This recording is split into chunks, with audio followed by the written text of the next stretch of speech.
from both sides of the fence. It's about you at home as well. I love to read out all of your comments, or at least as many as I can. So join me, Michelle Dewberry, Monday to Friday, 6 till 7 on Jubes & Co. On radio, they call it the drive time slot, 4 p.m. until 6 p.m. as listeners head home. It's that part of the schedule when the dust of the day's events begin to clarify, and we try to make sense of it for you. Brazier is drive time for radio and TV. It's fast, it's punchy, it's opinionated, there's a Brazier angle and a little bit of levity. That's the question. That's two questions, actually. That's Brazier, Monday to Thursday, 4 till 6 on GB News. Hello, I'm Patrick Christie's. And I'm Mercy Moroki. Make sure that you join us Monday to Thursday, 10 a.m. until midday, right here on GB News for To The Point. We're not afraid to talk about the topics that matter to you or the big topics that always matter. We cover absolutely everything, from the breaking political stories of the day to law and order, what's going on in the channel. We're not afraid to hold people to account. We always make sure we include your views on our show. Indeed, if you're thinking it, you can guarantee that we're saying it. So make sure you join the conversation with us, 10 a.m. until midday, Monday to Thursday for To The Point on GB News. I'm Dan Wootton. Join me Monday to Thursday from 9 to 11 for the feistiest and most fun news debate on TV, where free speech reigns. I'll bring you a sharp take on the day's biggest stories, bombshell newsmaker interviews, and A-list guests. And I guarantee you, no spin, no bias, no censorship, and no reason to go to bed. That's Dan Wootton tonight, Monday to Thursdays from 9 on GB News.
Good morning, it's 6 o'clock on Saturday the 7th of May. This is Breakfast on GB News with Stephen and Dan. We are, of course, live across the whole of the UK. We're on your TV, on your radio and online. So coming up this morning, the Conservatives lose control of 11 councils across the UK. But did Labour do enough to capitalise on the loss of local Tory support? We'll have all the reaction from the local elections and what this all means for you in your area and in your pocket. President Biden says a new £120 million support package will help Ukrainians fighting on the front lines of freedom. This comes as 50 civilians were successfully evacuated from the Azovstal steelworks in Mariupol. We'll bring you the latest news from the conflict. And will Brits ever be able to afford a house? This week has seen another record set for the highest average house price in the UK. We'll be speaking to a property expert about how you can best plan your future to try and get onto the housing ladder. So don't forget, we are the People's Channel, and your views really drive what we do and what we want to talk about this morning. So get in touch and let us know. gbviews@gbnews.uk or tweet us at GBNews.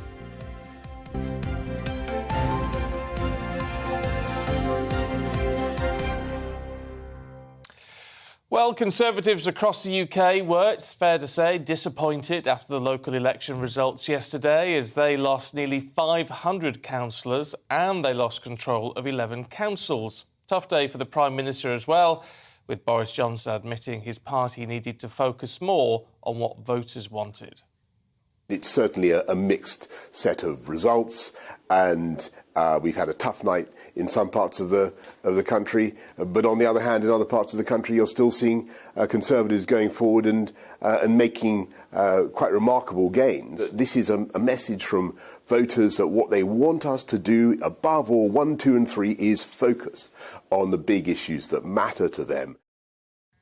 Well, there you are, politicians putting their own spin on it. Labour had a great day in London, though, winning control of Wandsworth, Westminster and Barnet. But they actually did fail to reconnect with as many northern voters as they might have hoped in all former Red Wall areas. Arguably, the Lib Dems had the best day as they saw almost 200 councillors voted in, new councillors. The party also took control of Woking, Gosport and Hull councils.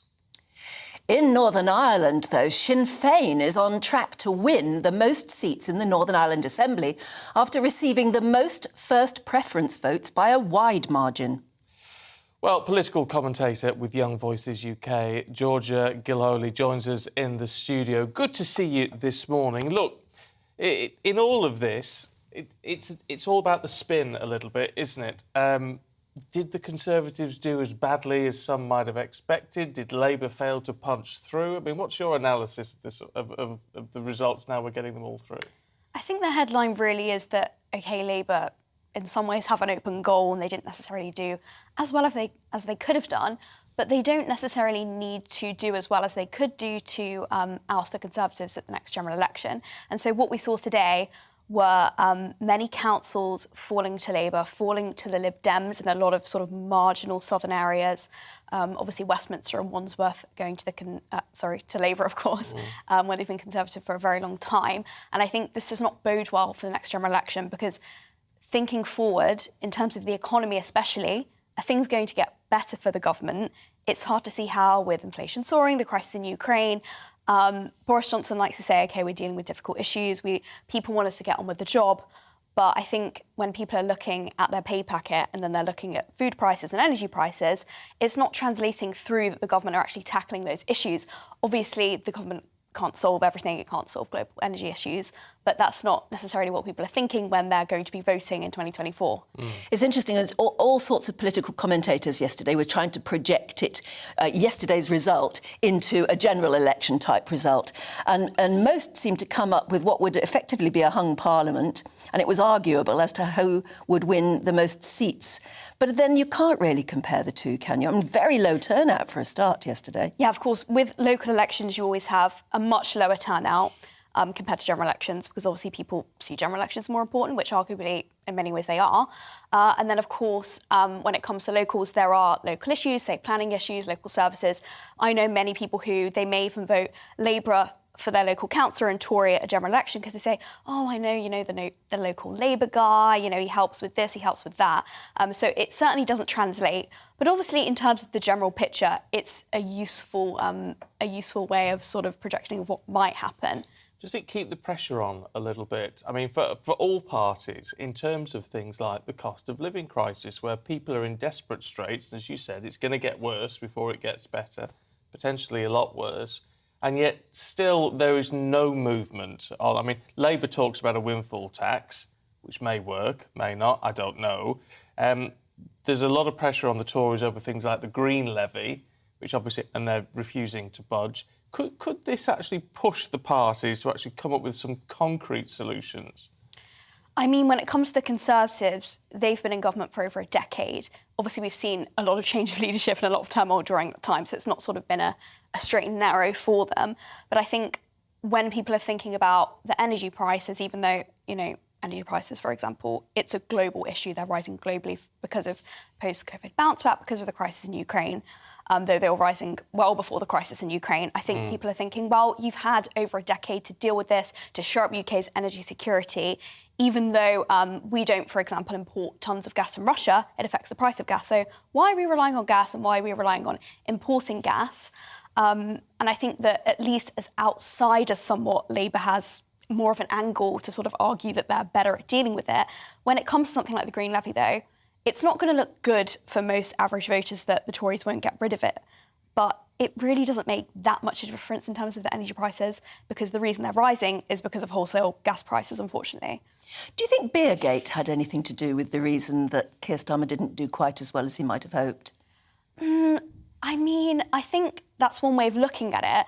And I think that, sort of looking at the news cycle yesterday, I think it's more that could be an issue going forward. Because this kind of Beergate thing, I think, you know, lots of maybe Conservative voters, maybe traditional Labour voters who might have voted Brexit are eager to criticise it. And I think, to be honest, from Keir Starmer's statements in the past, it does look like hypocrisy, because he's doing similar things to what Boris Johnson has been found guilty of doing in Downing Street, and what he may have done, because there may still be more fines to come.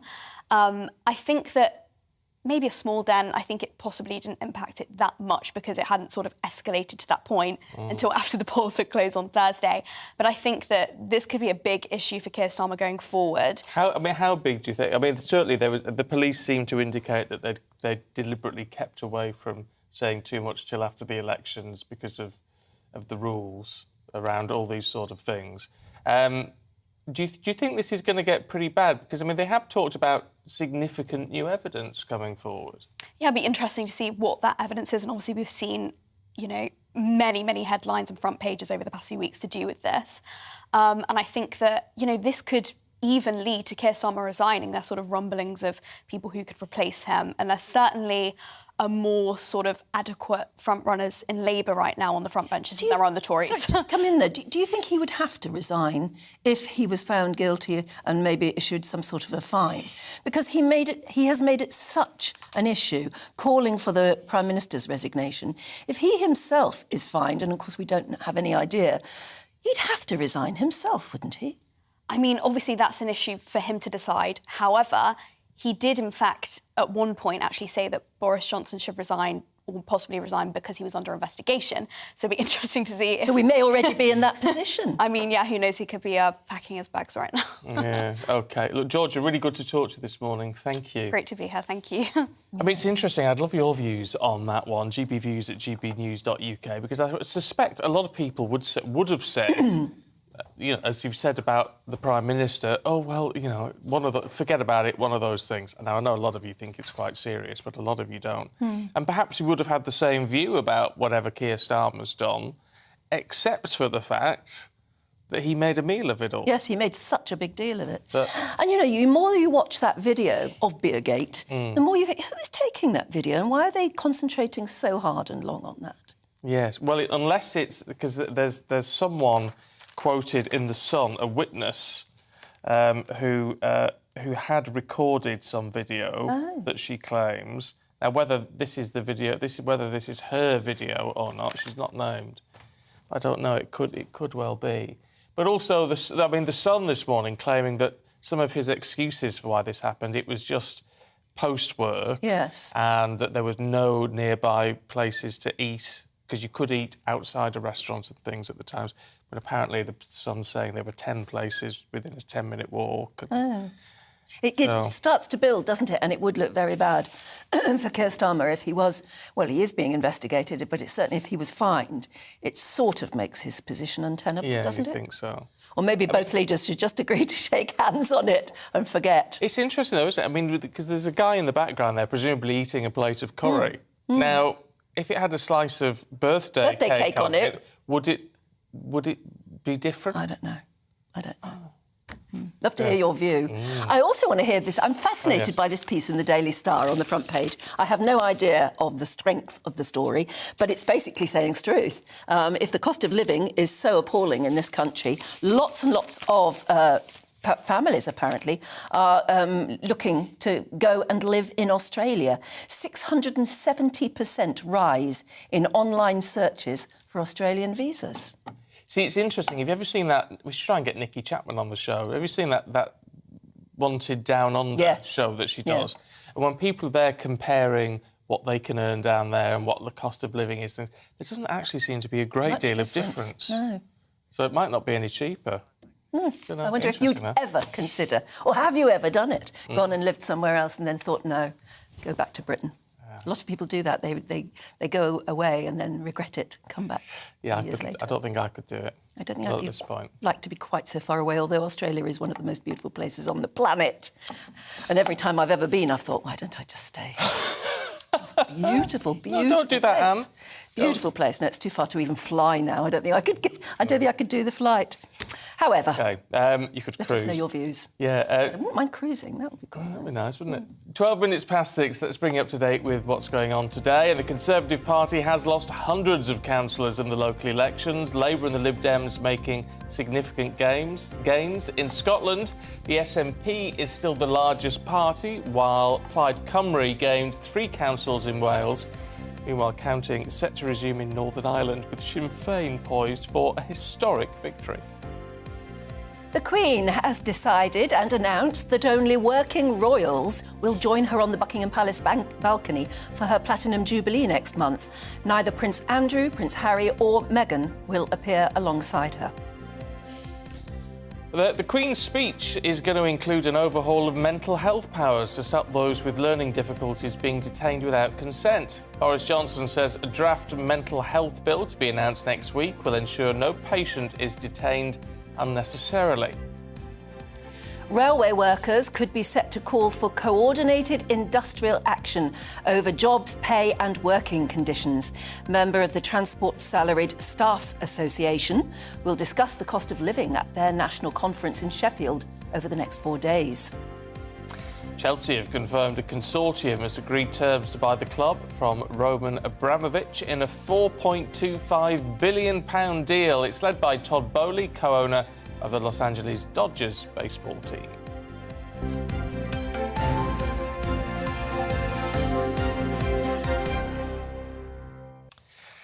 Now, the Ukrainian President Volodymyr Zelensky has said diplomatic efforts are underway to save the remaining fighters holed up inside the Azovstal steelworks in Mariupol. Ukrainian officials fear Russian forces want to wipe them out by Monday, in time for Moscow's commemoration of the former Soviet Union's victory over Nazi Germany. 50 civilians were taken from the bombed-out plant on Friday, but there are further evacuations expected today. Let's talk to former Ukrainian news agency editor and journalist Yevgeny Matyashenko. Good to see you this morning. Look, I mean, what do we understand of the current situation and what we could see today? Well, see, the evacuation efforts were on the way yesterday, and they're supposed to continue today. But as we heard from the Azov regiment, the Russians were actually disturbing the ceasefire. We saw the video with the aftermath of a shooting. The Russians shot an ATGM at an evacuation vehicle driven by Azov soldiers to take civilians to the meeting point. So there is a little bit of chaos on the ground, and we still don't know whether all civilians will be able to safely get out of the site. Yeah, there is a real danger, isn't there, now that they can't be evacuated in time when the Russians will want to make some sort of statement about their success in Mariupol on the 9th. Yes, they do want to make a certain statement, although Putin's spokesman Dmitry Peskov already admitted that it is impossible to hold any kind of real parade in Mariupol. At least that's what he said. What we see is that Putin is trying to justify the invasion at this moment with at least some gains he might gain in eastern Ukraine or in Ukraine south. Because we do remember that he initially wanted to seize most parts of Ukraine or the whole of Ukraine and to claim this as a win. But he failed, so that's what he gets right now, and he's trying to make his best out of it. Look, there are reports this morning quoting a Russian official saying, and it's fascinating, saying that Russia would not use nuclear weapons in Ukraine, and they're quoted as saying a nuclear war cannot be fought and won. Now, this is a surprise, isn't it? Because it seems to be going against all the rhetoric that we've heard so far. They have been saber-rattling, and they will be doing that on and on. But for now, it's all just talk. We heard multiple times statements by top Russian officials, senior officials, claiming one thing and then doing exactly the opposite. So our National Security and Defense Council Secretary, Alexei Danilov, earlier said that the world should be prepared. The world must be prepared for any contingency, including Russia using chemical, biological, or nuclear weapons against Ukraine or against its partners. So the threat remains in place. But we here on the ground, of course, we do hope that Putin will not resort to this step. Meanwhile, President Biden of the United States has signed a new £150 million or dollar package for Ukraine. That is at least good news for you?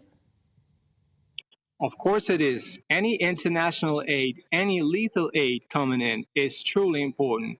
And what we're seeing in the past week is Russia's desperate attempts to disrupt supplies, to strike our infrastructure, to strike our railway infrastructure all across Ukraine, here in Western Ukraine, in Lviv region, and also in Central and Eastern Ukraine, because they see Western weapons as a real threat to their advance.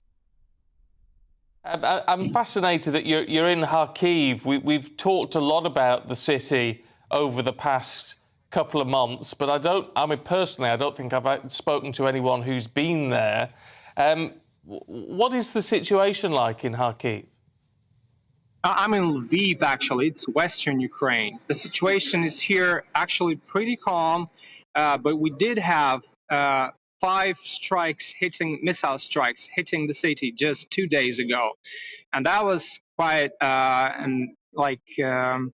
it was really scary for the local population who didn't actually see the war coming into their city. But the strikes are really disturbing the population, of course. Meanwhile, we still think of Mariupol as being the focus, I suppose, of Russian attention at the moment, especially, as we said, there are only a few days to go before the 9th, or a couple of days.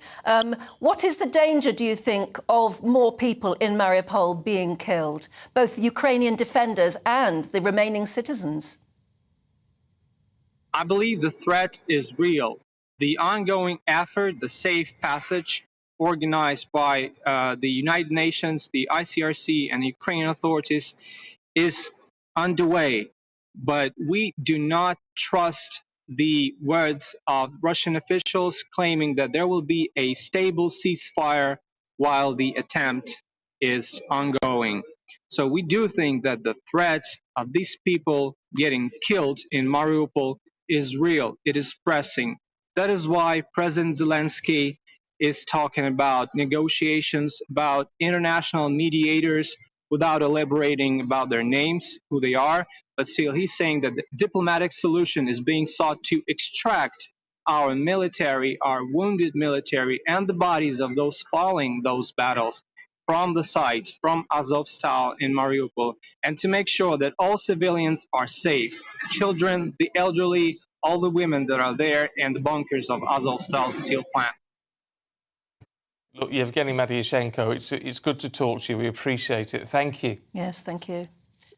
I must say, when we saw pictures over the last few days of people being brought out of the steelworks, and they haven't been in daylight for, weeks. Could barely see, and they've been living the most extraordinary lives for the last few weeks, just in hiding in the basement of a steelworks. It's unbelievable. And then they come out to. I don't know what it was like when they went in, but you look at the rest of Mariupol and it's just devastated. Yeah. It's horrific, absolutely horrific. Look, stay with us. We've got plenty more to come for you this morning. We're going to have a look at house prices. It may be good news if you're an owner. But not if you're not, and you can't get on the housing ladder. How are you ever going to do it? You'll find.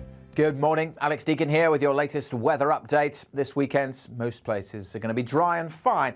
Not blue skies everywhere, there will be a fair bit of cloud around, but when the sun is out, it'll feel pretty warm. The largely fine weather is courtesy of this area of high pressure, but you'll notice there is a tangle of weather fronts that hasn't completely cleared away, and that is making for quite a grey start across parts of East Anglia and the southeast. And it's here in particular where it may well stay fairly glum all day. Some showery rain on and off as well.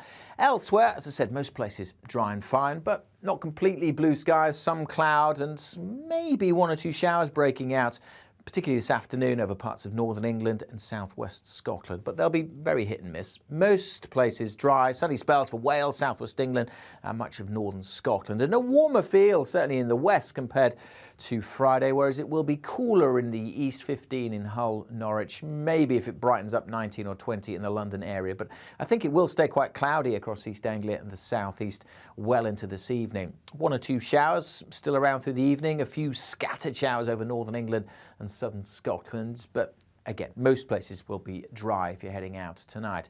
Some mist and fog could form here and there, but generally it's going to be a dry night and with clear spells. Again, temperatures dropping down into single figures, well down into single figures in some rural spots. So a fresh-ish start to Sunday, but another fine day by and large. Yeah, maybe a bit of mist and fog here and there. Cloud is expected to thicken in the Western Isles of Scotland. There's a weak weather front here bringing a bit of patchy rain, but for most places it's dry. Yes, some places seeing a fair bit of cloud, but most seeing some blue sky on Sunday. Certainly probably a brighter day for East Anglia and the southeast. Some good spells of sunshine here, and as a result, it will be warmer. Where we see some sunshine, 18, 19, 20 or 21. Again, some of the coasts will be a little bit cooler. Enjoy your weekend.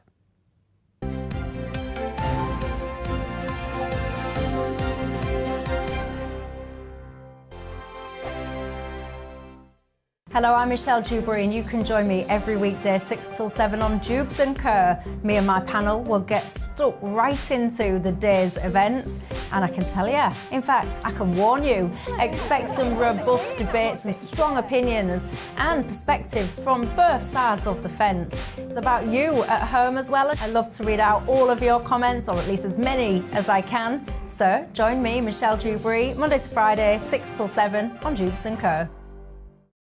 On radio, they call it the drive time slot, 4 p.m. until 6 p.m. as listeners head home. It's that part of the schedule when the dust of the day's events begin to clarify, and we try to make sense of it for you. Brazier is drive time for radio and TV. It's fast, it's punchy, it's opinionated, there's a Brazier angle and a little bit of levity. That's the question. That's two questions, actually. That's Brazier, Monday to Thursday, 4 till 6 on GB News. Hello, I'm Patrick Christie's. And I'm Mercy Moroki. Make sure that you join us Monday to Thursday, 10 a.m. until midday, right here on GB News for To The Point. We're not afraid to talk about the topics that matter to you, or the big topics that always matter. We cover absolutely everything, from the breaking political stories of the day to law and order, what's going on in the channel. We're not afraid to hold people to account. We always make sure we include your views on our show. Indeed, if you're thinking it, you can guarantee that we're saying it. So make sure you join the conversation with us, 10 a.m. until midday, Monday to Thursday, for To The Point on GB News.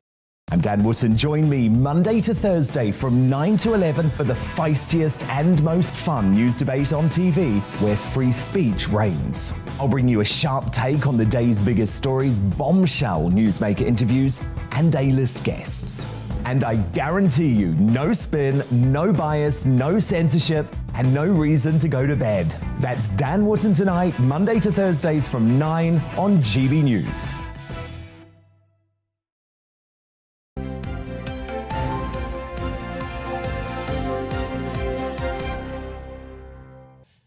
.25, morning to you. This is Breakfast with Stephen and Anne on your TV, on your radio and online.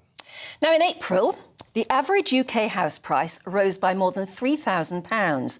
Halifax say this is the longest run of monthly rises since 2016. Now, the bank also said rising interest rates and squeezed household budgets could cool the market over the next year.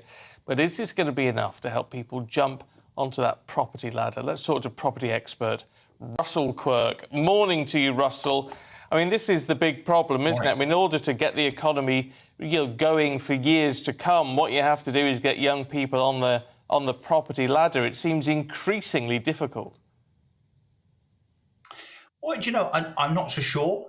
House prices, yes, seem to be going up relentlessly. And, despite everything that's been thrown at the housing market over the last few years, we've had Brexit and threats of no-deal Brexit, and of course now the pandemic, lockdown and so on, house prices now are about £50,000 higher than they were at the beginning of the pandemic in March 2020. But where first-time buyers are concerned, actually what the numbers show is that last year there are, almost for the first time, about 400,000 first-time buyers entered the UK property market. So about 25% of all properties that were sold were to first-time buyers. So I think, we can kind of feel sorry for first-time buyers that, because house prices are going up, therefore it must be more difficult for them. But they do seem to still be managing, frankly, Stephen, and that's what the numbers show. And I guess the reasons behind that are that they have significant help that the likes of perhaps, you and I and Anne didn't have a few years ago when we were trying to buy our first homes. So things like no stamp duty. So first-time buyers under £300,000 now don't pay any stamp duty at all.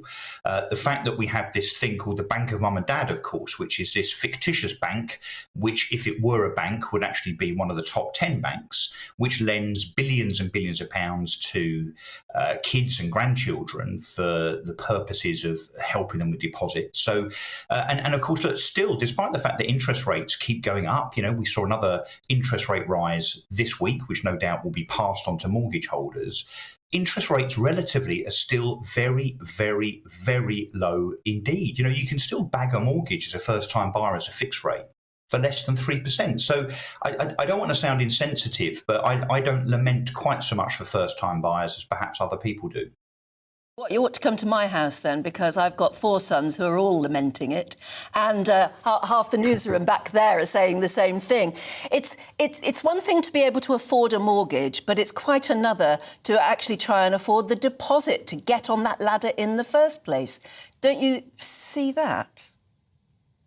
Well, I do, but the deposits these days, so you can obtain a mortgage with a 5% deposit, so a 95% loan-to-value mortgage. So, I think we've all had to gather a deposit together. I did when I bought my first property in the late 80s. I had to get a deposit together. So, if the average house price is £286,000, 5% of that is £14,000. I don't think that's a huge obstacle. Wow. Well, you have to tell my sons that. Well, I'll go home and tell my sons that, but they moan about the fact that you can't get a decent mortgage without a deposit of 50 or 60 grand. No, but that just simply isn't true. So, of course, the higher the deposit, the lower the loan to value, the better the rate.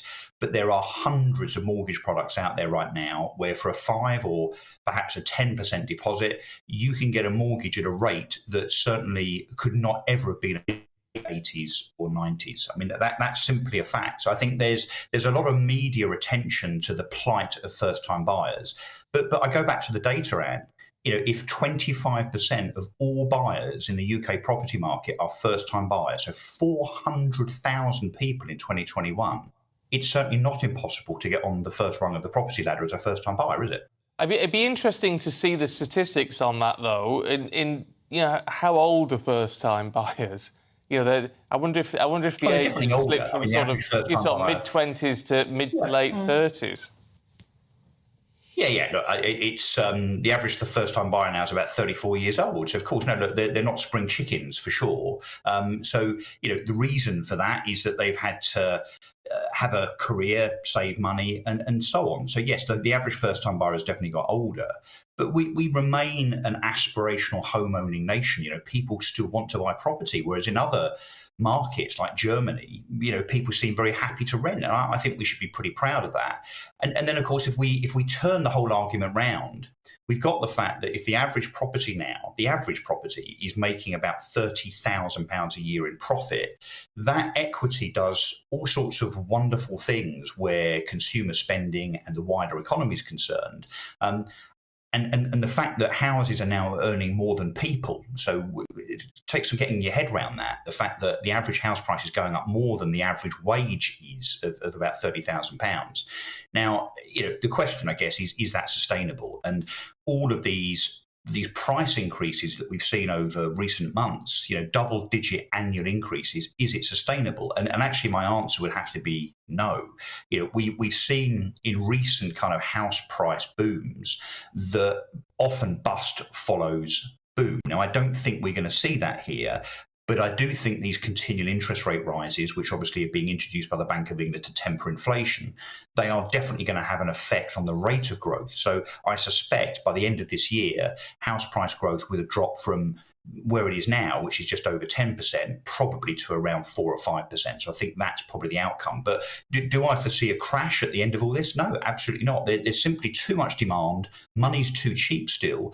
And above all, there's a real lack of stock. You know, estate agents have probably got around 30 properties in their drawer per branch. And it was up in the 45s and 50s 2 or 3 years ago. So there's a real lack of stock, which is also driving prices up.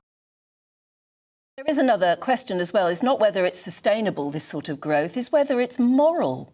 Because if you just said their houses are making more money than people, does that seem right to you? Yeah. Well, I'll throw it back at you, Ed. Is capitalism moral? Because that's what this is. This is house market capitalism. And we're a capitalistic society, a free market, which I think, again, we should be really proud of. You know, we can reverse it all, of course, with, you know, state intervention and so on. But I think that's a hideous, slippery slope that certainly I wouldn't be voting for in the next election. Fair enough. Look, Russell, really good to talk to you this morning. Thank you. Yes, we have your phone number now. You might find calls from various young people for some advice. But thank you very much indeed for joining us. Thank you. Well, I was just looking at a First Mortgage UK, which is like an advice website. And now it's not the same as looking at the banks to see what rates you could get, but that was saying, and I put in first-time buyer. I put a salary of 35,000, which I think is actually probably more than a lot of young people are getting. Yeah. I put the property value in as 285,000, which is the average. Yeah. And I put a deposit of £14,000 in, which would be 5% of that. And it said I could get a mortgage of £78,000. Well, that wouldn't buy you the house. Wouldn't buy you the house. So, but that's just one website that I was just trying out. But yeah, that was quite a generous income but a small deposit. And so the young people I know, and they're sort of mid-20s to early 30s, would say that the way we've just spoken there sounds smug. It only works if you've already got a place. Yeah. It's very, very difficult to get a place. But then, you know, I don't know, Russell is an expert. Like I said, I just feel that he needs to show us how. Just how to do it, yeah. When I bought my first flat, I mean, it was 5% deposit, but the builder paid it. One of those schemes. Yes, that's right, yeah. I didn't actually have to pay any deposit at all. My first house was £26,000. Yeah. Mine was 56. 56, yeah. Well, that shows sort of 10-year, 15-year difference, doesn't it, I suppose? But I'm glad I got on it then, because if I hadn't, I don't know what I'd do now. No. This is the thing with my niece and nephew and things, and your boys. I wonder how on earth they're going to manage. And having moved out of London years ago, I don't think I could ever afford to move back. No, I did the same. Never have sold my house. Really, see, I wouldn't want to move back to London. I'm not a fan. Apologies if you live in London, but I'm not a fan. But no, once you've done it, you can't ever move back because the house prices in London are so ridiculous. Yeah. And elsewhere as well. House prices in Oxford, for instance, absolutely impossible. Really? Yeah, it's one of the very, very desirable areas, I suppose, people think of, and house prices are massive. Poole in Dorset is the other place, isn't it? That's very expensive. Especially if you want a view of the sea. Yeah, it costs you a fair bob or two. Yes, it really would. If you're watching in Poole, send us But also, I mean, email. if you, like me, you could have a family where you've got young people who are desperate to get on the housing ladder and just can't ever see it happening for them, how have they done it? How do you advise them? Do you think that what we just heard there is the real picture for you and your family? Yeah, if you're actually doing it, it'd be really good to hear from you. gbviews@gbnews.uk. You don't want to be bank of mum and dad if you've got more than one child, I should think. I know, it's impossible. Anyway, look, we've got plenty more still to come for you, including a look at the papers. Clevin Schofield and Claire Pearsall will be here.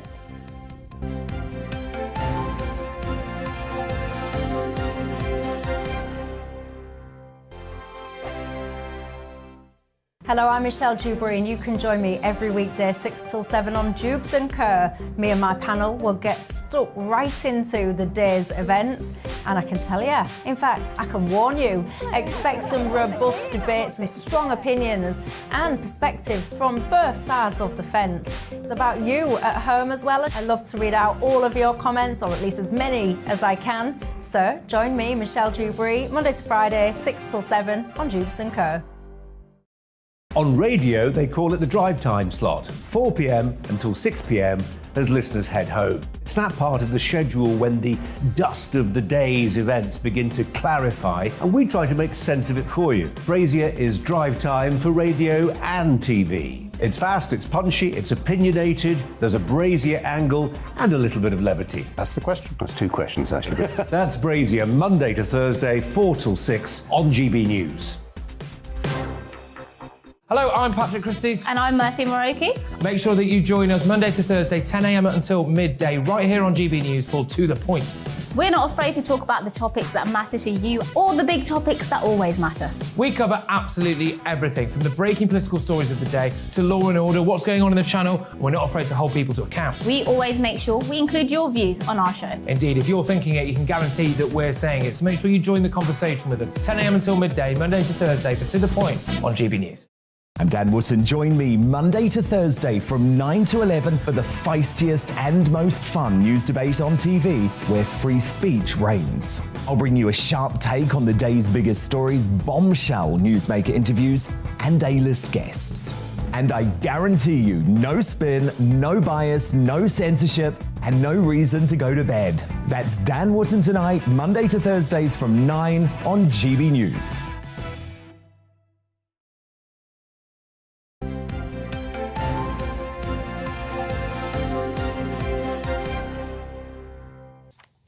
Morning to you, watching and listening to Breakfast with Stephen and Anne on your TV, on your radio and online.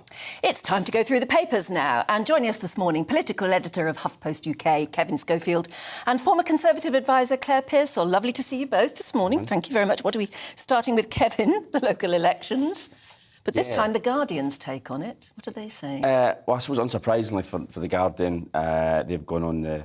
I mean, to be fair, it was the top story yesterday. It was as the day progressed, it got worse and worse for the Conservatives. And the first thing in the morning, it looked as though maybe they were going to do a little bit better than previously anticipated. But the more results came in, and then Scotland and Wales, the losses mounted up, and now we're looking at well over 400, which is deep into disaster zone, really. Yes, The Guardian have chosen a good picture of Boris for the front, looking extremely worried. Yeah. I don't know how contextual that is, actually. But yeah, well, he does play with his hair a lot, and Yeah. he's a gift for the photographers, because there are lots of stock pictures of Boris Johnson looking anxious because he's got his head in his hands. But yeah, I mean, he is definitely going to come under more pressure, undoubtedly. There was one or two Tories broke ranks yesterday saying, "No, this is a reflection on the Prime Minister, it's maybe a time to change direction." But thus far, no one with any heft has come out. But, you know, he seems to lurch from one crisis to the next. If it's not Partygate, it's elections, it's the economy. So I just think it's interesting to keep an eye on it over the next couple of days to see if anyone comes out, you know? Yeah, I mean, are there any rumblings? Because obviously, in the weeks leading up to the local elections, a lot of even Tory backbenchers said, you know, we'll hold fire for the moment until after the elections to see whether or not we call for Boris's resignation. What do you think they're thinking? Well, they'll be taking soundings, undoubtedly, over the weekend. I mean, a lot of these MPs will have lost colleagues who were councillors, friends who were councillors, you know, that have lost their posts, and that's going to hurt, you know. And they'll be worried about losing their own. Absolutely, especially in the south, where the Lib Dems have made serious gains. You're looking at the Tory heartlands there. There's a lot of disquiet amongst Tory MPs. They think there's too much focus now on holding the red wall in the north and in the Midlands at the expense of the south. So they're coming under pressure from the Lib Dems. And you're right, they're thinking next election's only 2 years away. We've now got Lib Dem councillors in our patches. They're great local campaigners. I could lose my seat. Something has to crack. Well, the Times, Claire, looking at the south and it's a key area for the Tories. It is also a pretty key area for the Lib Dems. It is, and this is what we find, is that people forget the Lib Dems are extremely good at local elections. So those Lib Dem-facing seats for Conservatives are going to be really, really tricky. I saw it in Sevenoaks Town over the weekend. I appreciate this was a town council seat, but won comfortably by the Liberal Democrats. And you start to think, well, what happens when this broadens out and you go further down towards the south coast, across into Hampshire, into Wiltshire and further into the southwest? And, of course, those seats haven't been up this time round. And these are the Tory heartlands.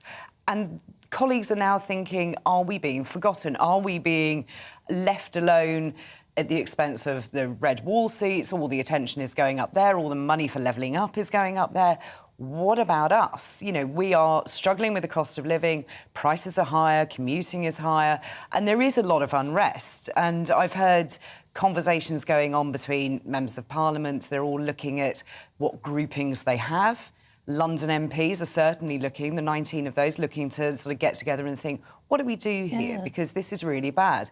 And one of those that did make some noise yesterday was David Simmons, who is a 2019 intake. So we're not seeing it's the old guard. These are the new MPs coming out saying, hang on a minute, something isn't right. You see, that's interesting. When it's the 2019 lot, that really does mean PM's got something to worry about. Absolutely does, because the vast majority of them owe their seats to the Prime Minister, so there is a certain amount of loyalty. But that can only last for so long. They've given their loyalty and they've been hit time after time with more accusations of not being honest, of Partygate, of trying to save Owen Paterson, and then we had sort of, you know, tractor porn in the chamber. It just seems it's one thing after another. And the 2019ers are now looking at it saying, well, hold on, this is my career. Except they've got to have an electable leader, though, in 2 years' time. If it's not Boris, who is it? Well, there is your problem. We have gone from the sort of statesman-like Theresa May chief executive role to the top personality that is Boris Johnson, and it's hard to see what comes next. You kind of need this almost sort of Frankenstein monster approach to politics to bring in all piece together bits from all of them. Absolutely, and that, you know, and that's the real problem with us, is there isn't a successor naturally coming out in the wings. I mean, listening to all of that, Kevin, the Labour Party just would say, great. This is all great. We've done quite well in the local elections. There's all this chaos in the Conservative Party. Until they start looking at the papers this morning. You've picked the Daily Mail on this, but it's on the Sun as well. Beergate, or I mean, is it going to turn into Currygate? It's, well, I mean, this is actually looking pretty serious for Keir Starmer. It is, and it's been a textbook example, I think, of how not to deal with a political crisis. You know, Labour have let this run out of control, really. I mean, initially it looked like it was a pretty minor story. Durham Constabulary had looked at it and had said no case to answer. But the Mail and the Sun, you've got to say, have been very good at just sort of drip feed of little stories, and Labour have not been able to give clear answers on it. And now, yesterday, perfect timing, just as you say, Keir Starmer should have been enjoying a bit of success. They announced that they're actually going to reinvestigate. They've opened it up again. And, yeah, I mean, potentially this could be fatal for Keir Starmer. I think if he were because he made such a big deal out of Boris. Yeah, which was understandable. You know, he saw a political opportunity there. The Prime Minister being fined, Prime Minister being investigated. He called for him to resign even at that under stage. Investigation. Exactly. Well, now Keir Starmer himself is under investigation. Yeah. Does that really mean, morally, he should resign? Well, I think it becomes really sticky for him if he's found to have broken the COVID rules, if that's what the police turn around and say. Now, apparently Durham Constabulary have said that they don't issue fixed penalty notices retrospectively. However, that doesn't mean to say that they can't rule. That's what the he's... Met said originally. Well, yeah, true. But it also means that, you know, even if they... I think it's fatal for him, to be honest with you, if he's found to have broken the rules, given, you know, as you say, the position that he took. Two main political parties with dodgy leaders. Have we? I mean, well, I don't know. I mean, what the heck happens next? And I think this is largely the problem, is that there is no real opposition currently. So the Conservatives are quite lucky in that respect. But But it's the excuse after excuse that Starmer has used, not knowing that Angela Rayner was there and then finally admitting that perhaps she was. Now, she's quite a larger-than-life character. I think you would notice her in a room. Yes. And especially if she's your deputy leader, then you would definitely notice her. You think so? The also, sort of hypocrisy of it. The Sun's claiming that Keir Starmer says he only ordered a takeaway, which cost 200 quid, because no pubs were open. In fact, more than 10 restaurants or pubs were serving food within a 15-minute walk of the hall. That's right, and they were serving food outside. Yeah. So this was, you know, what was it, a curry for 30? Yeah. That's not just for one person sitting on their own in an office or perhaps, you know, 6 people, as we were all allowed to go and sit outside with. So really, I don't think he's got any excuse, and it's quite interesting that he's falling apart over the very things that he should be good at as a lawyer. He is putting all these things out there, so to say, no, we abided by the rules, we did this. But it's quite easy to unpick, to go back to look at the guidance and then have delivery drivers corroborate the story as well. So, you know, he's really not so great as a lawyer in that respect. Although it is quite interesting, where the worst come to the worst for Keir Starmer and he had to resign, that throws it all back on the Prime Minister again. It's like, well, hang on a minute, he's done the decent thing and resigned. Why haven't you? Oh, interesting. So, you know, he could almost sort of blow up Boris Johnson by blowing up himself. Well, like I say, maybe the two men should shake hands over it and agree to forget it. But it's politics. It's politics. It really doesn't work like that now. Can we move on to Northern Ireland? Because I find Northern Ireland, what could be happening there, absolutely amazing. Who would have thought Sinn Féin could be the party with the most seats? It is absolutely fascinating, and I profess not to know very much about Northern Ireland politics. It's extremely complicated. But to have Sinn Féin coming out with 29% of first preference votes on the first day is enormous. I don't think any of us saw that kind of victory happening on day one. Normally they would pick up second and third preference votes as we went along. The DUP currently on sort of 21% of first preferences. And you do wonder where it's going to go. Sinn Féin look to be the largest party. And what does that mean then for Northern Ireland Protocol, for a united Ireland, which is particularly what they want? Well, they're going to push for a referendum on that? Absolutely, they are. And it's really difficult to see how that is going to go with the rest of the country.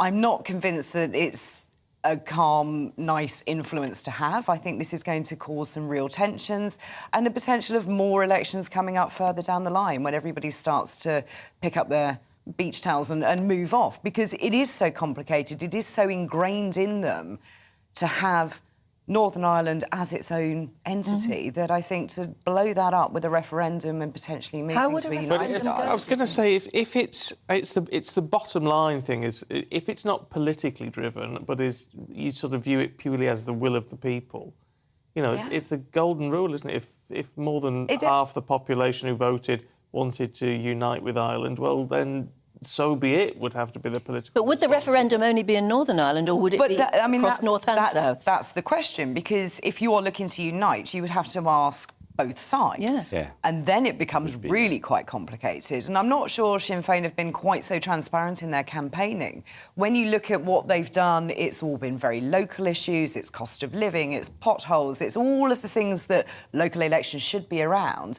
And then just in the background, there's United Ireland. So I wonder the transparency of it. But it is very interesting that you would have to ask the South. Yeah, I think if everyone knows where, obviously, where Sinn Féin are coming from in terms of a united Ireland, but they've been really savvy. You know, they've pursued a strategy similar to the SNP in Scotland when they first came to power. You know, it's like keep the constitutional question in the background, focus on being a competent government, cost of living crisis, bread and butter issues. I don't think anyone can be in any doubt if they're voting Sinn Féin exactly where Sinn Féin stand on the constitution. And yeah, I mean, it's going to be fascinating. I mean, I think it's going to be very difficult for them to form an executive. Obviously, under the terms of the Good Friday Agreement, there needs to be a coalition government. It can't be one party. It needs to be both sides of the community. Isn't it the DUP saying no, they don't really want to work with Sinn Féin? Well, that's the thing. So they want the Northern Ireland Protocol, not wanting to get too technical here, but they want to get that ripped up or reformed, and unless that happens, they're not going to go into coalition. I mean, we are really looking at something that could change the political geography, if nothing else, of Ireland. And it is. It will cause Westminster a huge amount of problem, especially with, you know, the Northern Ireland Protocol being ripped up, which is everything that the campaign for Brexit has been about, and it's, tore the Conservative Party apart. So I think there's going to be some real tensions then between Stormont and Westminster. And it's not something that Boris Johnson has shown the least bit of interest in, really, of Irish politics. No. And I think he's going to have to get a crash course very soon. If you're watching in Northern Ireland today, get in touch. It would be fascinating to get your views. I think because... You're watching in Southern Ireland too. Yeah, well, yeah. I mean, because for the rest of us, as we were saying, Northern Irish politics is very complicated. It's got so many nuances to it that the rest of us don't quite get at times. So it'd be fascinating to get your perspective on it. Thank you both, Kevin, Claire. We'll see you a little bit later on. Thank you. Shall we bring you up to date then with today's headlines? The Conservative Party has lost hundreds of councillors in the local elections, with Labour and the Lib Dems making significant gains. In Scotland, the SNP remains the largest party, whilst Blythe Cymru gained 3 councils in Wales.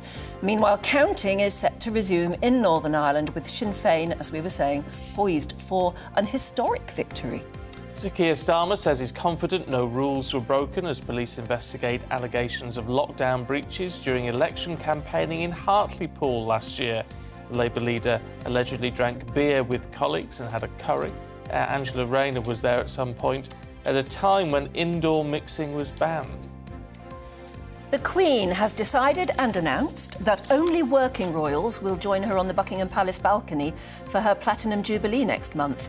Neither Prince Andrew, Prince Harry nor Meghan will apparently appear on the balcony alongside her. Chelsea have confirmed a consortium has agreed terms to buy the club from Roman Abramovich. It's a deal worth $4.25 billion. It's led by Todd Boehly, a co-owner of the Los Angeles Dodgers. And a US judge has dismissed Donald Trump's lawsuit against Twitter, challenging his suspension from the platform. The former president had claimed his right to free speech had been violated. Mr. Trump says he won't rejoin Twitter, even when Elon Musk apparently takes over the company.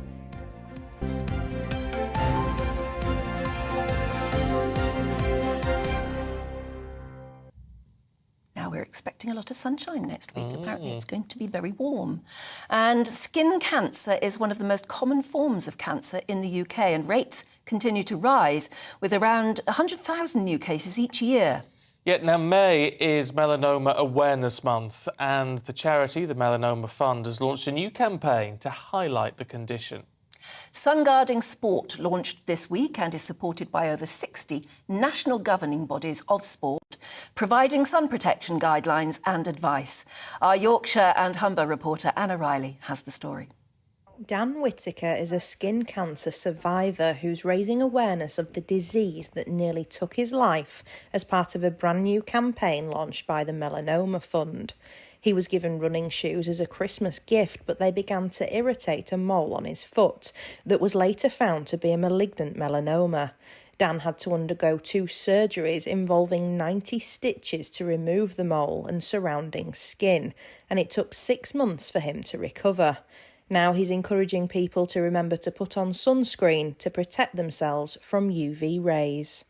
Not catching it early would have meant that the expectation of my life could have dramatically been reduced.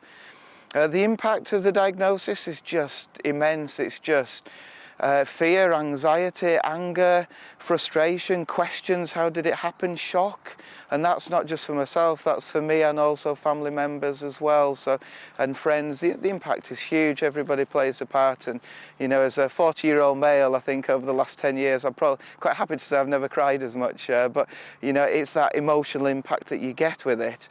And there was another element of the emotions that come to say this, you've got the worst form of skin cancer, which is malignant melanoma, and then you're told, then you have the operation and the surgery, but then you get another sense of feeling when you're then told later that this has not spread around your body.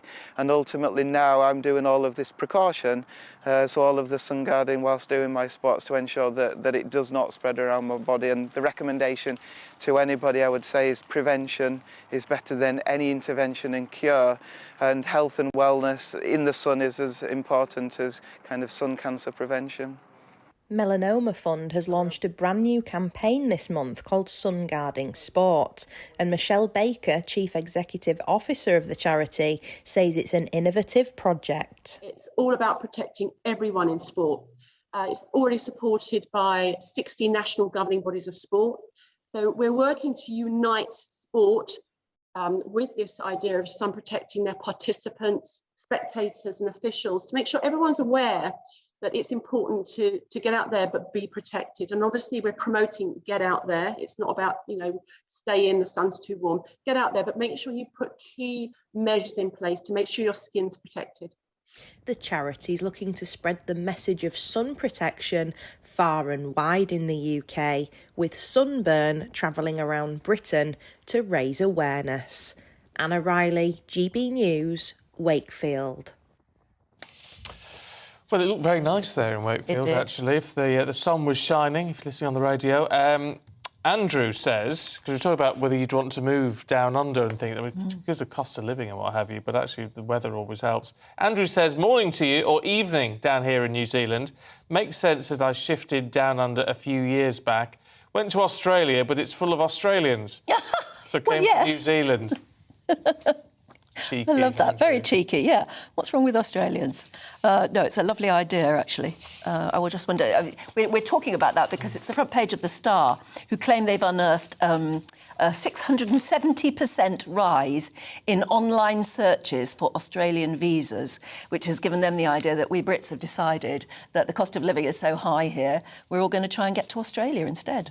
Does sound quite nice. Or I could just go to Sheffield, where Bruce is this morning. Whose friend Ian loves watching us every weekend. So give him a mention. Hello, Ian. Good to see you. I think have we got a picture? I think. Oh, no, it's next hour. Oh, is that? Oh, Yeah, no, sorry, I'm rushing us. I'm rushing us on. You're ahead of yourself. I haven't got it in the computer yet. Talking about Beergate, or Currygate, it's all about curries now.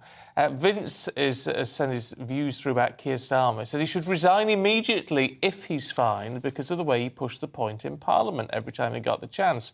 Plus, he should lose his knighthood for lying, considering his previous position in the legal industry, pot calling kettle. Yes, but as Kevin Schofield said in the newspaper review there, if he did resign over this, then doesn't that put even more pressure on Boris to do the same? That's a good point.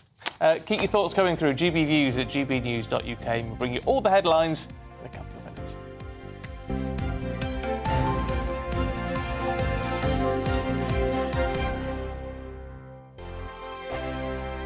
Hello, I'm Michelle Dewberry and you can join me every weekday 6 till 7 on Jubes & Kerr. Me and my panel will get stuck right into the day's events and I can tell you, in fact, I can warn you, expect some robust debates, some strong opinions and perspectives from both sides of the fence. It's about you at home as well. I love to read out all of your comments, or at least as many as I can. So join me, Michelle Dewberry, Monday to Friday, 6 till 7 on Jubes & Kerr. On radio, they call it the drive time slot, 4 p.m. until 6 p.m. as listeners head home. It's that part of the schedule when the dust of the day's events begin to clarify, and we try to make sense of it for you. Brazier is drive time for radio and TV. It's fast, it's punchy, it's opinionated, there's a Brazier angle and a little bit of levity. That's the question. That's two questions, actually. That's Brazier, Monday to Thursday, 4 till 6 on GB News. Hello, I'm Patrick Christie's. And I'm Mercy Moroki. Make sure that you join us Monday to Thursday, 10 a.m. until midday, right here on GB News for To The Point. We're not afraid to talk about the topics that matter to you or the big topics that always matter. We cover absolutely everything, from the breaking political stories of the day to law and order, what's going on in the channel. We're not afraid to hold people to account. We always make sure we include your views on our show. Indeed, if you're thinking it, you can guarantee that we're saying it. So make sure you join the conversation with us, 10 a.m. until midday, Monday to Thursday, for To The Point on GB News. I'm Dan Wootton. Join me Monday to Thursday from 9 to 11 for the feistiest and most fun news debate on TV, where free speech reigns. I'll bring you a sharp take on the day's biggest stories, bombshell newsmaker interviews, and A-list guests. And I guarantee you, no spin, no bias, no censorship, and no reason to go to bed. That's Dan Wootton tonight, Monday to Thursdays from 9 on GB News.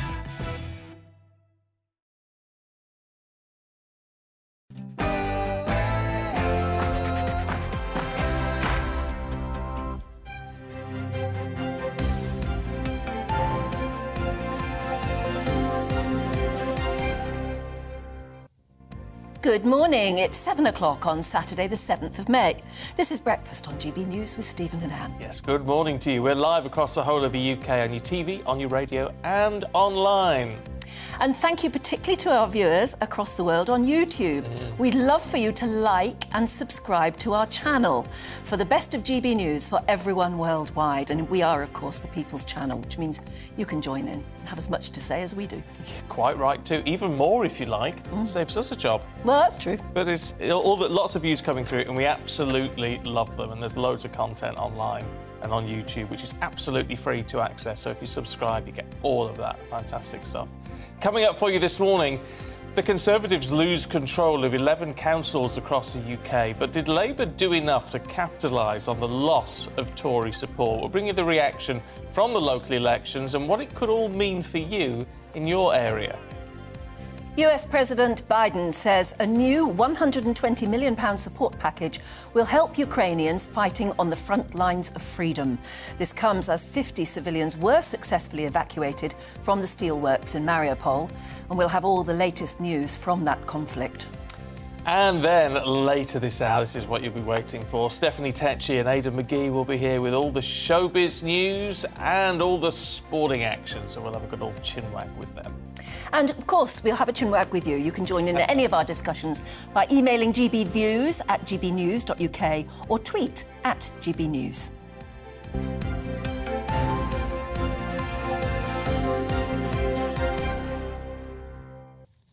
Lots of people got lots of views about Beergate, whether or not it's the same as anything that happened at Number 10, and who should resign on behalf of it. Oh, yeah, I mean,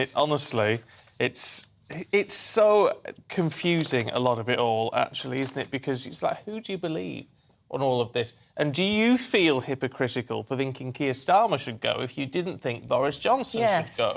But is it just because he's made such a fuss that it's the hypocrisy that he needs to go for if he's found to have done anything? It's odd that he has been so adamant about the fact that no rules were broken when he is a former Director of Public Prosecutions and he knows his law and he knows the minutiae of the law and how it gets picked apart. Yeah. Caroline says, "Dear Anne and Stephen, he is a former Head of Public Prosecutions and a lawyer. The public deserves the truth, the whole truth and nothing but the truth from Keir Starmer. He betrays his profession by trying to excuse the gathering caught on film.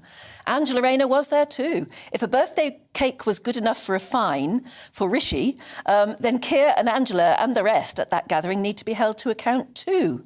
Worse than Boris, in my opinion." Yeah. Quite What's good for the goose is good for the gander. Indeed. Sort of thing. But, of course, there has to be an investigation and that's all got to go ahead and the police need to do that bit and what they come out with at the end of it. I've got to say hello to Beth. Now, I bet this is Aussie Beth. Because Aussie Beth's been in touch before. You email a lot, Aussie Beth, and so finally we get to see where she is. And this Urunga, south of Brisbane in Australia. And she says, "This is a view." Oh, look at that. If you're on the radio, you're going to have to get onto YouTube, subscribe and just rewind back to this point and see the view. That's right. At 7:04, you can rewind to that. But this is the most fantastic sunset. That's not a sunrise, is it? That's definitely a sunset, I think.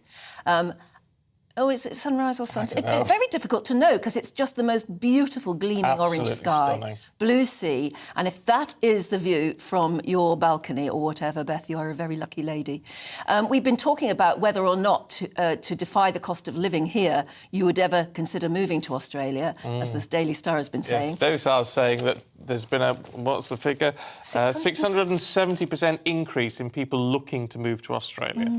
Well, Beth says the cost of living is increasing regardless of where in the world we live. Here in Australia, the cost of rent, if you can find a rental property at all, is extraordinarily high. This is in part due to the overpriced housing market over the COVID period. On the other hand, our unemployment rates are quite low, although the increased interest rates this week may have an impact. She also says, we should brave the long flight or cruise. We are so worth a visit. Oh, Australia is I'd definitely come to Urunga Yeah, and see that sunset or sunrise, whichever it was. She says, one thing I can say as a resident is the quality of life for most people is good due to our health, welfare and educational access. You convinced me, Beth, not to live there, but certainly come for an extended visit. Yeah, you can't go all that way for a short time. That's No, for sure. no. Yeah. It does look lovely. So thank you very much for getting in touch. If you've got any views about anything or any pictures that we can show and describe to our radio listeners, then get in touch, gbviews@gbnews.uk. Now, following the fallout of the local elections, millions across the UK are now wondering if this will send a message to the government to increase their effort in tackling the cost of living crisis. Yeah, the dramatic rise in inflation that we saw over the last week and last month, and it could actually be continuing to get worse, is causing more people to fall behind on debt repayments, of course. Families are expected to be the worst hit as food and energy and rent all rise in costs. But will the government act on these warning signs before it's too late? Well, let's talk to head teacher Darren Morgan, because Darren, it's fascinating to talk to a teacher. I think you're primary school, aren't you? But it's the impact that we see, all the cost of living stuff. We can talk about it till we're blue in the face. You actually will be seeing a real impact, won't you, in just how children are when they come to school, how their parents are, how these individual families are actually coping. No, significantly so, yeah. So we have a food bank at school. We see the impact of the cost of living in terms of uniform. Only yesterday morning, actually, we were talking to a family who were unable to feed their children. So I've had to try and find food for the weekend for them. So, yeah, I think the cost of living is having a massive impact on many children in my school. My school's in Trafford, so I live in Cheshire, but my school's in Trafford. And I know that when we adults are caught discussing this, and it must be like that at home over the kitchen table, kids get, they understand, don't they? Or at least they understand a bit of it and they worry. I suppose so. So I guess I would say that's true of year 5 and 6 children, so upper key stage 2 children. I think younger children, in some cases, sadly, it's all they've known. So younger children come to school and they've known not eating properly, not eating well, not eating the right kind of foods, anxieties that parents are facing, and actually sometimes the impact of the anxieties in terms of depression or how the families act and the parents act and those kind of things. So I think that is the knock-on effects on young children in terms of happiness, sadly. Do you think politicians generally, never mind the rest of us, understand just how bad it is for a lot of these families? Gosh, absolutely not. And I was listening to headlines before about hypocrisy. And when you listen to the views that politicians give, and sometimes our absolute leaders and the ridiculous answers they give to solving the crisis in terms of finance, I think the lack of, I'm sorry, there's an opinion coming here which I should possibly avoid. However, the lack of empathy for people who are struggling through decisions they're making is absolutely staggering. And I think some of our leaders, the arrogance that they display in their behaviours and their views, for me, makes the situation worse, for families who are suffering from the crisis and for those of us who are trying to manage this crisis. And as we were saying, I mean, it's parents and families of those children at your school and others who are actually having to manage it. Is there anything schools can do to help? Honestly, schools are just trying their hardest. So schools are full of good people who, like so many professions, like health and all these other professions, and people get into schools and social work because they care about children. So teachers, head teachers, everybody, nurses, social workers, really try their hardest, in my experience, to help. Some of the things I'm going to mention that we do, but it's not just specific to our school, it's because that's what I know. So lots of schools do these kind of things. So we have a food bank in our school. Sometimes families are too proud to ask. So we try to identify children who we think may be struggling, and then we highlight those families and we drop off food parcels trying to help those families with uniform. So when children join our school, particularly if they're pupil premium, we try to offer them a full uniform. We keep uniform costs down. So I actually think uniform is important, but we ask in our school for a tie, which is quite cheap. and then a jumper or a cardigan, but everything else can come from one of the local superstores. I guess it's bespoke, isn't it, to the different families? So we try to help in any way that we possibly can to help our families and our community. But you know what worries me, Darren? And I mean, my mother was a teacher, and I know a lot of teachers. And what worries me is that schools your teachers are becoming social workers. I mean, you're providing full food banks and other levels of support, I have no doubt. A friend of mine who was a head at secondary school was providing deodorant, shampoo, tampons, toothpaste and toothbrushes. I mean, all these sort of things, which are, in effect, coming out of the school budget as well. I mean, this isn't actually what your job, is it? You should be able to concentrate on teaching these children rather than providing them with the very basics in life. So I think that all some of the professions are in the same state, really. So I know social care are exhausted and they're utilised to their absolute core in terms of stretching how many families that they support. So to answer your question, yes, schools are just so stretched. So I guess the argument is that our core function is to educate children. But I think our core function is actually to care for children in terms of their well-being as well as their education. So it is absolutely the whole package. And I think any decent school wants the best for their children in all terms, certainly in terms of inclusion and education and everything. Having said all of those things, I think schools and school leaders and teachers are stretched so thinly. Oh, he's gone just when he was making a key point. But I tell you what, Mr. Morgan, you make some very impressive points, and I do sort of think it would be really nice for politicians to really listen to what people like he have to say. I mean, they do go and visit schools, but do they listen? Do they just get, everybody's putting on a good face and all the rest of it, and they don't get the real message? I don't know. Darren, I don't know if we can still talk to you, but if we can, you were just about to make a point there that was really sounding fascinating. Honestly, it was the most amazing point, but I've forgotten it and it's all disappeared. However, what I was going to say, is that's a big red cross. That's a big red cross on your homework there, Mr. Morgan. I'm sorry to say. Try harder. Must concentrate. That's what I used to get in my reports, yeah. It's not my first one. There's been quite a few red crosses on my homework during my days. And the only point I was going to make is I just think schools are stretched so thinly. So they care, obviously, about the children, but they're so stretched so thinly in terms of school leaders and teachers in trying to just fill the gaps. Emotional, social, health, finance, all of this kind of stuff. And the cost is magnificent, I think. I think teachers are going home every day absolutely exhausted. I don't know if you're aware, it's SATs next week, and this isn't an anti-SATs thing at all. But there's so much pressure on schools to try and perform after the pandemic in terms of the SATs. But we're not just doing SATs, we're doing all these other things as well. And I love it. I love being in my job. I love the children I'm with. I love the staff that I work with. I'm not complaining. It's an absolute privilege. I'm just mentioning the cost that all of this has that's being pushed onto schools. Yeah, and those individual you make the point teachers. Brilliantly, you really do. Darren Morgan, really good to talk to you. Thank you very much. 10 out of 10, sir. Thank you very much. Yeah. Thank you. Yeah, looks passionate point, well made. I think teachers have it really, really tough. I know a school quite local to me that are digging up their part of their playground to grow vegetables. Right. It's good lesson for the kids. Yeah. But it means that they will actually be able to grow some good stuff and actually either sell it or give it. Yeah, well, yeah. I think a lot of selling it might not be the way forward at the moment. If you're a teacher, I'd love to hear from you this morning. gbviews@gbnews.uk. Let's just bring you up to date with some of the top stories. And Ukrainian officials are accusing Russia of violating a ceasefire as they try to get civilians out of Mariupol.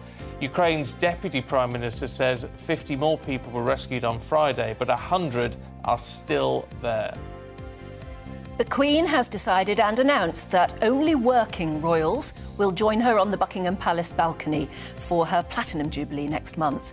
Neither Prince Andrew, Prince Harry nor even Meghan will appear alongside her on the balcony. Railway workers could be set to call for coordinated industrial action over jobs, pay and working conditions. Members of the Transport Salaried Staffs Association are going to talk about the cost of living at the National Conference in Sheffield over the next 4 days.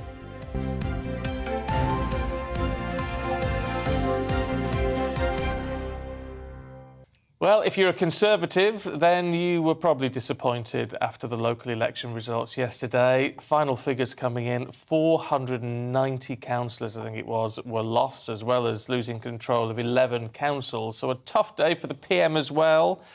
Boris Johnson admitting his party needed to focus more on what voters wanted. It's certainly a mixed set of results, and we've had a tough night in some parts of the country. But on the other hand, in other parts of the country, you're still seeing Conservatives going forward and making quite remarkable gains. This is a message from voters that what they want us to do, above all, 1, 2 and 3, is focus on the big issues that matter to them. Yeah, here. Meanwhile, Labour had a great day in London, winning control of Wandsworth, Westminster and Barnet, but failed to reconnect with many northern voters, as they would have liked, actually, in the former Red Wall areas. Now, the Lib Dems, they've been disappeared from national politics for ages, haven't they, really? But they're very good on the local level. They had the best day. 200 new councillors very nearly voted in. They also took control of Working, Gosport and Hull council, so it's pretty impressive from them. And what a turn-up in Northern Ireland. Sinn Féin is on track to win the most seats in the Northern Ireland Assembly after receiving the most first preference votes by a wide margin. Well, let's talk to political reporter at Reaction, Bill Bowkett, for his thoughts on what all of this means. There's a lot to delve through this morning on all of this, isn't there? First and foremost, can we talk about Labour in all of this? A good night in many respects, so good day, but perhaps not as good as it should have been. Yes, Labour did very well in London, winning, some of those key councils that were held by Conservatives, like Westminster and Wandsworth. And they've also done well in the south, winning, for instance, Southampton. But they failed to do as well in some places that they would have hoped to in the Midlands and the north, those former Red Wall seats, But I think Sir Keir Starmer, has gained some ground, from the disaster that was the 2019 general election. And there's also been some success with Labour kind of solidifying its base in Wales and also in Scotland. There was some analysis yesterday, I think it was John Curtis, the big pollster guy, saying that outside of London, Keir Starmer's performance was worse than the last performance by Jeremy Corbyn in terms of local elections.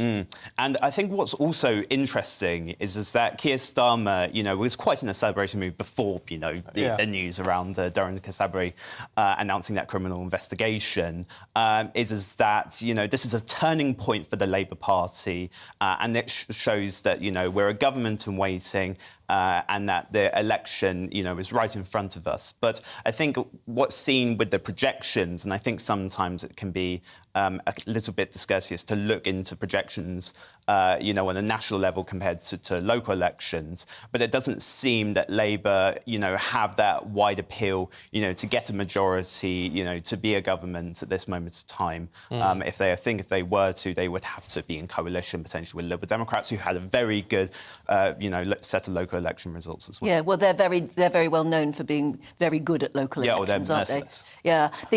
But Boris, though, as you might expect, came out fighting, first of all, saying, well, it's midterms. Yes, we had a tough night, but it's midterms. You would expect us to be kicked. But are they going to take any notice of the fact that they really have been kicked and that people... And time and again, everyone was saying on the doorstep the things that are mattering to people, mostly cost of living. So are they going to take any notice and do something? Because otherwise they will not do very well in another general election. I think that's absolutely right, Anne. I think interpreting local elections, more, hyper-local issues around, council tax or bin collections. But the big issue that's been coming up on the doorstep has been the cost of living crisis, which the government will have to kind of react from that and come up with new proposals. But having spoken to several, Tory candidates as well, that had been canvassing all week, Boris was also coming up on the doorstep quite a lot. So while, Tory MPs might be thinking that now is not the right time for a leadership bid, I think having looked at these results, Downing Street, it does have to take notice and think of, well, how exactly are we going to kind of react from this come the next general election? Which is interesting. I mean, I know a lot of people watching are very supportive of the Prime Minister and don't want all this Partygate thing to be looked at further. Some do. But, of course, now we're in a situation where there is an open investigation into Beergate. So you've got both the Conservative Party, where the Prime Minister has been found to have done something wrong, and the Labour Party, where it's looking like the police are suspicious that something has been done wrong. I know, it doesn't look very good on our national politics, that's for sure. The thing with this is that Starmer, the Labour leader, has just put himself in a pigeonhole over this matter. At the time when the Metropolitan Police announced that criminal investigation, into the Partygate scandal, Keir Starmer, members of the shadow cabinet, were calling for Boris Johnson to do the right thing, the noble thing, and resign. And now this investigation is happening. There's a very good chance that Starmer himself would also receive a fixed penalty notice, because if you've been looking, the excuses they've been making, Keir Starmer particularly, is that I believe that all rules, all guidance was followed at the time, and that Starmer, especially, over having that beer and curry at Mary Foy's constituency office in Durham, saying, well, I was working and I only popped in for a few minutes to just get a bite to eat. Well, that was the same excuse Boris made when he got his penalty with that surprise birthday cake that he received, back in June of 2020. So Keir Starmer was ambushed by a beer. Ambushed, yes. Yeah. I wonder if we will hear that anytime soon. It's going to get silly. It's going to be, well, I'm not going to resign unless he resigns. Well, I'm not going to resign unless he resigns. But think about this hypothetically. Imagine if Starmer did do the noble thing and he did resign, that would almost force Boris Johnson to resign himself because of the Except that it wouldn't, would it? Except it wouldn't. Well, we don't know, so we'll have to wait until what the inquiry has to say. You see, Bill, it's really good to talk to you this morning. Thank you. What I like about talking to young politicos like this, when they're so eager for the game, is you love it. You love it. Oh, you love the game of it all. Yeah, very much so. Which politics is a fascinating... It is. And can be fun, sort of thing. Oh, it can, yeah. It's all about personalities and vying for each other's seats and all the rest of it, so it becomes very competitive, doesn't it? Yes. We're going to see a lot more of you over the coming decade. Yeah, absolutely great. Thank you very much. Lovely stuff. I'll tell you what, who we'll have a lot more of in the next few minutes. Aidan McGee will be back with us after the break for all the sports news you need to know. First of all, the weather, though. Good morning, Alex Deacon here with your latest weather update. This weekend, most places are going to be dry and fine. Not blue skies everywhere, there will be a fair bit of cloud around, but when the sun is out, it'll feel pretty warm. The largely fine weather is courtesy of this area of high pressure, but you'll notice there is a tangle of weather fronts that hasn't completely cleared away, and that is making for quite a grey start across parts of East Anglia and the southeast. And it's here in particular where it may well stay fairly glum all day. Some showery rain on and off as well. Elsewhere, as I said, most places dry and fine, but not completely blue skies, some cloud and maybe one or two showers breaking out, particularly this afternoon over parts of northern England and southwest Scotland. But they'll be very hit and miss. Most places dry, sunny spells for Wales, southwest England and much of northern Scotland. And a warmer feel, certainly in the west compared to Friday, whereas it will be cooler in the east, 15 in Hull, Norwich, maybe if it brightens up 19 or 20 in the London area. But I think it will stay quite cloudy across East Anglia and the southeast well into this evening. One or two showers still around through the evening, a few scattered showers over northern England and southern Scotland. But again, most places will be dry if you're heading out tonight. Some mist and fog could form here and there, but generally it's going to be a dry night and with clear spells. Again, temperatures dropping down into single figures, well down into single figures in some rural spots. So a fresh-ish start to Sunday, but another fine day by and large. Yeah, maybe a bit of mist and fog here and there. Cloud is expected to thicken in the Western Isles of Scotland. There's a weak weather front here bringing a bit of patchy rain, but for most places it's dry. Yes, some places seeing a fair bit of cloud, but most seeing some blue sky on Sunday. Certainly probably a brighter day for East Anglia and the southeast. Some good spells of sunshine here, and as a result, it will be warmer. Where we see some sunshine, 18, 19, 20 or 21. Again, some of the coasts will be a little bit cooler. Enjoy your weekend.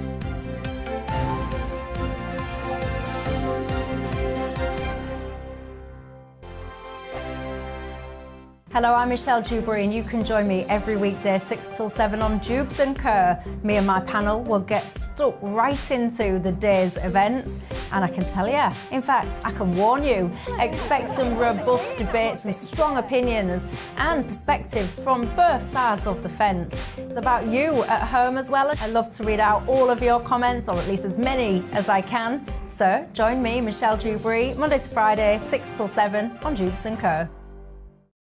On radio, they call it the drive time slot, 4 p.m. until 6 p.m. as listeners head home. It's that part of the schedule when the dust of the day's events begin to clarify, and we try to make sense of it for you. Brazier is drive time for radio and TV. It's fast, it's punchy, it's opinionated, there's a Brazier angle and a little bit of levity. That's the question. That's two questions, actually. That's Brazier, Monday to Thursday, 4 till 6 on GB News.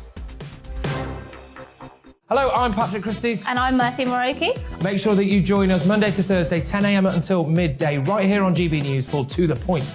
We're not afraid to talk about the topics that matter to you, or the big topics that always matter. We cover absolutely everything, from the breaking political stories of the day to law and order, what's going on in the channel. We're not afraid to hold people to account. We always make sure we include your views on our show. Indeed, if you're thinking it, you can guarantee that we're saying it. So make sure you join the conversation with us, 10 a.m. until midday, Monday to Thursday, for To The Point on GB News. I'm Dan Wootton. Join me Monday to Thursday from 9 to 11 for the feistiest and most fun news debate on TV, where free speech reigns. I'll bring you a sharp take on the day's biggest stories, bombshell newsmaker interviews, and A-list guests. And I guarantee you, no spin, no bias, no censorship, and no reason to go to bed. That's Dan Wootton tonight, Monday to Thursdays from 9 on GB News.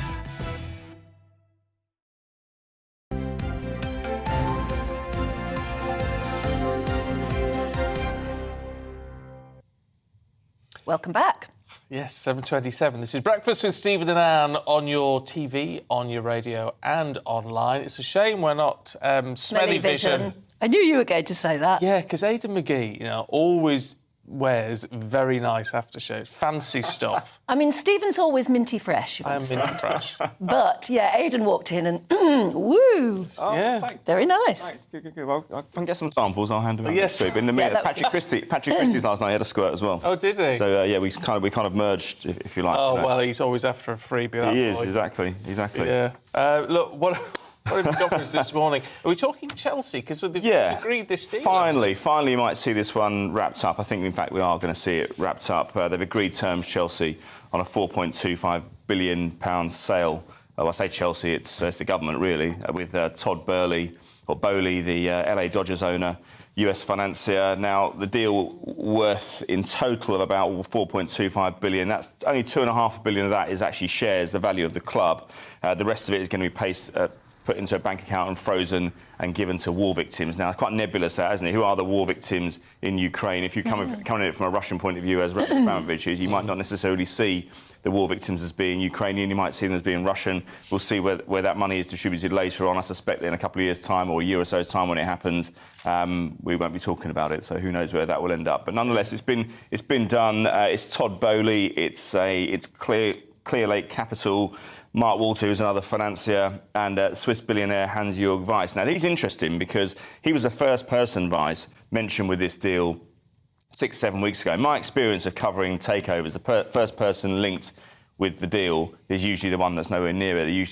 They're usually linked for another reason. They're trying to get a bit of publicity, or they're trying to flex their muscles to make people make the outside world think that they're serious in terms of another deal or something like that. But he's actually involved in this one, and they're going to provide £1.75 billion worth of investment over the next few years. So that should satisfy any supporters who are worried about whether players are going to be signed. And remember, Nadine Dorries has said 10 days ago that Chelsea were on borrowed time. This had to be done very quickly. Can you just go over the time? Because Roman Abramovich put up Chelsea for sale before he was sanctioned.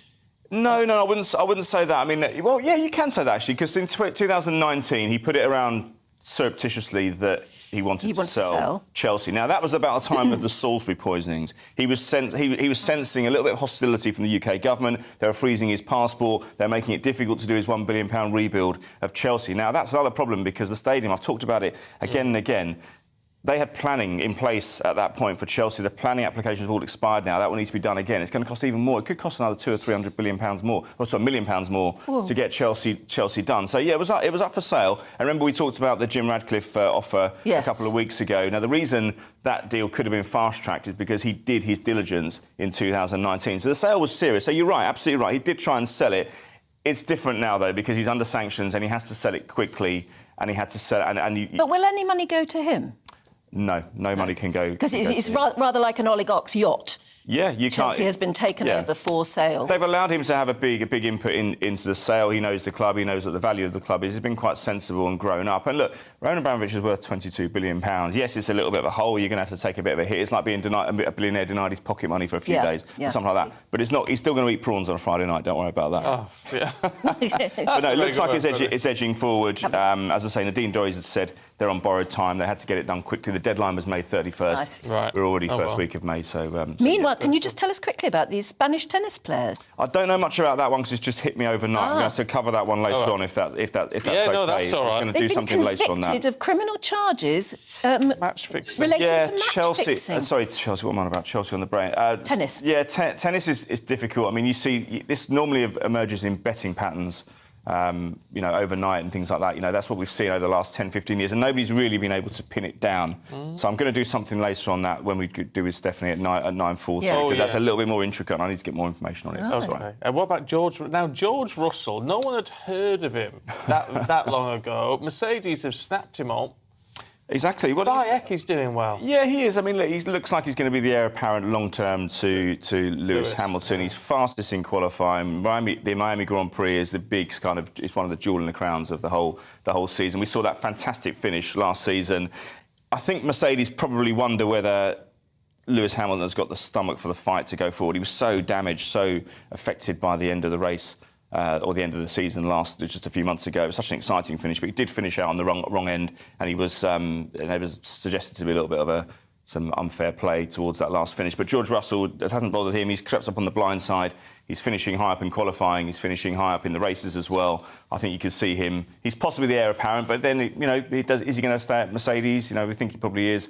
But then a few years down the line, that could all change. But I think in terms of a British flag, I think that he could be the heir apparent to Lewis Hamilton, certainly. Yeah, they've got one of them. And a big game tonight, Liverpool against Tottenham as well. Right. In the title race, Liverpool in the Champions League this week. Tottenham going for the Champions League places. They have to win to overtake Manchester City. City playing tomorrow. City smarting from that defeat against Real Madrid. So where's that happening? That's at Anfield today, 7:45. Yeah, so big game. But yeah, let me get more on that Spanish tennis. I'll give it to you at 9:40. We'll look forward to it. Thank you very much. Will you fix a tennis match? Smell you later. Yes, that's right. We look forward to that.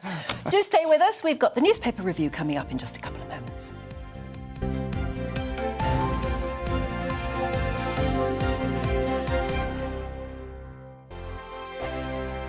Hello, I'm Michelle Dewberry, and you can join me every weekday 6 till 7 on Jubes & Kerr. Me and my panel will get stuck right into the day's events, and I can tell you, in fact, I can warn you, expect some robust debates, some strong opinions and perspectives from both sides of the fence. It's about you at home as well. I love to read out all of your comments, or at least as many as I can. So join me, Michelle Dewberry, Monday to Friday, 6 till 7 on Jubes & Kerr. On radio, they call it the drive time slot, 4 p.m. until 6 p.m. as listeners head home. It's that part of the schedule when the dust of the day's events begin to clarify, and we try to make sense of it for you. Brazier is drive time for radio and TV. It's fast, it's punchy, it's opinionated, there's a Brazier angle and a little bit of levity. That's the question. That's two questions, actually. That's Brazier, Monday to Thursday, 4 till 6 on GB News. Hello, I'm Patrick Christie's. And I'm Mercy Moroki. Make sure that you join us Monday to Thursday, 10 a.m. until midday, right here on GB News for To The Point.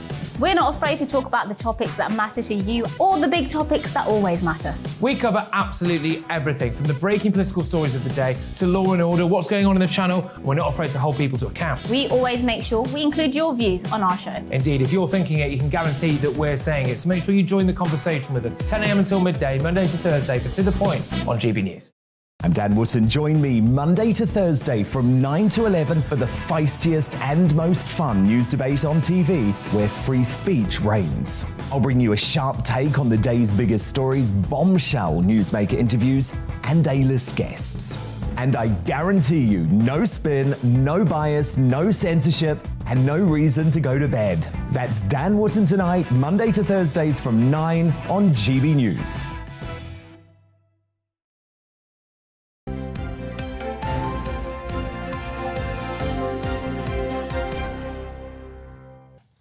"7:35 morning to you. This is Breakfast with Stephen and Anne on your TV, your radio and online.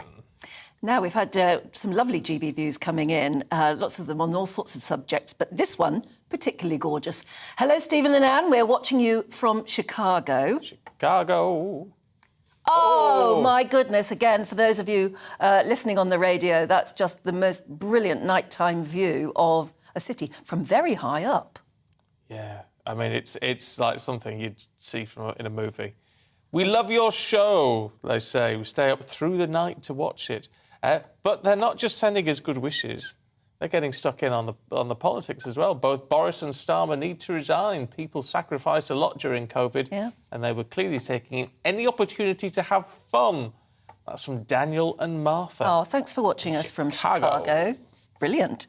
Actually, one more comment here from Steve, because we were talking about house prices and how you just can't get onto the property ladder at the moment, or can you? Morning, Anne and Stephen, says Steve. "You will own nothing and be happy. House ownership in the future will not be on our radar. Only a select few will own all property. Most of us will be on universal benefit. We can then be moved from property to property as the size of our family ebbs and flows. So by the time we are old, frail and on our own, we'll be moved out of the family home to be put in a one-bed flat." That's a future worth looking at, isn't it? Yeah. Great. That's how I feel, though, sometimes about it. It really is. Karina's had a good idea, though. She says, "I think we need a new rule that if you can prove you can pay rent for 2 years, then you should be allowed 100% mortgage, since renting is generally more expensive and it's very hard to save a deposit." Interesting idea. I mean, maybe something like that could be brought in. Keith says, Russell Quirk, he was the property expert we were talking to. Russell Quirk says a deposit for an average price house is £14,000 based on a house price of 286. That's 5%. Yeah. House prices where I and my son live are 700 grand plus. So his figures are nonsense for anyone living in the southeast. When you say average house prices, you are taking into account the whole country. Yeah, so. I know. It's some of the prices are absolutely crackers. Anyway, right, let's go through the papers. Political editor of HuffPost UK, Kevin Schofield, and former Conservative advisor Claire Pearsall are both here. Good to see you this morning. Kevin, let's have a look at The Guardian, should we? Where they're focusing on the tremendous success of Guardian readers, the Lib Dems. Yeah, I mean, that was the other big story of the night. It wasn't just about the Tories losing hundreds of seats. It was the Lib Dems doing incredibly well. And it does seem as though they've served their time in the political wilderness. They were very toxic after the coalition years. Nick Clegg is now going to make millions of pounds in America at Facebook. And Ed Davey seems to be doing pretty well as Lib Dem leader there. And not just in the south, which is, we mentioned earlier, where a lot of Conservative MPs will be very worried at the progress that the Lib Dems are making in places like Somerset. They also took control of Hull City Council, which is obviously a traditionally Labour area. So, a nice picture of Ed Davey there with his dog looking very happy, and he's got every right to be, I think. They're now seen as, I think, a safe protest vote in a way that they weren't before. Well, it is a protest vote, though, isn't it, Claire, in all of this? Because, I mean, the Lib Dems have just been off the... I mean, I know they're very good at local campaigning, got a reputation, but on the national front, they've just disappeared. I mean, when have we heard from Ed Davey? And I think that's the problem, is that on a local level they're very good, they can do these micro-campaigns and that's great. But on the national scale, what policies do they have? You know, what is their policy? Healthcare going forward? What is their policy on things like immigration or the Treasury matters, you know, with the economy? No one really knows. And they hide away from that and they just sort of point the finger from one side of the chamber at the Prime Minister without actually revealing what it is they believe in. They're very good at standing up and saying, you know, we are the holier-than-thou type of party. But when you drill down, they don't particularly stand for anything. I suspect I shall now get hate mail from Lib Dems from all over the country for that. But it's slightly the same position with the Greens. Very good local campaigns, and people see that as a very nice protest vote. Not going to translate onto the national stage and is certainly not going to impact Westminster. But when they did transfer it to national power under Nick Clegg, they blamed him for it. Well, yeah, I mean, obviously there was the tuition fees. That was the one decision that they never were able to shake off. I've never understood why they blamed Nick Clegg for not being able to deliver something in coalition that he promised if he had an all-out victory. In coalition, you have to do deals. Well, yeah, but obviously the Lib Dems had always, because it hadn't been in power, they were able to promise the earth to people. And then when they actually got into power, they had to actually make difficult decisions. They were signed up to the austerity programme as well, so they got all the opprobrium that the Conservatives got. And, you know, as I say, it's taken a long time for them to shake that off. But now, I guess, what's that, 7 years since they left office? The tuition fees thing was, I think, towards the beginning, as far as I can remember, of the coalition years. You're looking at that's a decade ago. Yeah. You know, young voters now coming through, it means nothing to them. So they've been able to move on, and now they're coming back again. And, you know, they could well be in a position, come the next general election, of, again, being in a position of maybe being able to support Labour. Another coalition. That'd go down well. Or an informal... There'll be some sort of informal pact going on. rather than a formal coalition. Yeah. They've had their fingers burnt the last time. Not at all, not at all. And they'll all deny that it's happening. Yes. There are 2 by-elections due to come up, and I think you'll see the pact coming out there with Wakefield and the seat down in Tiverton and Honiton. There's going to be a certain amount of Labour, you can go deal with Wakefield, we'll deal with the South West, thank you very much, which is just going to anger so many people that they never make themselves popular. No. And I think they did take a lot of flack during the coalition years, but they also sold out according to their own party, which is why their members left and why they went down so far in the numbers with MPs. They've, you know, raised their game and got back, but I don't think it's sustainable for them in the future. Now, look, when I was at school, packed lunch all the way. Always had a packed lunch. Me too.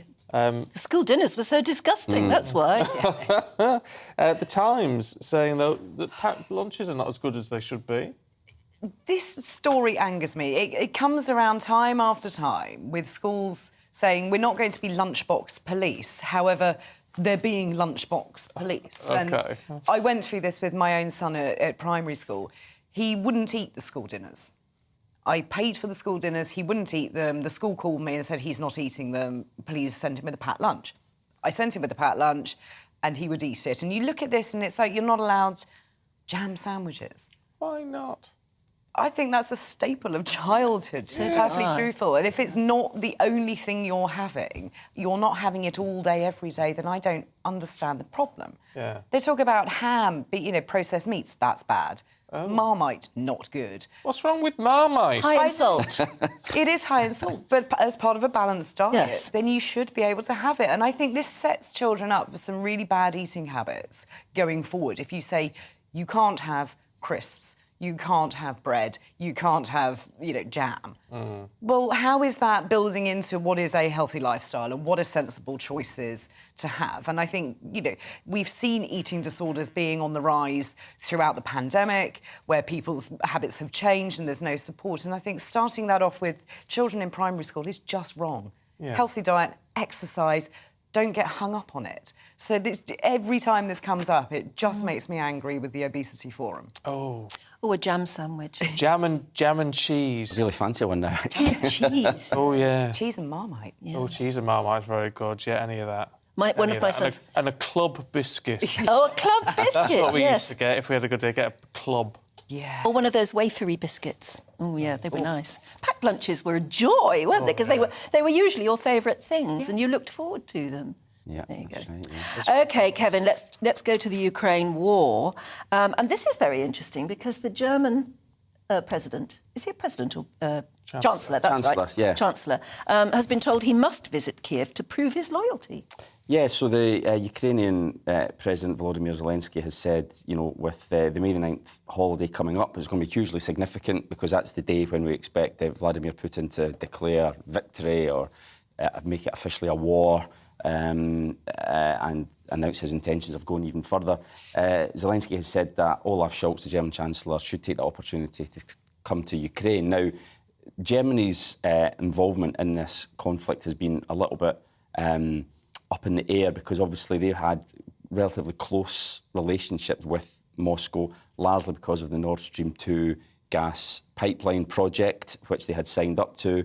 And in Ukraine, anyway, they're perceived as not having been full square behind Ukraine in the way that, for instance, the UK has been in terms of sanctions and providing military aid. So Zelensky has thrown this back on them, saying, right, well, here's your opportunity. Come to Kiev. Put him on the spot, isn't it? Absolutely, and show that you're with us. And it'll be interesting to see how Germany responds, because he also, in the same speech, praises Britain, again, saying if everyone in the world, or at least the vast majority, were steadfast and courageous leaders as Britain, the war would already be over and we'd be at peace and we'd have freedom in Ukraine. So, you know, no pressure, no Mr. pressure Scholz. No. So we'll see how he responds. Oh, it's interesting, isn't it? Look, we are out of time, I'm afraid, Kevin and Claire.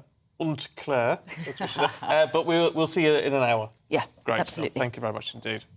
Can't do the rest of the show in a German accent. No, I really wouldn't. No. It's could be a bit Basil Fawlty, that one, couldn't it? A big mistake, I think, yeah. Yeah. 7:46, let's bring you up to date with the headlines then.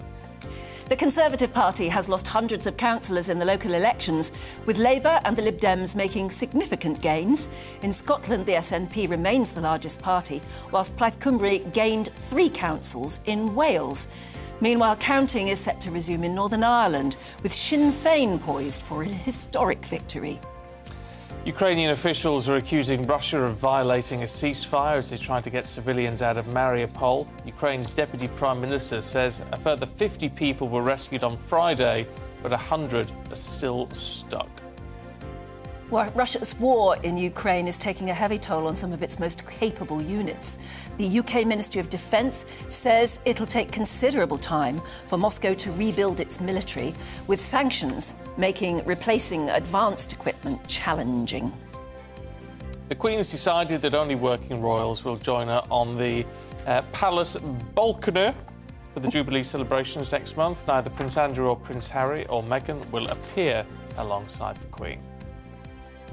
And North Korea has fired a short-range ballistic missile from a submarine off its east coast. South Korean military says, apparently that's their report, it comes just 3 days before the inauguration of South Korean President-elect Yoon Suk-yeol, who's vowed to take a hard line against the North.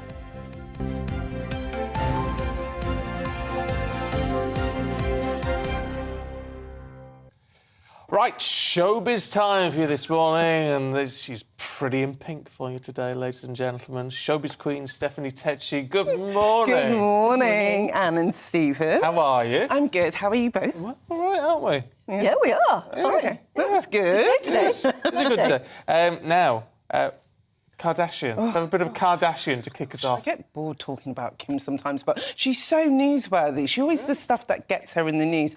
So earlier this week, there was this whole big furore where she wore Marilyn Monroe's dress that she sang Happy Birthday to President Kennedy. Well, did she wear the actual dress? She wore the actual dress. She got it from the museum, the Ripley, believe it or not, museum, yep. The £4 million dress, and she lost £16 to get into that dress.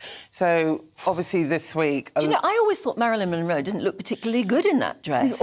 It was so nude, wasn't it? I mean, it showed her curvaceousness in ways that were shocking then, and actually much now. And a lot of people at the time this week have been saying that Kim did not pull it off, and the fact that she had to lose £16 to fit into that just for one event, people are saying that is not promoting a healthy message to young girls and in general people who want to lose weight to do it so drastically. I mean, Marilyn always looked very, very curvaceous, particularly in that dress, but she was obviously very small too. Yeah, and I think it's the generations of like different sizes. So what could have been a size 14 back then might actually be a size 10 now. Yeah. So there might have been a change. But anyway, Kim's added more salt to the wound, and last night she actually revealed she wore a second Marilyn dress to the Met Gala, and this one is actually the one Marilyn wore to the Golden Globes in 1962. And what makes it worse is Kim is actually posing with the Golden Globe that Marilyn had. So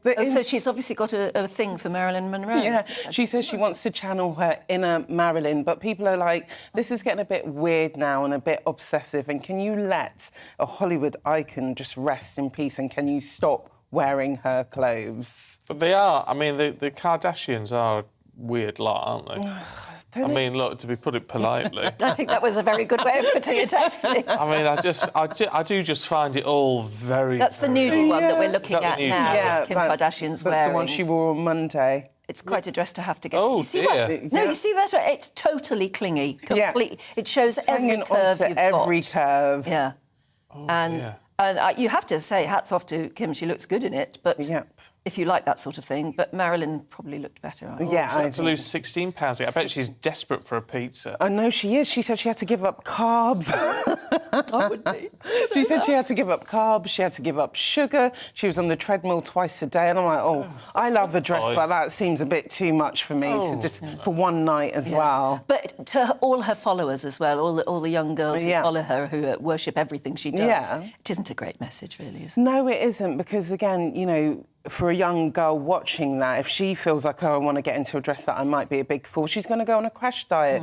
Like, Kim Kardashian has specific trainers who can tell her what to do, where a young girl might just stop eating, which is definitely dangerous, and Kim doesn't know about these people, her fans, who are looking up to her. She's just putting out those pictures, but, you know, Kim will always do Kim, and do it for the Instagram likes. Yeah, it's a sad world.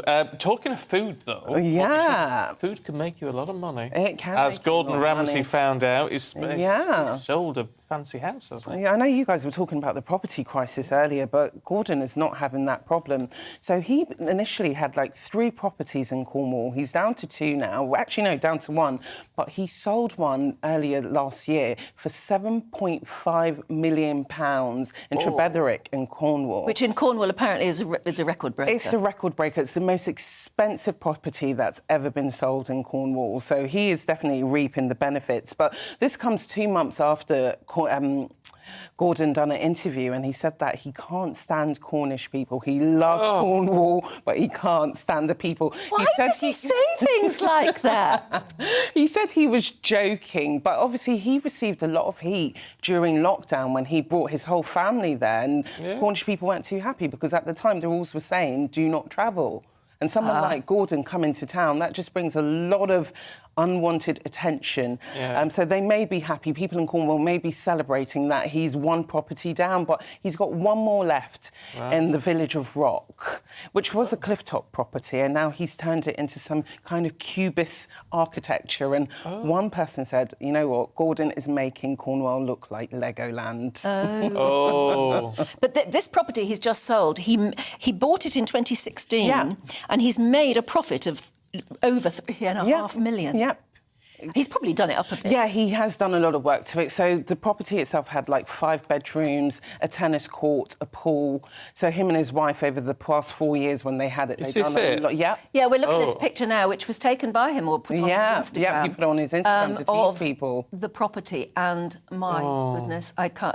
How do you remote. describe that? Blue sky, blue sea, and it's a beachfront property. Absolutely beautiful, sort of sweeping lawns going down to the beach. Why would he even sell it? I would just want to keep that in my possession forever. God knows. Whoever bought it is a very lucky person. Me, actually. Yeah. Me. I needed a little holiday getaway. Oh, can we come round, Stephen? No, I tell you what, you look at that, it's gorgeous, but imagine how many gardeners you'd need. Just to keep it going. Cleaners and all that stuff. Can you imagine hoovering the place? I mean, I think that would, No. Well, I'll tell you who's who's moved house recently. Who? Because he used to live on Abbey Road in Barrow, is hairy biker Dave Myers. And he's had some bad news. Yeah, I hate ending the showbiz roundup on a downer, but yesterday during a podcast on Agony Uncles with his co-star Cy King, he admitted that he has cancer and that he has to undergo chemotherapy. So he made a bit of a joke. He said he's no longer going to be a hairy biker, but he's going to be a baldy biker. But he said that, he wanted to come clean about it, but obviously he wants the public to respect his privacy. Yeah. He says they won't be out as much doing festivals, and he was just like, if everyone could provide their support to Sai and the production team, that would be much appreciated. But it's always a tough one when people go public about these things, because you realise the battles that a lot of stars do go behind the scenes. Well, it'll be a tough one. Yeah. It'll be a tough one. That pair make the best veggie burgers I have ever tasted in my life. They did. They went. I think they brought out a cookbook saying hairy bikers go veggie. Or something. And gosh, their vegetarian burgers are just love a veggie burger. It's making my mouth water. I know. Oh, God, I'm packaged this morning. They're quite But no, it's just. I feel really sorry for Dave. Yeah, I mean, they're lovely men. You'd see it when he was in Barrow. I don't know where he moved to. But he, because he was born and bred in Barrow, and you'd see him in Tesco's or whatever, and he would say hello. And I've never met him before. Is he quite friendly? He's a dead ordinary They both fella. are. They're lovely. Well, he says the prognosis is looking good, so we're sending him lots of love and well wishes. Yeah, Yes, it we keeps his hair for absolutely as long as possible, at least. Yeah. What he's got left already. I mean, he's missing a lot on top as it is. Oh. No, to be fair, no. Yeah, he is actually. He's quite, a bit baldy. It's just the length he had. Anyway, thank you. No worries. I'm trying to get out of this without saying anything really. Yeah, no, don't go on. It's relaxing too much. I am relaxing too much. Steph, thank you. We'll I'll see you be later back. on. Thank you. And don't forget to keep your GB views coming in, please. We want to know whether you'd even consider moving to Australia to escape the cost of living crisis. Ooh, sounds nice. Here's the weather. Good morning, Alex Deacon here with your latest weather update. This weekend, most places are going to be dry and fine. Not blue skies everywhere, there will be a fair bit of cloud around, but when the sun is out, it'll feel pretty warm. The largely fine weather is courtesy of this area of high pressure, but you'll notice there is a tangle of weather fronts that hasn't completely cleared away, and that is making for quite a grey start across parts of East Anglia and the southeast. And it's here in particular where it may well stay fairly glum all day. Some showery rain on and off as well. Elsewhere, as I said, most places dry and fine, but not completely blue skies, some cloud and maybe one or two showers breaking out, particularly this afternoon over parts of northern England and southwest Scotland. But they'll be very hit and miss. Most places dry, sunny spells for Wales, southwest England and much of northern Scotland. And a warmer feel, certainly in the west compared to Friday, whereas it will be cooler in the east, 15 in Hull, Norwich, maybe if it brightens up 19 or 20 in the London area. But I think it will stay quite cloudy across East Anglia and the southeast well into this evening. One or two showers still around through the evening, a few scattered showers over northern England and southern Scotland. But again, most places will be dry if you're heading out tonight. Some mist and fog could form here and there, but generally it's going to be a dry night and with clear spells. Again, temperatures dropping down into single figures, well down into single figures in some rural spots. So a fresh-ish start to Sunday, but another fine day by and large. Yeah, maybe a bit of mist and fog here and there. Cloud is expected to thicken in the Western Isles of Scotland. There's a weak weather front here bringing a bit of patchy rain, but for most places it's dry. Yes, some places seeing a fair bit of cloud, but most seeing some blue sky on Sunday. Certainly probably a brighter day for East Anglia and the southeast. Some good spells of sunshine here, and as a result, it will be warmer. Where we see some sunshine, 18, 19, 20 or 21. Again, some of the coasts will be a little bit cooler. Enjoy your weekend.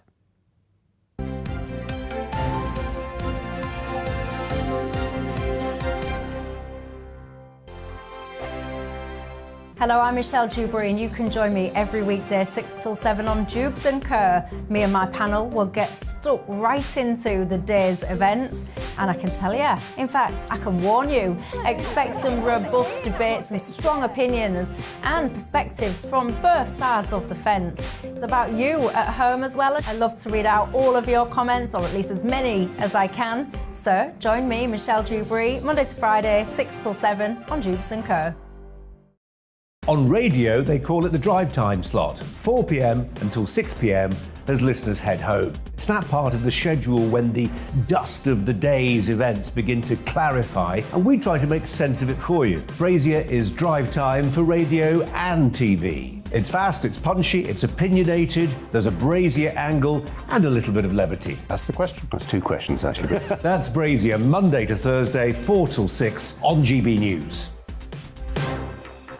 Hello, I'm Patrick Christie's. And I'm Mercy Moroki. Make sure that you join us Monday to Thursday, 10 a.m. until midday, right here on GB News for To The Point. We're not afraid to talk about the topics that matter to you or the big topics that always matter. We cover absolutely everything, from the breaking political stories of the day to law and order, what's going on in the channel. We're not afraid to hold people to account. We always make sure we include your views on our show. Indeed, if you're thinking it, you can guarantee that we're saying it. So make sure you join the conversation with us, 10 a.m. until midday, Monday to Thursday, for To The Point on GB News. I'm Dan Wootton. Join me Monday to Thursday from 9 to 11 for the feistiest and most fun news debate on TV, where free speech reigns. I'll bring you a sharp take on the day's biggest stories, bombshell newsmaker interviews, and A-list guests. And I guarantee you, no spin, no bias, no censorship, and no reason to go to bed. That's Dan Wootton tonight, Monday to Thursdays from 9 on GB News.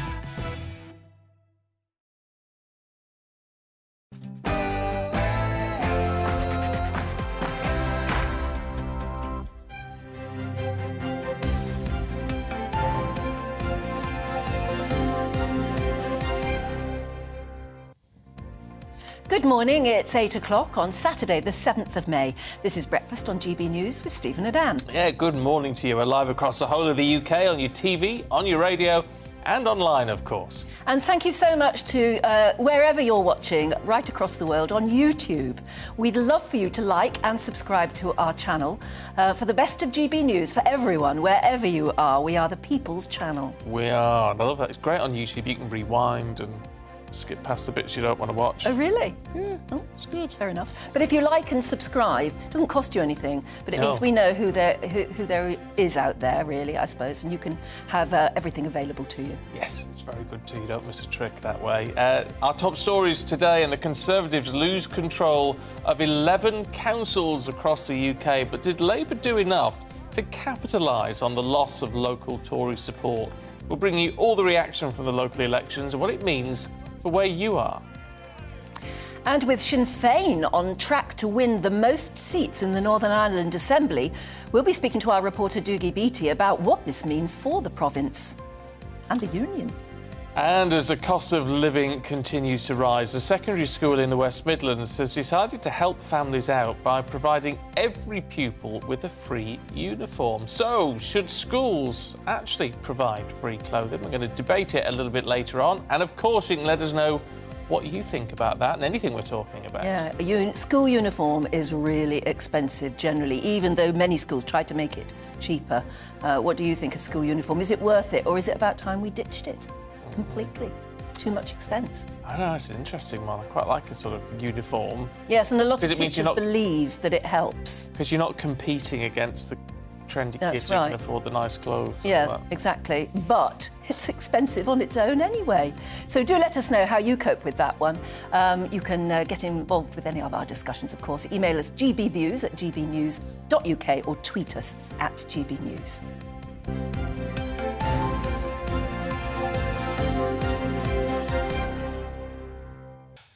Well, our main news this morning then, and Conservatives across the UK were disappointed after the local election results. They lost very nearly 500 councillors and they lost control of 11 councils. Tough day for the Prime Minister. It was a tough day. Yeah, he actually said so. It was a tough day for him. He sort of came out saying, well, obviously it's mid-term and we would get kicked. But he did admit his party needed to focus more on what the voters wanted. It's certainly a mixed set of results, and we've had a tough night in some parts of the country. But on the other hand, in other parts of the country, you're still seeing Conservatives going forward and making quite remarkable gains. This is a message from voters that what they want us to do, above all, 1, 2 and 3, is focus on the big issues that matter to them. Meanwhile, Labour had a great day in London, winning control of Wandsworth, Westminster and Barnet, but failed to reconnect with many northern voters, as they would have probably liked to have done in former Red Wall areas. The Lib Dems had the best day. They saw almost 200 new councillors voted in. They also took control of Woking, Gosport and Hull councils. I'm a little bit disappointed. I hate to say it, but I'm disappointed by the Prime Minister's comments there. In that he says, the voters are telling us their top priorities 1, 2 and 3 is you must focus on their priorities. Yeah. Doesn't mean anything. Well, you could have told him that. Duh. Yeah. Yeah. It was a bit of a meaningless comment. He could have come out and said something a bit more hopeful and pointed, I think. Maybe that reflects how disappointed he actually was. Maybe. Well, let's talk to the CEO and founder of the Youth Vote UK, Alexander Cairns, who's here. Good to see you this morning. Good morning. Look, I don't know quite how we work out how many young people actually voted, or how many young people, much of their concerns were driving what we saw on Thursday. But the turnout was so terribly bad, you can't imagine that a lot of young people actually thought my voice is going to be heard here. Yeah, so typically at local elections, young people don't tend to vote in massive numbers. General elections, we see a better turnout. What I would say is specifically in London, there was a slight uptick actually in young voters, and that's probably why you saw some of the left-leaning parties kind of benefiting from that. But across the rest of the country, given that a lot of the local elections were more rural, young people didn't, turn out in their droves, no. I gather Labour put up quite a few younger candidates. Yeah, so one of the things that we found which worked quite well was actually Labour, the Greens, the Lib Dems put a lot of young candidates up for election. And statistically, what we find is when parties put young candidates on the ballot paper, a lot more young people want to support fellow young kind of candidates. So it was actually a smart move by the parties. I don't want to say it was just a tactical move. Actually, I do think that these young people deserve to stand and represent their areas. But actually, what we see is young people like to support fellow young candidates. So is that almost sort of regardless of the politics? Yeah, I mean, it's an interesting point because we have actually seen some of the Conservative young candidates also standing and maybe not getting as much support. So the policies do matter, of course, but generally speaking, young people like to support young candidates on the ballot paper because actually it's so rare. A lot of the mainstream politics, we don't see young people getting involved. So when you do see a young candidate standing, a lot of young people want to support them. We did see lots of them getting involved with the Jeremy Corbyn vote, didn't we? And that's when, Labour went deliberately into the universities and really worked hard at getting young people out to vote. Yeah, and it worked. And it worked, and you saw some of the policies around free tuition. So absolutely, some of the left-leaning parties appreciate how important the kind of youth turnout vote is, and I think some of the other parties are probably realising that actually they need to do more on that to kind of yield the results.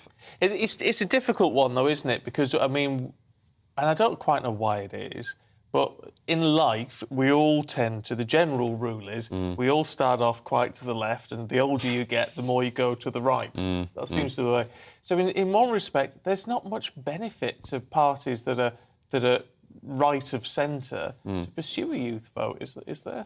Well, I think I appreciate what you're saying. However, I do think that not every single individual, the older they get, tends to go to the right. No, it's a general point. For sure. But I think what we're seeing actually at the moment is, 15 years ago, the youth turnout of general elections was, in the 30-40%. Now, what we're seeing is far more young people vote.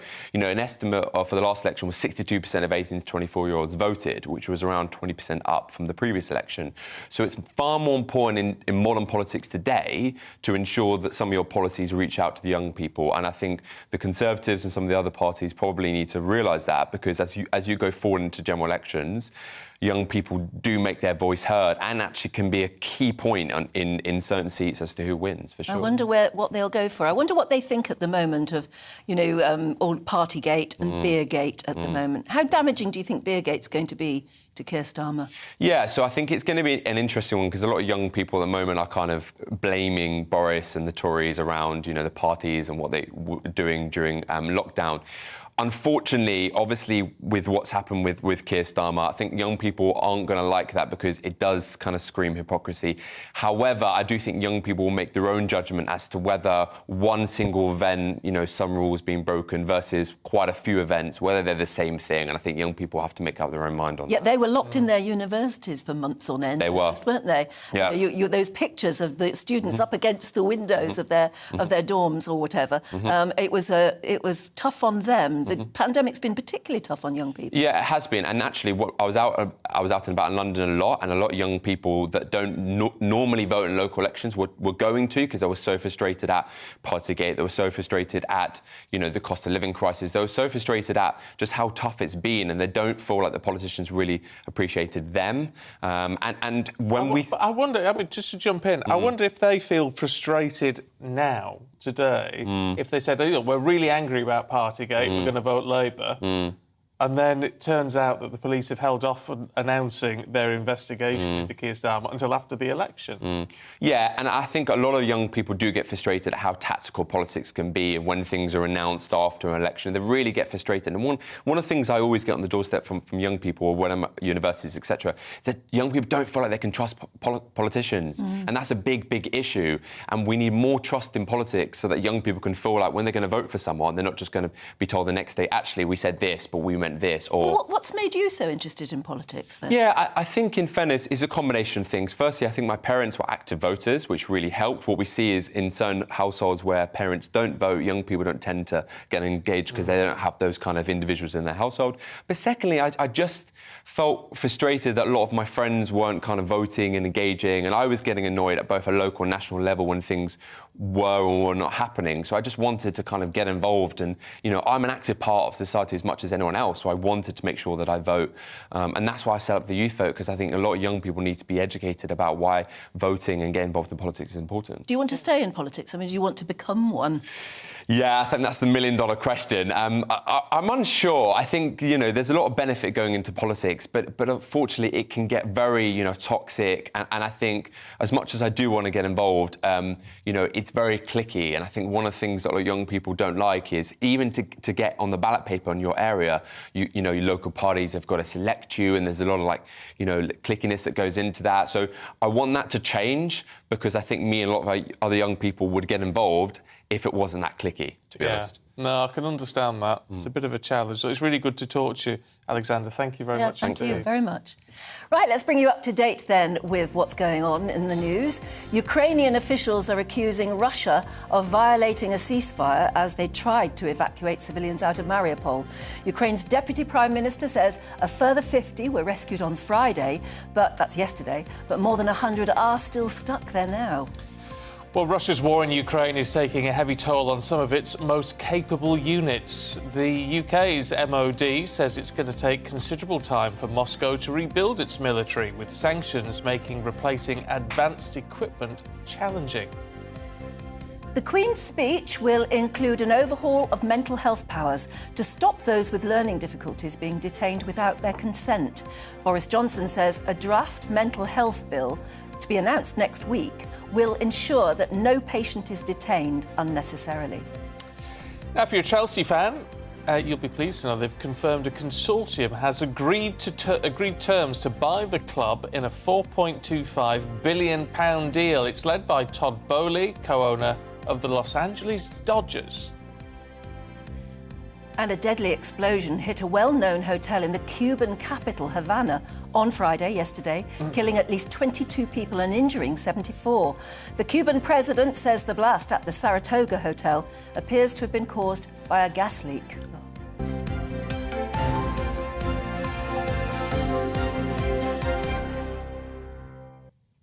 Bad, because Cuba needs all the sort of tourism and things it That can looked get. absolutely Awful. devastating. If you're listening on the radio, I mean, the whole side of the hotel was completely blown away. Big building, too. It's one of those places I quite fancy going to, is Cuba. The people I know who've been there said there is nothing, there's no customer service or, you know, like when you get into a hotel or anything, because they just don't know how to do it.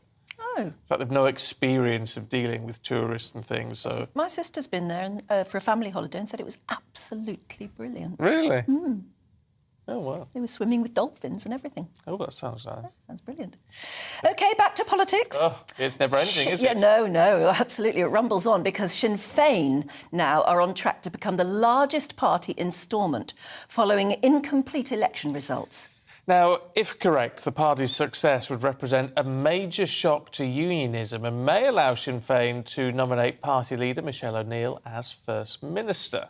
So, could they actually call for a referendum on a united Ireland? Is that even on the horizon? Here to discuss the results, Doogie Beattie, GB News' Northern Ireland reporter. Hello there, Doogie. I mean, that's the question everybody's asking this morning, is how close are we to a referendum that might actually, well, unite Ireland and really affect the Union of Great Britain? Well, I mean, that is the biggest question on everybody's lips for about the last 2 weeks in Northern Ireland. If Sinn Féin manage to come back as the biggest party, they're due to come back with about 27, 28 seats. That's pretty much as you were. They left with 27 seats. The DUP may well nearly draw that. They've only lost one MLA here yesterday, and he was a former education minister that didn't perform that well during the pandemic. But the question of a border poll, it's a good one to have. 72% of the jobs in Northern Ireland are in the public sector. It receives 9 billion of a grant amongst about 1.6 million people. Another 8 or 9 billion in consequential, so about 18 billion off the British taxpayer. It has 9 major hospitals in Northern Ireland, but it has the longest waiting lists in the UK. So if you want to take that and say, OK, we're going to have a border poll, the problem that is every 7 years then under the Good Friday Agreement they're allowed to ask for another border poll. So you have to ask at that point, will the British government build new hospitals, build roads, build infrastructure in Northern Ireland that it may well give away within 7 years? You have also got to look at businesses and say, well, will they invest? And it may take up to 15 years getting your money back out of a business, or because of the protocol and being held inside the EU and everything that goes with it of being caught inside Britain, the ECJ, the divergence problems, would they be better just putting their money into the Republic of Ireland? And then, of course, we have a real problem in Northern Ireland with what's called ETAs, expected time of arrivals. We used to have a common travel area between Britain and the Republic of Ireland. When we were all in the EU, it wasn't a problem. When we're all out of the EU, it wasn't a problem. But now Ireland is in it and Northern Ireland's not. They are starting, Britain is looking at this saying, hold on a minute, there are people that are being caught in Britain and then coming back through Dublin, back up in through Belfast, getting the ferry cross and back into Britain again. So within the next year you could well end up with British citizens in Northern Ireland having to show British passports to get into Britain. So the whole point of a border poll, once it's actually set in place once, then you start to look at that happening, and it's the investment problems that come. But I think when we are looking now, at Stormont as it goes, I don't think that there will be a government here for quite a while, because the unionists are still coming back to this point that they collapsed it in the first place for, was the protocol. They don't agree with the protocol because of issues in and around consent, and they're not going to go back in when the protocol exists. So I think we're in a stalemate situation, and we're exactly where we were when we left.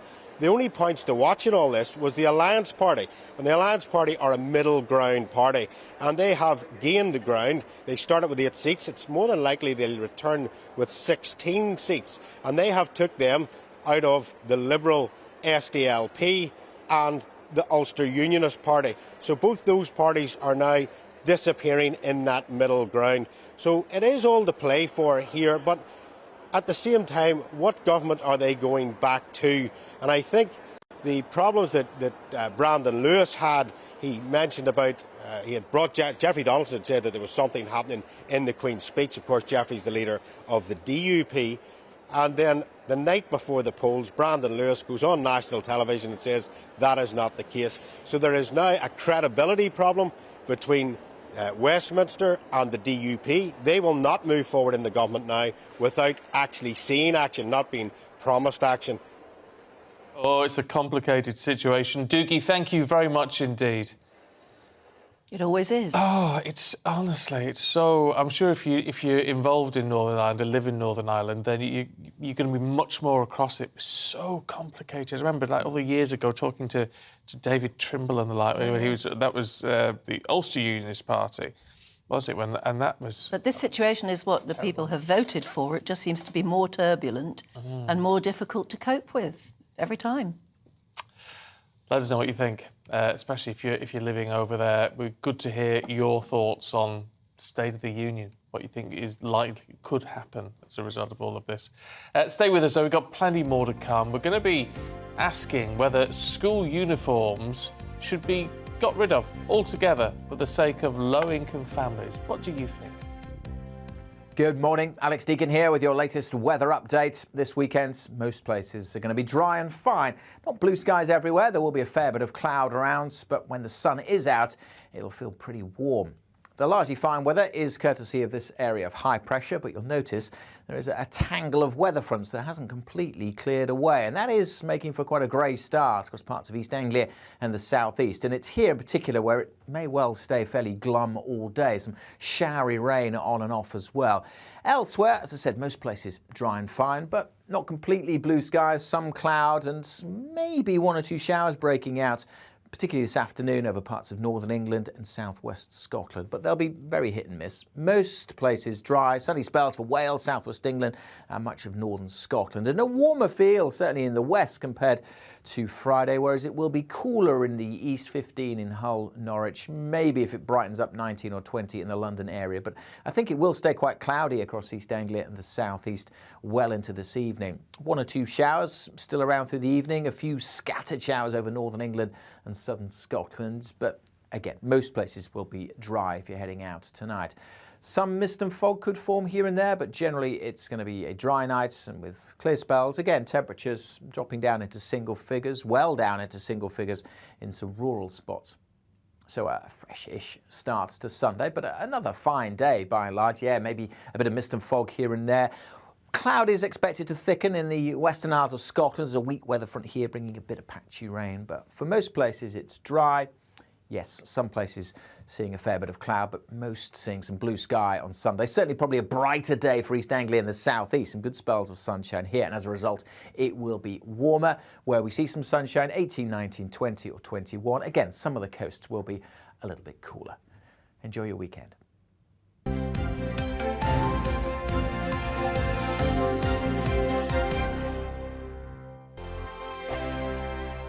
Hello, I'm Michelle Dewberry and you can join me every weekday 6 till 7 on Jubes and Kerr. Me and my panel will get stuck right into the day's events, and I can tell you, in fact, I can warn you, expect some robust debates, some strong opinions and perspectives from both sides of the fence. It's about you at home as well. I love to read out all of your comments, or at least as many as I can. So join me, Michelle Dewberry, Monday to Friday, 6 till 7 on Jubes and Kerr.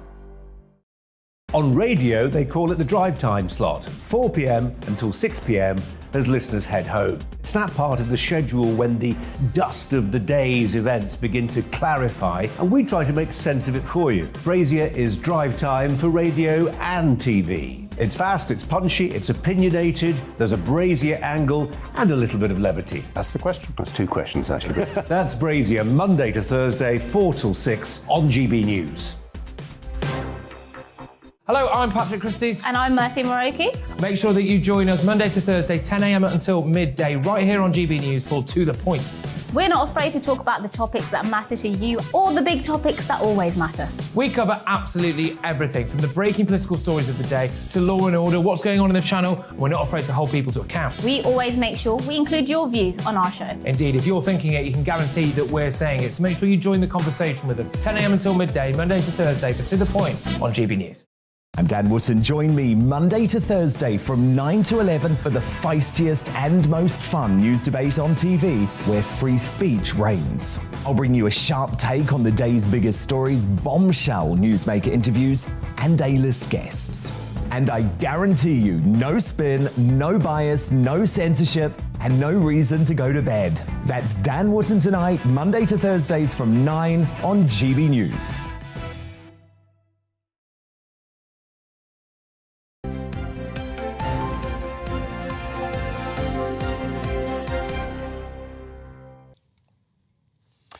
Welcome back. It's 8:23. You're watching and listening to Breakfast with Stephen and Anne. We're live across the UK on both your TV and your radio. And, of course, online. Don't forget that. Yes, YouTube. Very good on YouTube if you subscribe and then like. You may as well like it if you subscribe it. That's what I'd say. Then you don't miss the trick. We hope so. Yeah, I must apologise if you. I've got this really creaky stool today. Yeah. someday we're going to upgrade and have seats. WD-40. WD-40. That's what we were talking about yesterday. I know, I still didn't bring any in. I've got some in the garage as well. Loads of you getting in touch. We're talking about house prices, weren't we, earlier on? We had a guest on who's an expert, a property expert, who was saying doesn't really think there's a problem for first-time buyers. You know, they're older. They're about 34 is the average age of a first-time buyer now. But, you know, they get a decent mortgage and there's not much to worry about. You know, and he was saying the average house price is about 286,000. Yeah. So if you need a 5% deposit, that would be 14,000. Thank you. And he said that's affordable. Yeah, it's affordable, not a problem. Which got some people, I mean, including me, really, you know, steam coming out of my ears. Yeah, Colin from Gillingham says, hello all. Wow, we just had an explosive household when it comes to this. We have a son and daughter at home, 25 and 23, both work hard, saving for houses. As quickly as they save, the prices go up. They both have working partners, but even with savings and parents' help, they still can't leave home. The idea of having a wedding and families are just a dream. See, that's how it feels in my house. Whenever this subject comes up, my sons feel exactly the same way, that there's not enough help, it's just too expensive. The prices of houses are just too expensive.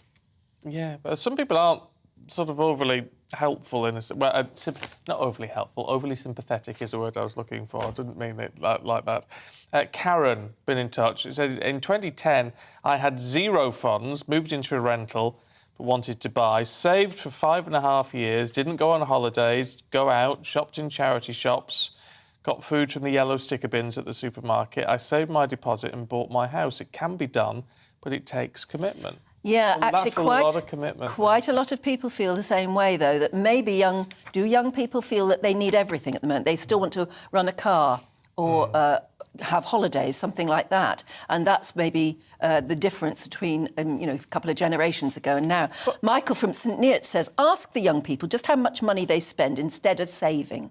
Things like daily lunch and drinks rather than a pack-up and flask. Nights out, clothes, holidays, going to stag nights and weddings, often to far-flung places. The list goes on. Many things I didn't spend a lot of money on when younger. I wonder if there's less incentive, though, to save, because it's like, well, what do you save for? Is that if I save, I'm still never going to be able to afford the deposit or whatever it may be, so I may as well just enjoy myself. Or is there a north-south divide? I mean, Chris says it's not difficult to buy properties in the rest of the country, and there is still the government's Help to Buy scheme for new homes, which are available in abundance. The south of the country is not the only place to live, and now a lot of people are working from home. There is no need for young people to live there. I don't know if I don't know if I agree. In the sense that it's not... Because a lot of young people... The houses are so much cheaper in other parts of the country. They are. I mean, it's like much more affordable. However, some of the salaries are much lower as well. Yes, they are. So I don't know. But it's just that... But whatever your situation, I think it's the deposit now. Our guest was saying you can still get a 95% mortgage. I mean, I don't know. No, I don't Can you? know. I've not seen one for a while. I mean, I'm sure they're out there somewhere, but... But for what sort of property? For what sort of property? Because every young person I talk to says, you know, they're having to, you know, save up tens and tens and tens of thousands of pounds. And there's no doubt all the politicians have said that in this recent bout of elections, it's the cost of living that comes up as the major problem when they are knocking on people's doors and asking them their views. Well, as that cost of living continues to rise, one secondary school, Perryfields Academy in Oldbury in the West Midlands, has decided to help families out by providing every pupil with a free uniform. Well, let's talk to Steve Chalk, founder of the Oasis Charitable Trust, who joins us now. Good to see you, as always, Steve. Look... Good morning to you both. I mean, school uniforms, I mean, I had not been aware that nowadays they tend to be a real financial burden on a lot of families and you know, just at a time when they can't afford them. Yeah, well, the more elaborate they are, the more beautiful they look, but the bigger the strain they are. So when you see a child wearing a blue blazer or a red one or a green one or a brown one, and you know those skirts that are made of tartan and blazers that are branded, all of that, that's all extraordinarily expensive, of course, and you can only get it from official suppliers. Whereas if you have a uniform that with black trousers and a black jacket or an ordinary sweatshirt and a sew-on badge, the price comes tumbling down for a start. And then, as I was listening in, and Anne was talking, you were saying, well, should school uniforms be scrapped altogether? The problem with scrapping school uniforms is that then it's a free-for-all, and kids get bullied because they haven't got the right fashionable clothes to wear. In fact, in none of our schools do we ever do non-uniform days, because we work in disadvantaged communities, and we know that a non-uniform day is a nightmare for children, and bullying will take place because of it. Or the child just feels left out because they not got the latest top or the latest trainers or whatever. So a simple uniform that you can buy from a high street store really helps. And then in all our schools, we have a store where we supply free uniforms. We work with the whole family, not just the child, and would supply a free uniform to anyone who needs one.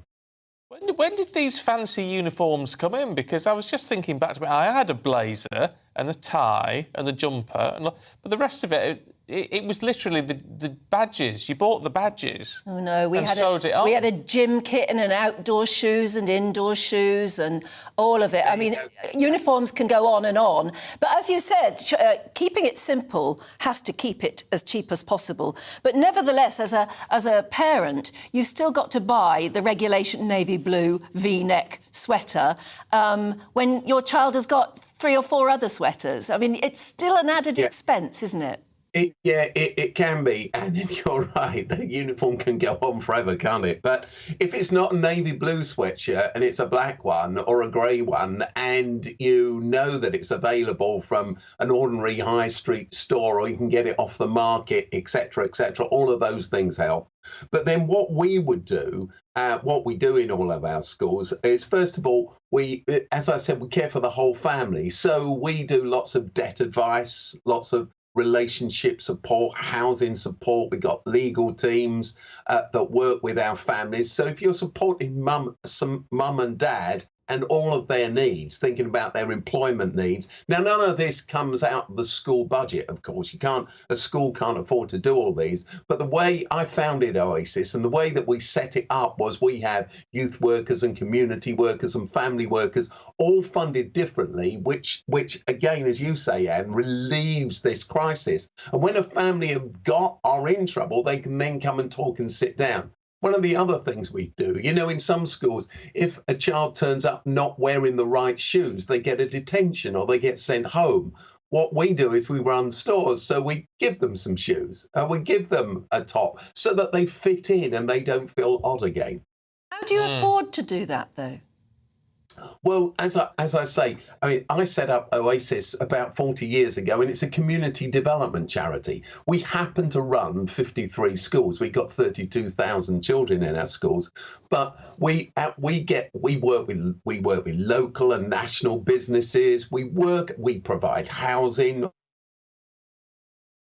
Oh, we've lost the line. He's gone. There you go. Well, if you come back to us, I want to know, it's all very well, you've got one school that wants a navy blue uniform, another school that might want grey or something like that. How do you cope with supporting all of those different looks? Because isn't that the point of another point of a school uniform, is that one school looks different from another, from another, from another? Yeah, well, yes, but as long as if you stay to those standard colours that you can then buy at Asda or Tesco's or whatever it is for, not a lot of money. 10 quid? Yeah. That you can't afford at the moment? Well, yeah, but then you're not paying out for replacing the other clothes that would get damaged at school. Yeah, but you can't allow your children to wear... Nobody is going to want to wear their school uniform jumper at home, are they? Or at the weekend? No. So it's still an extra. But it's rough and tumble, isn't it, at school? They're going to get a bit damaged and all the rest of it. Loads of you getting in touch on this one. And everyone in favour of school uniforms, just making them more affordable. Kerry says, don't scrap school uniforms. Remember how it felt on Wear Your Own Clothes Day and taking £1 in to do it. I hated it, anxiety through the roof, because my mum had 4 teenage daughters worrying what the other kids would think. There you are. I remember that, feeling really uncomfortable on Wear your own thing. We never had that at my school. Yeah, Marianne says school uniform clothing in supermarkets and such like is what I buy for my grandchildren, and that's cheaper to buy now than it was when my children were young. I assume it's the clothing with school logos on that's more expensive. I really think uniform is more important. It would end up a fashion parade, and children whose families couldn't afford the latest named fashions would suffer. By the way, I'm in Spain watching you on YouTube. Keep up the good work. You're the best. That's lovely, thank you. Cariad says, no, don't scrap it. How would it benefit poorer families when the pressure to have the most fashionable items will take the place of uniforms? Yes. It's all about fashion. But I totally get it, because we had no money for that, the fashionable. We didn't have any named clothes or anything when we were kids. That's the other thing, is sewing name tapes in. Oh, yeah. Well, that was always done. Name tapes. They were, because you used to get iron-on name tapes, which of course come off in the wash. They come off, yeah. Yeah, and so you had to sew your name tapes in. Oh, I love that. But didn't you like? Was it not a chore of love? Because you could. I used to like seeing. Not when my you've got name in 4 the thing. sons, and you have to keep changing them. When you hand to a hand-me-down, you have to change them. Yeah. I had my kids were colour-coded. In the end, that was the only way I could manage. Oh, really? It had a gold thingy on it. Yeah, I used to sew gold. If it was that, it was one child, and if it was blue, it was the other. And then when they all grew another year, you had to sort of unpick it and do it again. But labour of love, it may be, but it took forever. Oh, yeah, good old hand-me-downs, though. I don't know if I ever got hand-me-downs with uniforms, because my brother, who was the older one, he was very rough and tumble. I don't think it lasted long enough. Even the poshest schools, though, have second-hand uniform shops. And they are brilliant, usually, because you can spend a fortune on some things, and they're not even worn out because children sprout up. So you give it to the second-hand uniform shop. Oh, do you remember those days? On. Remember, it was before the days when the supermarkets did uniforms and the clothes and all that sort of thing. But we had a little shop in Dalton called Maelstrom. Oh, yes. I remember Maelstrom. Was it a posh uniform shop? No, it was just a little... It was about... I don't know, about a third of the size of this desk, and you used to cram in it with just clothes everywhere, you stand in the middle. But they did all the school jumpers and things that were all the right colour. Then you bought the badges and so on. Right. But I remember every year, of course, you sort of go in, you get your blazer. And it was always really big. It was like that. Because your mum said you've got to get it too big. And then you grow into it. And you grow into it, and then you grow out of it. Yeah, that's right. Yeah. Terry from Barnsley says, I remember the days when uniforms weren't popular, but pupils went to school in their choice of snorkel parkas and expensive trainers, but a school uniform just the same. When I was a fire officer, I visited a village school and was surprised when the head showed me the boiler house outside, because I noticed all the children in the playground wore red jackets with grey trousers or skirts. The head said to me that he could cast an eye over the pupils and immediately spot any outsiders who shouldn't be there. No. Keep school uniforms. They're cheap enough now. Yeah, well, I'll tell you what, though, I don't know about coats. We just had to get parkas and things. Anyway, keep your thoughts coming through on this one. It's really good to hear from you. GBviews at gbnews.uk. But don't go anywhere, because we've got all the papers for you in a couple of minutes.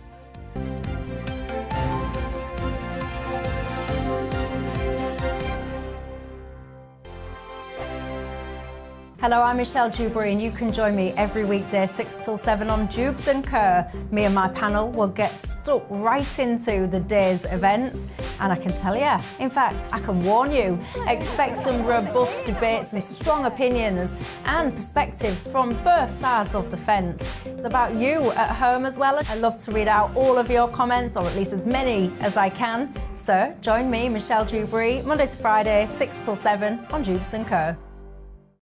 On radio, they call it the drive time slot, 4 p.m. until 6 p.m. as listeners head home. It's that part of the schedule when the dust of the day's events begin to clarify, and we try to make sense of it for you. Brazier is drive time for radio and TV. It's fast, it's punchy, it's opinionated, there's a Brazier angle and a little bit of levity. That's the question. That's 2 questions, actually. That's Brazier, Monday to Thursday, 4 till 6 on GB News. Hello, I'm Patrick Christie's. And I'm Mercy Moroki. Make sure that you join us Monday to Thursday, 10 a.m. until midday, right here on GB News for To The Point. We're not afraid to talk about the topics that matter to you, or the big topics that always matter. We cover absolutely everything, from the breaking political stories of the day to law and order, what's going on in the channel. We're not afraid to hold people to account. We always make sure we include your views on our show. Indeed, if you're thinking it, you can guarantee that we're saying it. So make sure you join the conversation with us, 10 a.m. until midday, Monday to Thursday, for To The Point on GB News. I'm Dan Wootton. Join me Monday to Thursday from 9 to 11 for the feistiest and most fun news debate on TV, where free speech reigns. I'll bring you a sharp take on the day's biggest stories, bombshell newsmaker interviews, and A-list guests. And I guarantee you, no spin, no bias, no censorship, and no reason to go to bed. That's Dan Wootton tonight, Monday to Thursdays from 9 on GB News.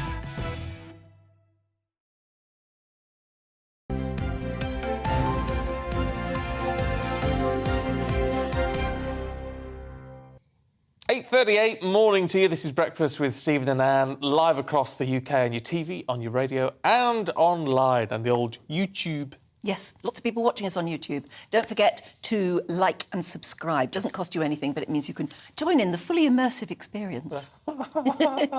Oh, yes.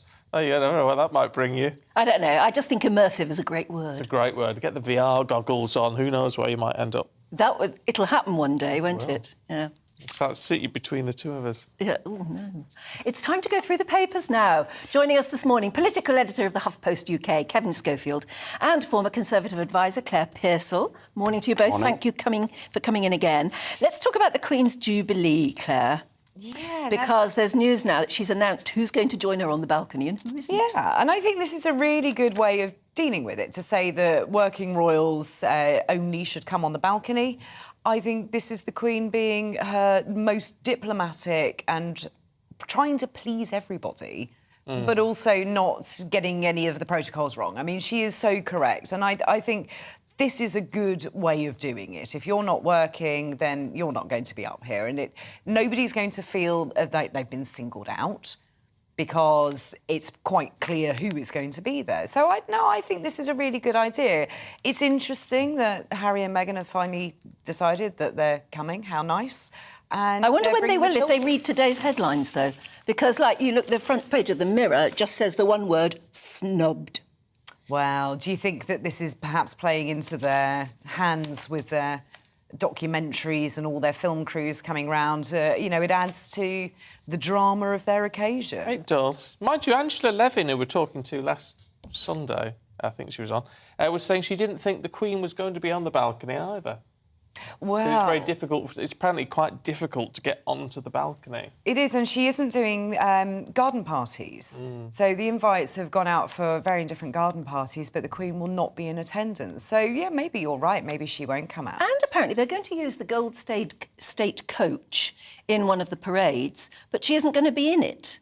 But they are going to somehow sort of superimpose an image of her in it. Oh. Yeah. So this is almost like the sort of virtual reality monarch. Well, she did say, didn't she? Was there that interview with Alistair Bruce, and she said it was very uncomfortable. Yes, on the coach. yeah. Apparently it is very.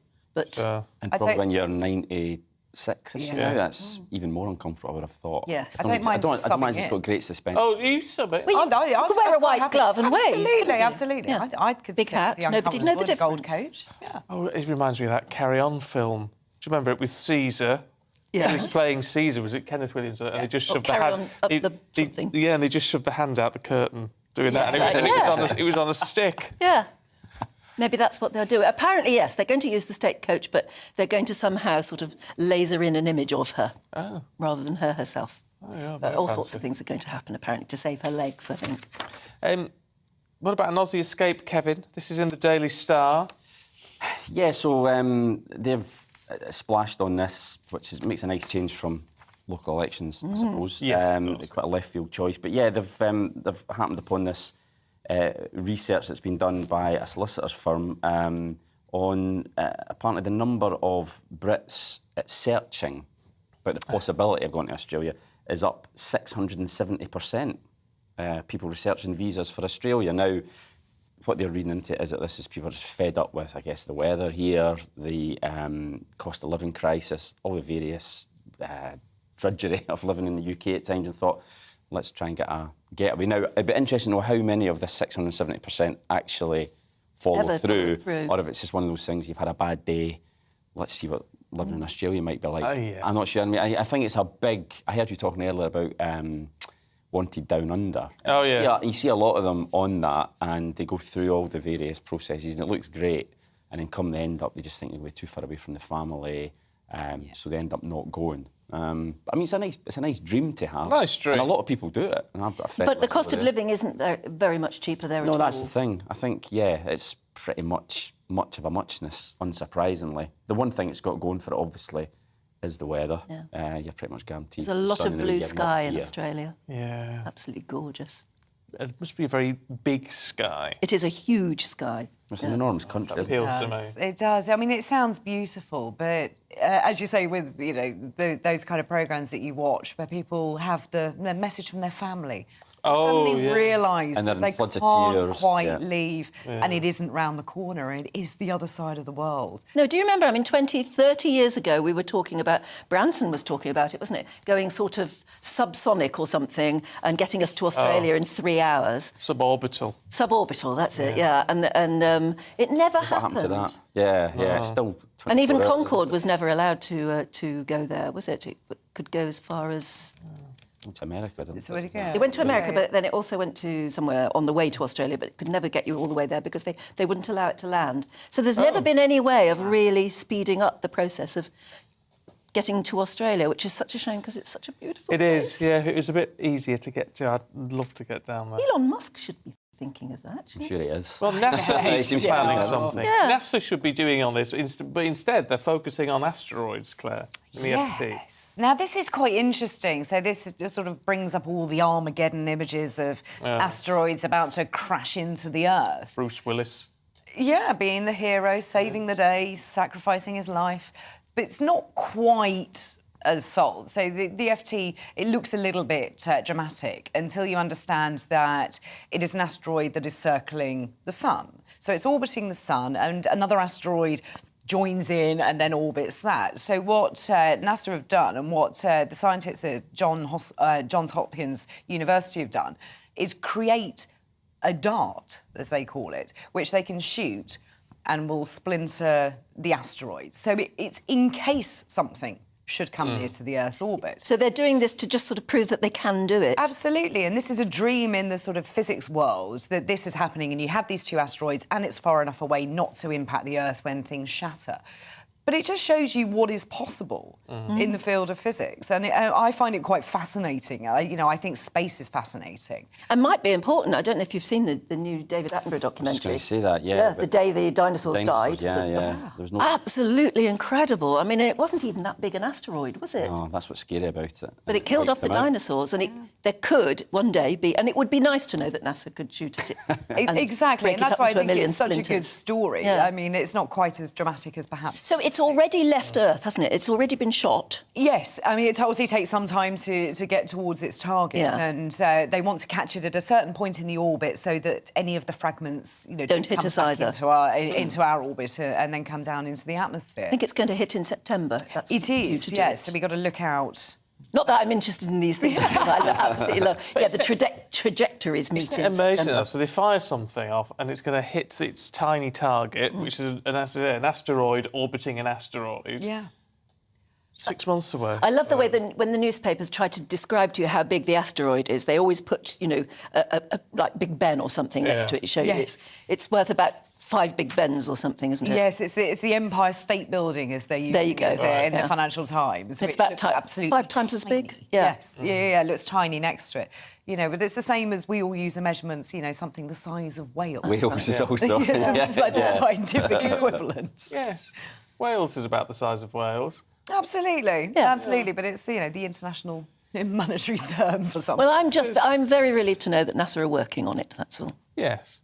No, I quite like it. Well, you'd spend nuclear weapons up there and, like old Brucey Willis. Yeah, I mean, there's something sort of quite fascinating about saving the planet. I think. Yeah. Very clever stuff. How do we... have we got time? How do we go from that to, Kevin, the Guardian's take on the local elections? Yeah, it's quite a sharp handbrake turn. It's the Eye, actually. Beg your pardon. There's one of the many angles of the local elections was in Scotland. Obviously, I find that particularly interesting. But do you? Yeah, I can't think why. No. And what's interesting up there is, again, the Conservatives have dropped down into third place. They were second behind the SNP for quite some time. Labour have made a bit of a comeback. But, after 15 years, the SNP their representation went up again, the most councillors they've ever had. And, you know, despite the fact that their record in government isn't great, their record in local government in places like Glasgow is awful, and yet they're still the biggest party. And it just shows, I think, what happens when the Constitution just dominates everything. So it doesn't matter if your local bin doesn't get collected. If you are a staunch nationalist, you're going to vote SNP. It trumps everything, which is why they're still riding high. I heard somebody yesterday saying that Labour couldn't possibly win a general election in this country until they can do much, much better in Scotland. Yeah. Is that right? Pretty much. I mean, they would need a landslide in England like in 1997 or a swing to Labour in England to not need Scotland, which is, you know, the 97 election was a once in a century election. So pretty much, yeah. I mean, if you think back... That just shows what an uphill struggle they've got. Well, you think back in the 80s, 90s, they used to routinely send 40, 45, 50 MPs down, Scottish Labour MPs, and now they have one. Yeah. So they have to make some kind of comeback up there, really, so that they're not relying on SNP votes to get a majority Lib Dems that we talked about earlier. Yeah. And that is a particularly toxic thing on the doorsteps in England. It's a very potent attack by the Tories. They say, well, if you vote Labour, they might end up having to do a deal with the SNP. Do you really want that? That was very effective. Yes, it was. For David Cameron. So you can see them maybe doing that again in 2024. Oh, dear. Well, if you are north of the border, let us know what you think about all of that. Because, I mean, it's fascinating, especially we're talking now a similar thing in Northern Ireland as well with Sinn Féin and what have you, and whether that's going to turn into a unionist vote or a nationalist vote. Depending on where you are on that one. Thank you both. It's been really good to see you today. Yes, thank you. Thank you. Now, 8:49, let's just bring you up to date with the headlines. And Sir Keir Starmer has said he's confident no rules were broken as police investigate allegations of lockdown breaches during election campaigning in Hartlepool last year. The Labour leader allegedly drank beer with colleagues and had a curry, including his deputy, Angela Rayner, at a time when indoor mixing was banned. The Queen has decided and announced that only working royals will join her on the Buckingham Palace balcony for her Platinum Jubilee next month. That means no Prince Andrew, no Prince Harry, no Meghan appearing on the balcony beside her. A further 18 children have been found to have sudden onset hepatitis. That brings the total in the UK now to 163. The UK Health Security Agency says a common virus called adenovirus may be causing the severe liver condition, which surged following the pandemic. Chelsea have confirmed a consortium has agreed terms to buy the club from Roman Abramovich in a £4.25 billion deal. The consortium is led by Todd Boehly, co-owner of the Los Angeles Dodgers baseball team. An explosion has hit a well-known hotel in the Cuban capital, Havana, yesterday, killing at least 22, injuring 74.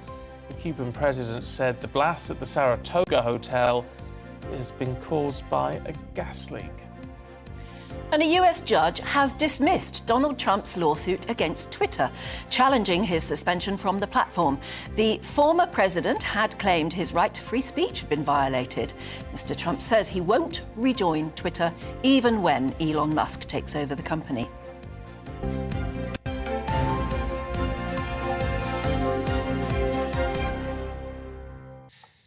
Now, as the cost of living continues to soar, there's higher interest rates, of course, that we've just seen on your mortgages, food inflation, fuel prices. The whole lot is really adding up to the perfect storm, and it's worrying, very worrying for an awful lot of people. How can we just make ends meet? Well, Terry Donahue is an avid viewer of our channel and joins us now. Hello there, Terry. A very good morning to you. Hello, Anne. Good morning to you. Well, you're live on GBNews with Stephen and Anne. It's lovely to see you. How worried are you about the cost of living? How does it affect you? How does it affect me? Well, I had a message from my Octopus Energy in the week. My gas and electric bill has more than doubled monthly. You know, it's frightening. But I mainly worry about my granddaughter, my younger family. I've got a pension and I'm reasonably okay, you know, reasonably. If it goes on too much, who knows? But the younger people, how much it's costing them, they've got a mortgage, the interest rate's gone up, the mortgages are going to go up. I feel sorry for them and frightened for them. I mean, Terry, the politicians all say, you know, we've heard it over the last few weeks, you know, more needs to be done. Labour says the government needs to pull its finger out and do more. What would you like to see? What do you think could be done to help people? Well, if you're relying on Boris, you know, the other day we see Boris when they was talking about the old lady who got on a bus to keep warm, and all he had to say about it was, well, I'll put them buses in place because she's got a free bus pass. You know, you can't rely on these people. They're absolutely, totally out of touch with reality. Whatever they say, when you listen to Boris, and all his mates, when they come along, they go, oh, he's lovely and he's going to do this, and no. They're totally out of touch. Did you vote in the local elections? As it happens, for the first time in my life, I never. And I really, like most people, all of my friends, I won't say all of them, but a lot of my friends, they didn't vote. It's a pointless voting. You know, if you've had anything to do with the councils, if you complain about anything, nothing happens. Nobody's at work, but they want us to carry on paying their wages and their pensions. Everything will go up. And again, everybody says it, the potholes in the ground, nothing gets fixed. And then they expect us to vote for them. No. I'm sick of it. And I've never, ever not voted in my life since I was old enough to vote. But today, I couldn't even be bothered to go down and spell my paper. You see, that's interesting, because, I mean, a lot of people complain, I totally get it, that they don't feel like they're being listened to, their views aren't being listened to. But if it gets so bad that you just say, what's the point? That's really concerning. I mean, presumably, you would make the effort when it comes to the next general election, would you? Because it's, I guess, a more important vote. Let's be honest now. Boris, never again, not for me. I loved Boris when he first come in. But who are you going to vote for? Keir Starmer? Come on. Yeah, it's who we got to vote for. None of them do listen to anybody. None of them do anything for us. They're all good and they say they're going to do this and they're going to do that. Nothing happens. And it's not just me. I would say 99.9% of my friends all say the same thing. We're sick of it. And there's nothing we can do about it. It's the same as this cost of living. Where did it come from? All of a sudden, everything's doubled. Everything. Petrol. Have you been out buying any petrol lately? It's ridiculous. Where did it come from? It's astronomical. I know. I filled up my tank at the weekend. Absolutely astronomical. Now look, you've been listening and watching us this morning, and what gets your blood boiling at the moment? And would you ever consider, and have you ever considered, moving away from Britain, choosing somewhere else to live? Not really, no. Years ago, I was going to emigrate to South Africa, and I'm going back now 40 years. But I hurt me back, and I said to the family, look, I can't go to a new country and not be able to work. So we never went. And that's the reason we are not in South Africa now, I would imagine. But that's where we was going. And what was your career? What were you, Terry? I was a security engineer. We do alarm systems, closed circuit television, and access control. That's what I've done all my life since I was 14. I left school when I was 14, started in the alarm industry then, been in it all my life till I retired. I enjoyed it. It was good stuff. I wonder, I mean, now I'm guessing you're retired now, Terry. I am. I mean, is life good? Is life fulfilling? Yeah, I enjoy. I've got a couple of hobbies. I go cycle riding with my friends. We do quite a bit of that. You know, I like gardening. I I'm quite happy with my life at the moment, but it's very worrying. It's very worrying. And when if something makes my blood boil when I have to sit and listen to these politicians on your programme, I think to myself, God, dear, if I wasn't, I'd like to be sitting next to them and I'd have something to say to them. Well, that's why you need to. That's why we love your views. We feel like that. I don't suppose you'd like it much, but yeah. Terry, I would it's love lovely to sit talk next to you. to a couple of them and give them a few home truths. Well, it wouldn't be a bad thing. No, it wouldn't. Terry, It's great to talk to you. Thanks. It really is. Thanks for watching us, and thanks for joining in this thank morning. you, Anne. And being on the telly thanks, yourself. Stephen. Pleasure. Keep well. Pleasure. Thank you. Lovely. I love that. It's what it's all about. It's getting your voice heard, whether it's like that with Terry or emailing gbviews@gbnews.uk. Yeah, because we are the People's Channel, and that means it's yours. Yeah. Stay with us. We've got more coming up in just a moment.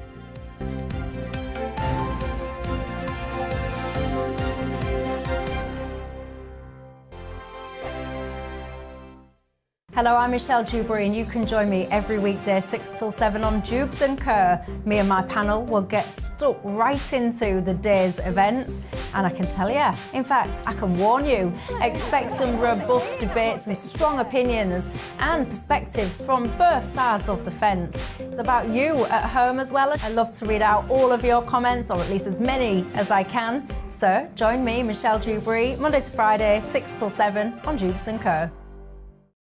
On radio, they call it the drive time slot, 4 p.m. until 6 p.m. as listeners head home. It's that part of the schedule when the dust of the day's events begin to clarify, and we try to make sense of it for you. Brazier is drive time for radio and TV. It's fast, it's punchy, it's opinionated, there's a Brazier angle and a little bit of levity. That's the question. That's two questions, actually. That's Brazier, Monday to Thursday, 4 till 6 on GB News. Hello, I'm Patrick Christie's. And I'm Mercy Moroki. Make sure that you join us Monday to Thursday, 10 a.m. until midday, right here on GB News for To The Point. We're not afraid to talk about the topics that matter to you, or the big topics that always matter. We cover absolutely everything, from the breaking political stories of the day to law and order, what's going on in the channel. We're not afraid to hold people to account. We always make sure we include your views on our show. Indeed, if you're thinking it, you can guarantee that we're saying it. So make sure you join the conversation with us, 10 a.m. until midday, Monday to Thursday, for To The Point on GB News. I'm Dan Wootton. Join me Monday to Thursday from 9 to 11 for the feistiest and most fun news debate on TV, where free speech reigns. I'll bring you a sharp take on the day's biggest stories, bombshell newsmaker interviews, and A-list guests. And I guarantee you, no spin, no bias, no censorship, and no reason to go to bed. That's Dan Wootton tonight, Monday to Thursdays from 9 on GB News.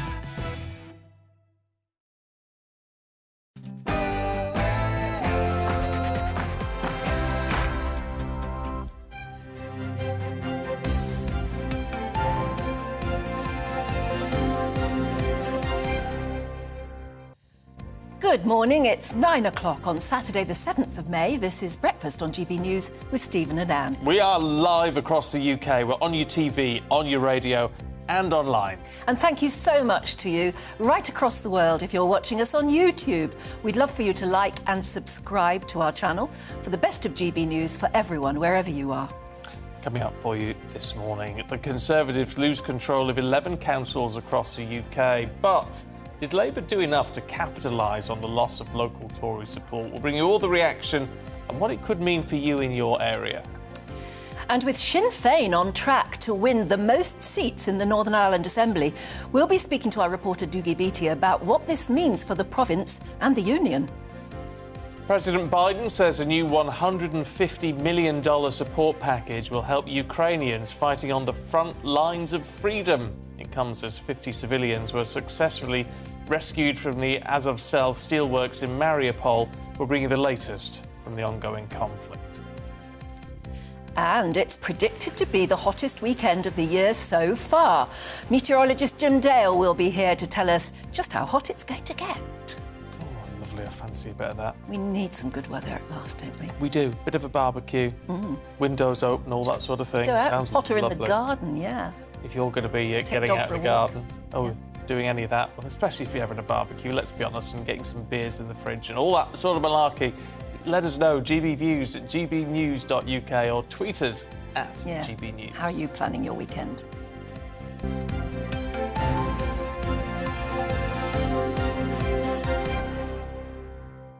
What are you going to be doing? I don't actually know. What does Stephen Dixon do when he utterly relaxes? It's lovely to sit in the garden just with me and the other half of the cat, and he has a beer, I have an alcohol-free beer, just relax and enjoy it, soak up a bit of sun. I might be able to get the patio cushions out. Oh, yes. Oh, that's a big deal, isn't it? Yes. Because if you get them out too early, they get rained on, and then you're stuffed for ages trying to dry the blinking things out. Yeah. So I might go dangerous and get out the patio cushions. I would. Yeah. I would. I tell you what, we're all buzzing here a little bit after speaking to Terry. Wasn't he lovely? Yeah, absolutely. It's just, tell you what, it's what we love more than anything. You should have heard all the noise in our ears from our producers and things. Just because it's just so good to talk to you and as Terry said, hopping mad sometimes listening to these politicians. He didn't even specify a party, did he? It's like it's all politicians because they talk the talk, but they don't walk the walk. I mean, you get that a lot.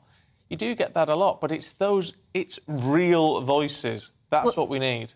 That's why this channel was set up in the first place, isn't it? Actually, to give people a voice who don't normally have a chance to express their voice and aren't sort of in the media already or in the establishment. Yeah. So if you want to join in with your voice, yes, of course, get in touch, gbviews at gbnews.uk, or tweet us. But, we may well find a chance to do a Terry with you. Yeah. If you want to say, I'd love to come on the programme, pop it in there, and then we'll chase up as many as we can. We'll put you through a strictly rigorous persecution thing. No, I don't mean that. Yeah, no, it's just... We'll find out who you are, because we're not putting anyone on. No. You just got to I'm in dangerous water here. Talk me out of it. No. It's just, you never know, because some people will try to sabotage. Yes, yeah. So you've just got to... I'm sure that's not you, but, there's those people who just like to jump on, so we will make sure you're not going to swear. Well, we don't want them either, do we, really? That's the point, it's your channel. Yeah, absolutely. Now, talking about having your say and your voice, well, that's what elections we've just done are for. That. Yeah. But, of course, not that many people took part, sadly. But of those who did, well, the Conservatives have been left a bit disappointed after the results came through. They lost 500 councillors, very nearly, also lost control of 11 councils. Yes, the Prime Minister came out saying it was a bit of a tough day for him, but he did admit that his party needed to focus more on what the voters wanted. Well, we could have told him that, couldn't we? It's certainly a mixed set of results, and we've had a tough night in some parts of the country. But on the other hand, in other parts of the country, you're still seeing Conservatives going forward and making quite remarkable gains. This is a message from voters that what they want us to do, above all, 1, 2 and 3, is focus on the big issues that matter to them.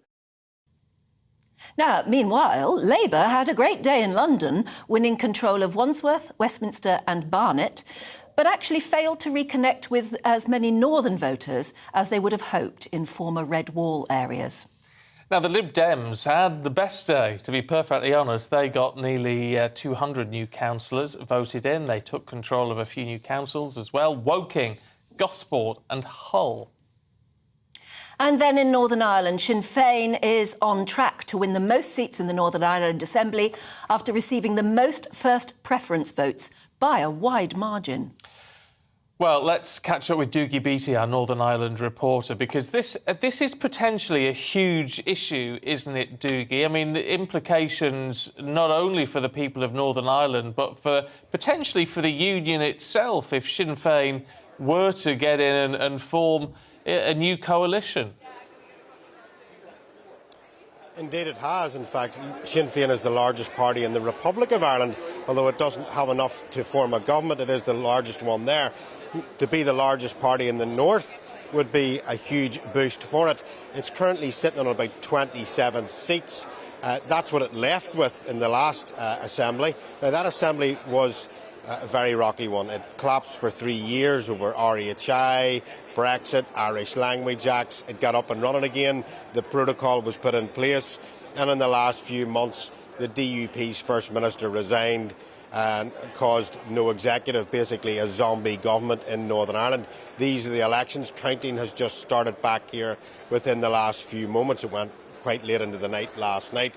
But These are PR elections here, and it's all about managing your vote, and Sinn Féin have done that extremely well. I was just looking at the numbers last night as they were coming in. Michelle O'Neill, the First Minister designate, came in at 21% of her vote, and her two running mates were exactly on 15.9% each. That is quite a disciplined electorate right there. So when you look now at these transfers in the last elections here, 90 MLAs came in. Out of those 90, 72 dependent on transfers. So your first preference votes, although important, are not all of that. It's about managing your vote. Now, if Sinn Féin does become that largest party, they probably will ask for a border poll. That will put huge insecurity into Northern Ireland. Not so much in the political arena, but more in the financial side of stuff. Northern Ireland receives about £9 billion a year from the British taxpayer. It then has another £9 billion in consequentials. And it has 9 hospitals, major ones, in amongst 1.6 million of us. It also has good trade with Great Britain, and this will cause problems with the Constitution of Northern Ireland, but it will also cause problems for investment in later years. Why would they build hospitals here? Why would they build roads? And you've got to remember that 72% of the population in Northern Ireland are employed in the public sector. They're British taxpayers' jobs. It is a very beautiful place to live, Northern Ireland, and we are very, very lucky to live here. It has wide open spaces, beautiful scenery and good employment. I think a border poll will unsettle all that, and it may drag us into a united Ireland, and it's there that big problems will start to happen in a security situation. So this election is quite vital. The problems in and around it with reforming this new assembly will come when the unionists who are refusing to go back in while the protocol stays in place. That was made worse the other night by Brandon Lewis going back on a promise that he seemed to have made to Jeffrey Donaldson about a Queen's speech and what would be in it. Lovely. Can I ask Doogie, before we love you and leave you, are you still in that Titanic exhibition centre place? I am, and you're talking about the warmest day. This is basically a giant tent. You can imagine the heat is starting to build in here, and it is quite warm. It's somewhere I've always wanted to visit. Have you actually been inside the Titanic Museum? Well, you must have, and had a look round. Well, that's the Titanic Centre across the road, and it is beautiful. It is an amazing trip. Anybody that comes to Northern Ireland, I will ashamedly promote it because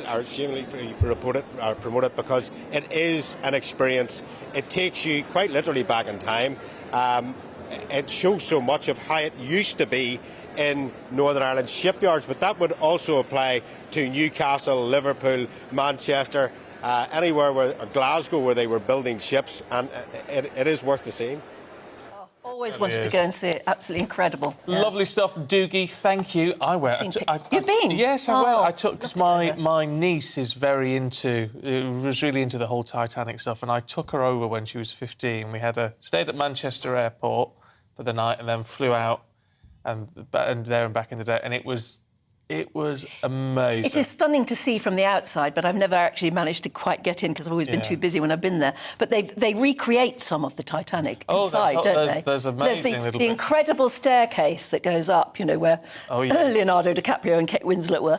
But they've also got stuff that they've actually rescued from the Titanic. Oh, yeah, there's loads of stuff, and there's a lot of the sort of visual stuff where you sort of stand sort of surrounded by screens, and it's like you're just moving through the ship, and it's incredible. Oh. It's absolutely incredible. It's really, really, really worth a visit. Really want to see that. So there you go. Oh, well, let's get it sorted. We'll have to get it sorted, but we could do one morning from there. Yeah. We could do from the top of the staircase. Wouldn't that be great? Oh, I'm getting excited now. Sorry, did I... My ears are bleeding now. No, I just suddenly thought, wouldn't that be at Stephen and Anne breakfast, top of staircase? Yeah, that'd be amazing. All dressed up. Yeah. Oh, I'd love that. We'll work on that. Oh, if you're going to Belfast, honestly, it just looks stunning from the outside. Never mind once you get in. If you're the PR people there, and you fancy doing your show from your staircase, let us know. That'd be amazing. Yeah. Look, just take you through the headlines. Well, Anne calms down. Oh, look, no. Oh, well, go on. Talking about... Oh, I'm sorry, so sorry. No, but go on. talking about going to Australia, if you want to, because I was saying it's a shame because Richard Branson, honestly, 20, 30 years ago, said that his plan was to have a plane that would go suborbital and be able to get to Australia in about 3.5 hours. Yeah. Never happened. Rod tells us Qantas Airways have just put in an order for the new Airbus A300 long-range version and will be flying direct to Australia from Heathrow in a couple of years, if not sooner. Sydney to London, non-stop flights will begin in 2025. The route, which was launched in 1947, once took 58 hours and 7 stops. It's now going to be a 17-hour flight. You see, 17 hours I could just about manage, I think. Oh, lovely. We'll do that. Something to look forward to. We'll have a bit of that. We can keep going till 2025. Yes, we can do that. Spring chickens. Yeah, thank you. OK, let's run you through the top stories. The Conservative Party has lost hundreds of councillors in the local elections. Labour and the Lib Dems making significant gains, mainly for the Lib Dems. In Scotland, the SNP remains the largest party. Plaid Cymru gained 3 councils in Wales. Meanwhile, the counting is set to resume in Northern Ireland. Just talking to Doogie. Sinn Féin poised for what could be a historic victory. Sir Keir Starmer says he's confident no rules were broken as police investigate allegations of lockdown breaches during election campaigning in Hartlepool in April 2021. The Labour leader allegedly drank beer with colleagues, including his deputy, Angela Rayner, at a time when indoor mixing was banned. The Queen says only working royals will join her on the palace balcony for the Platinum Jubilee next month. Prince Andrew, Prince Harry and Meghan will not appear alongside Her Majesty if she herself can get on the balcony, which is under question at the minute. Railway workers could be set to call for coordinated industrial action over jobs, pay and working conditions. Members of the Transport Salaried Staffs Association will discuss the cost of living at their national conference in Sheffield over the next 4 days. North Korea's fired a short-range ballistic missile from a sub off its eastern coast. That's according to South Korean military. It's just 3 days before the inauguration of the South Korean president-elect, who's vowed to take a hard line against the North. And a US judge has dismissed Donald Trump's lawsuit against Twitter challenging his suspension from the platform. The former president had claimed his right to free speech had been violated. Mr. Trump says he won't rejoin Twitter, even when Elon Musk takes over the company.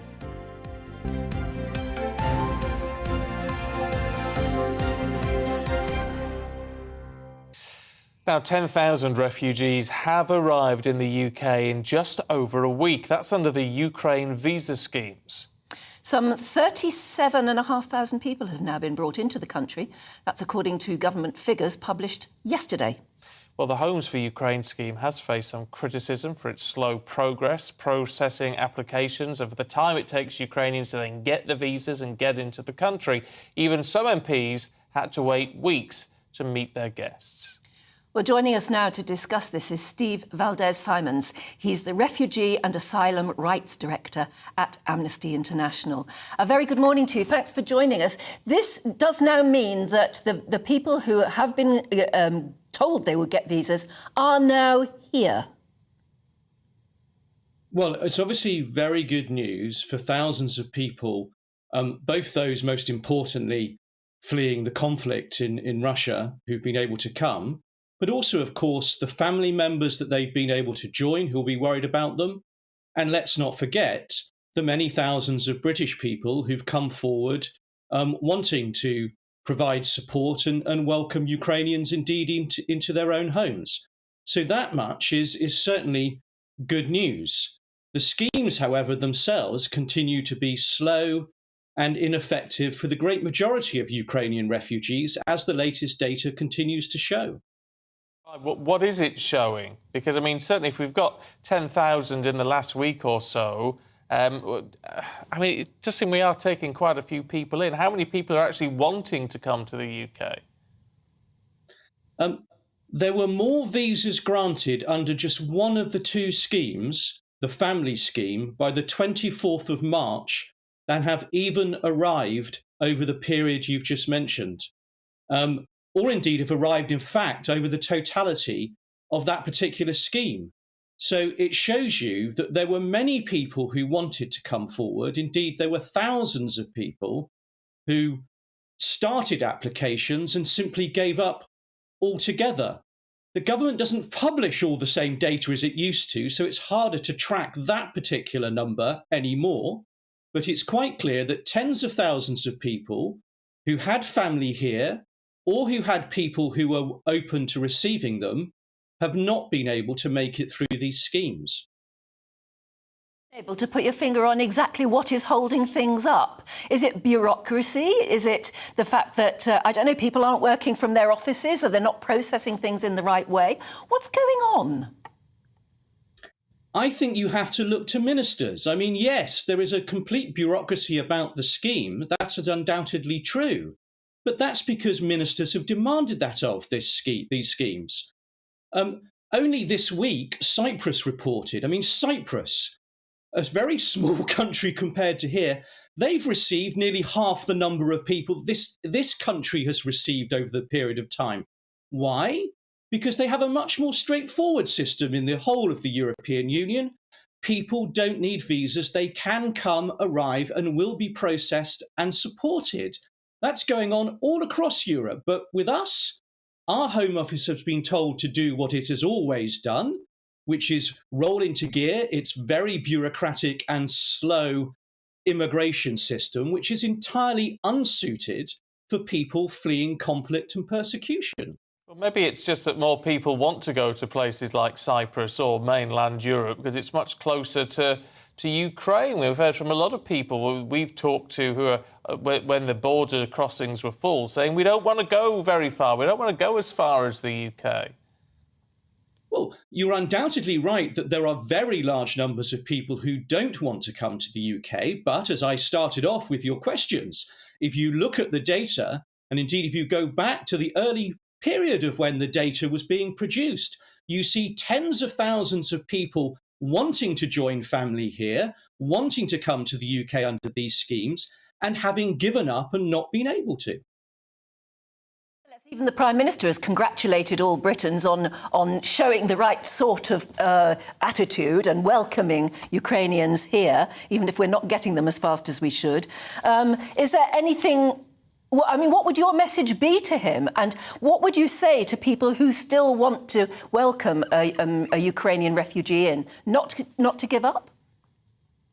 Well, yes, don't give up. But what I would say to him is back those British people who he quite rightly praises for their generosity and welcome, and change the fact that we have an immigration and asylum scheme that is geared up to prevent people arriving, and actually use this capacity to create a system so that people who do have to flee conflict and persecution in Ukraine, in other places too, can find a place of safety here rather than the obstructive systems that we have at the moment. I mean, the problem is, though, I mean, and I know it's what a lot of people watching will be thinking, not everyone, but we don't want to provide a place of safety for everybody. We want to provide a temporary place of safety for people, not a permanent one.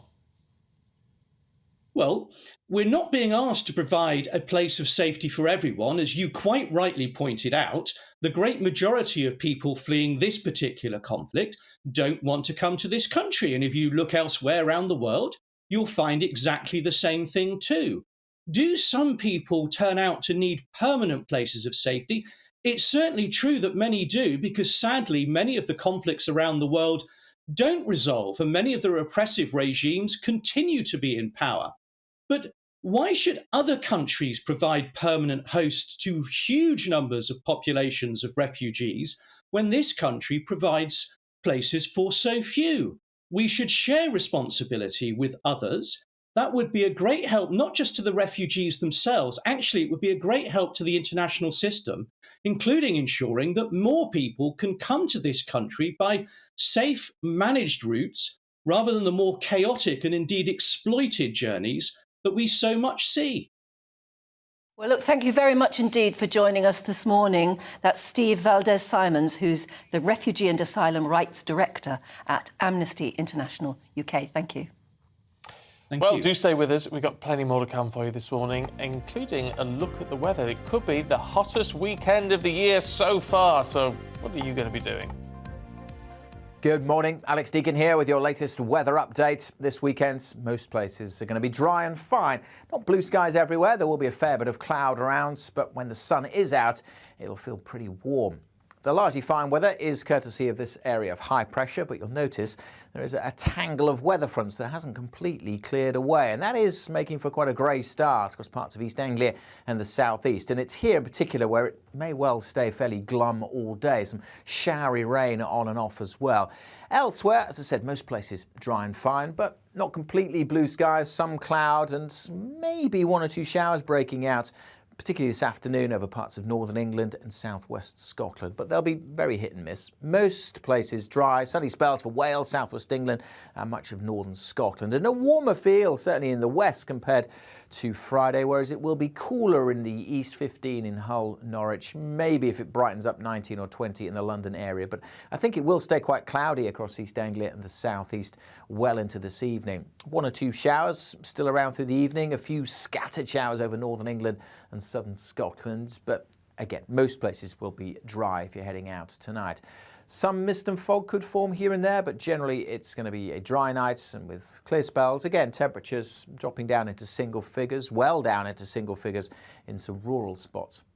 So a fresh-ish start to Sunday, but another fine day by and large. Yeah, maybe a bit of mist and fog here and there. Cloud is expected to thicken in the Western Isles of Scotland. There's a weak weather front here bringing a bit of patchy rain, but for most places it's dry. Yes, some places seeing a fair bit of cloud, but most seeing some blue sky on Sunday. Certainly probably a brighter day for East Anglia and the southeast. Some good spells of sunshine here, and as a result, it will be warmer. Where we see some sunshine, 18, 19, 20 or 21. Again, some of the coasts will be a little bit cooler. Enjoy your weekend.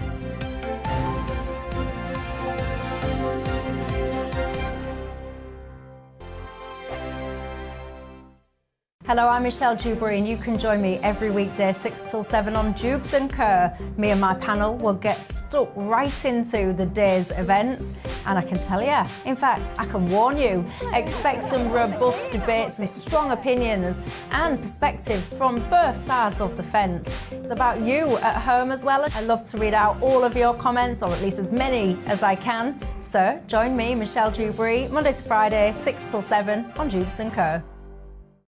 On radio, they call it the drive time slot, 4 p.m. until 6 p.m.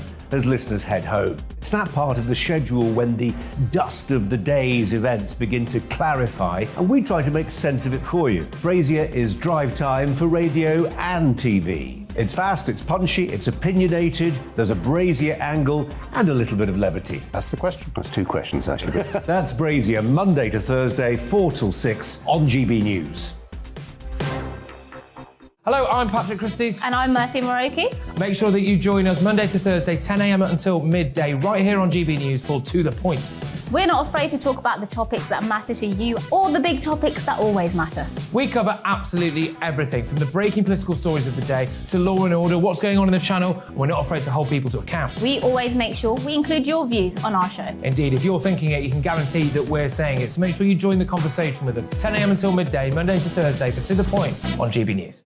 I'm Dan Wootton. Join me Monday to Thursday from 9 to 11 for the feistiest and most fun news debate on TV, where free speech reigns. I'll bring you a sharp take on the day's biggest stories, bombshell newsmaker interviews, and A-list guests. And I guarantee you, no spin, no bias, no censorship, and no reason to go to bed. That's Dan Wootton tonight, Monday to Thursdays from 9 on GB News.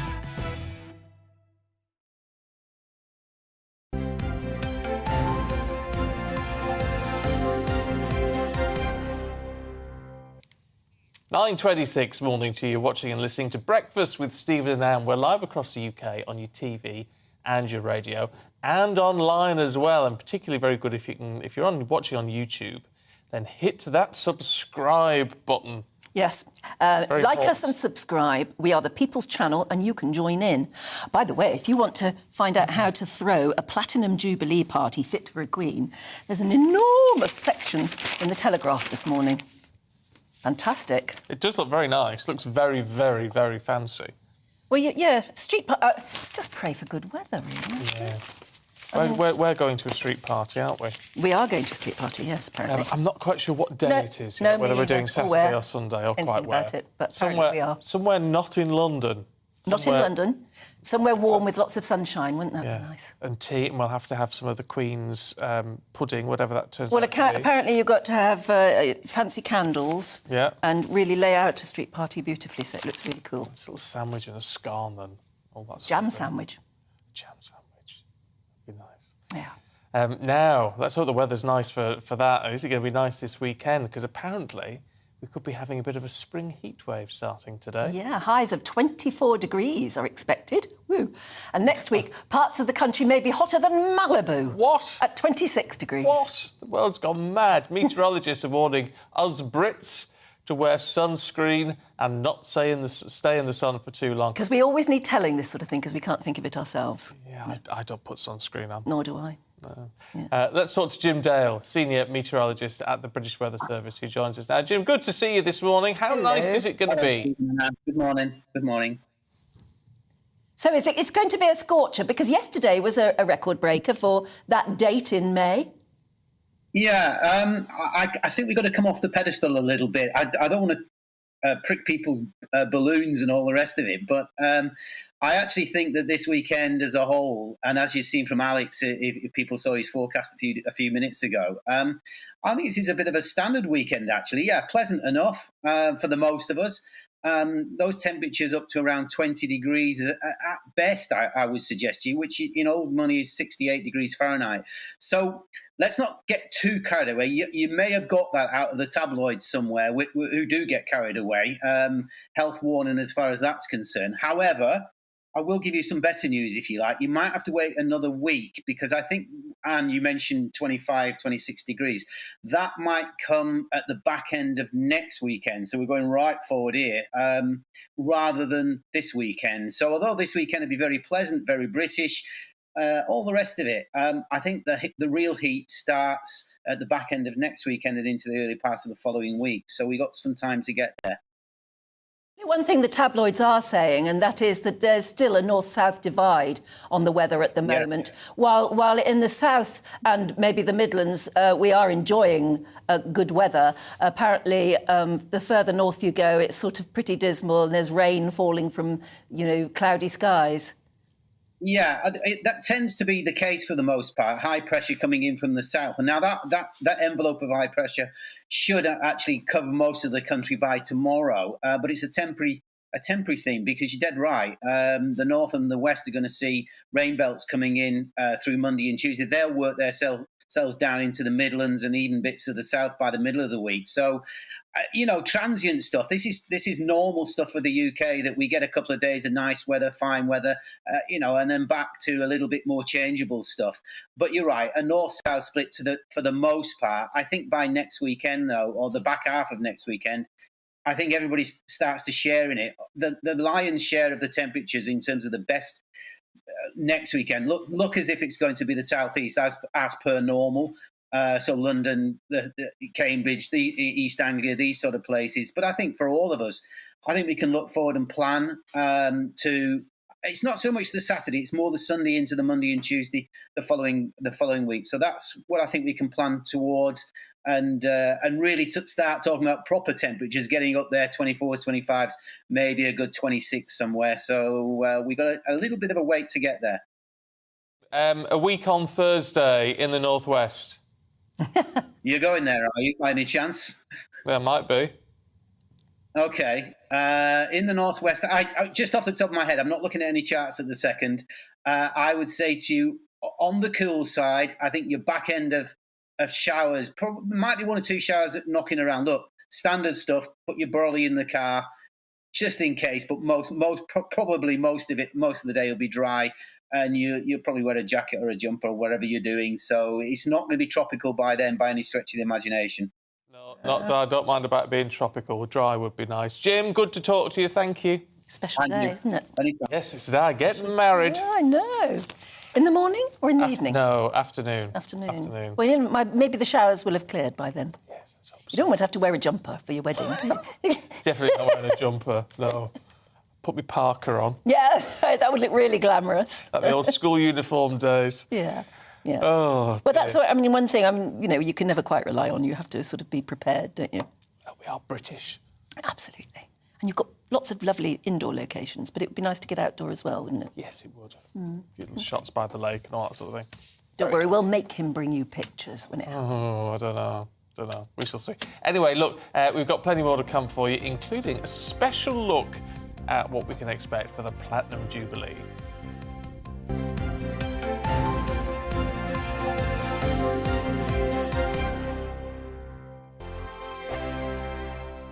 Hello, I'm Michelle Dewberry, and you can join me every weekday 6 till 7 on Jubes and Kerr. Me and my panel will get stuck right into the day's events, and I can tell you, in fact, I can warn you, expect some robust debates, some strong opinions and perspectives from both sides of the fence. It's about you at home as well. I love to read out all of your comments, or at least as many as I can. So join me, Michelle Dewberry, Monday to Friday, 6 till 7 on Jubes and Kerr.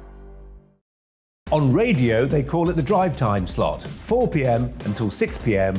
as listeners head home. It's that part of the schedule when the dust of the day's events begin to clarify, and we try to make sense of it for you. Brazier is drive time for radio and TV. It's fast, it's punchy, it's opinionated, there's a Brazier angle and a little bit of levity. That's the question. That's two questions, actually. That's Brazier, Monday to Thursday, 4 till 6 on GB News. Hello, I'm Patrick Christie's. And I'm Mercy Moroki. Make sure that you join us Monday to Thursday, 10 a.m. until midday, right here on GB News for To The Point.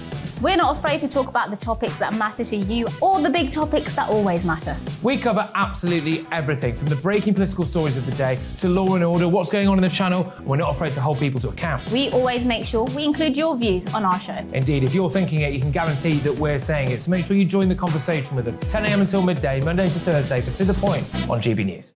I'm Dan Wootton. Join me Monday to Thursday from 9 to 11 for the feistiest and most fun news debate on TV, where free speech reigns. I'll bring you a sharp take on the day's biggest stories, bombshell newsmaker interviews, and A-list guests. And I guarantee you, no spin, no bias, no censorship, and no reason to go to bed. That's Dan Wootton Tonight, Monday to Thursdays from 9 on GB News.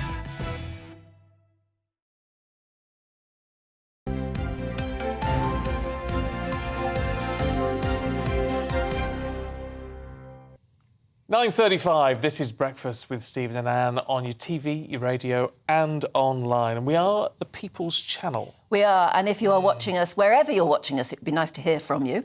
But we've got lots of people watching from all over the world, which is brilliant. We have, but, we really focus on, and we're really proud to be a family, and part of your family too.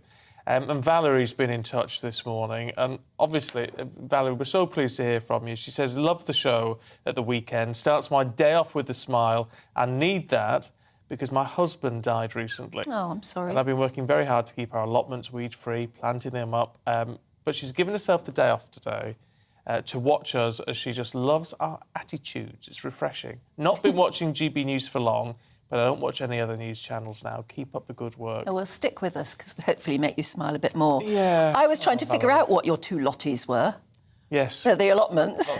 I'm lotties, yeah, like that. But really sorry about your news, and I know you've just got to keep yourself sort of busy and doing something, haven't you? But we're glad we're able to keep you company, Valerie, as you go through this difficult time. Yeah, absolutely. Do stay with us. Lots more to talk about. Let's bring you up to date with what the headlines are saying. Sir Keir Starmer says he's confident no rules were broken, as police do now investigate allegations of lockdown breaches during his election campaigning in Hartlepool in 2021 in April. The Labour leader allegedly drank beer with his colleagues, including his deputy Angela Rayner, at a time when indoor mixing was banned. Ukrainian officials are accusing Russia of violating a ceasefire as they tried to get people out of Mariupol. The Ukrainian Deputy Prime Minister says 50 people were rescued yesterday, but more than 100 are still there. A deadly explosion hit a well-known hotel in the Cuban capital, Havana, on yesterday, killing at least 22 people and injuring 74. The Cuban president says the blast at the Saratoga Hotel appears to have been caused by a gas leak. North Korea's fired a short-range ballistic missile from a submarine off its east coast, according to South Korean military.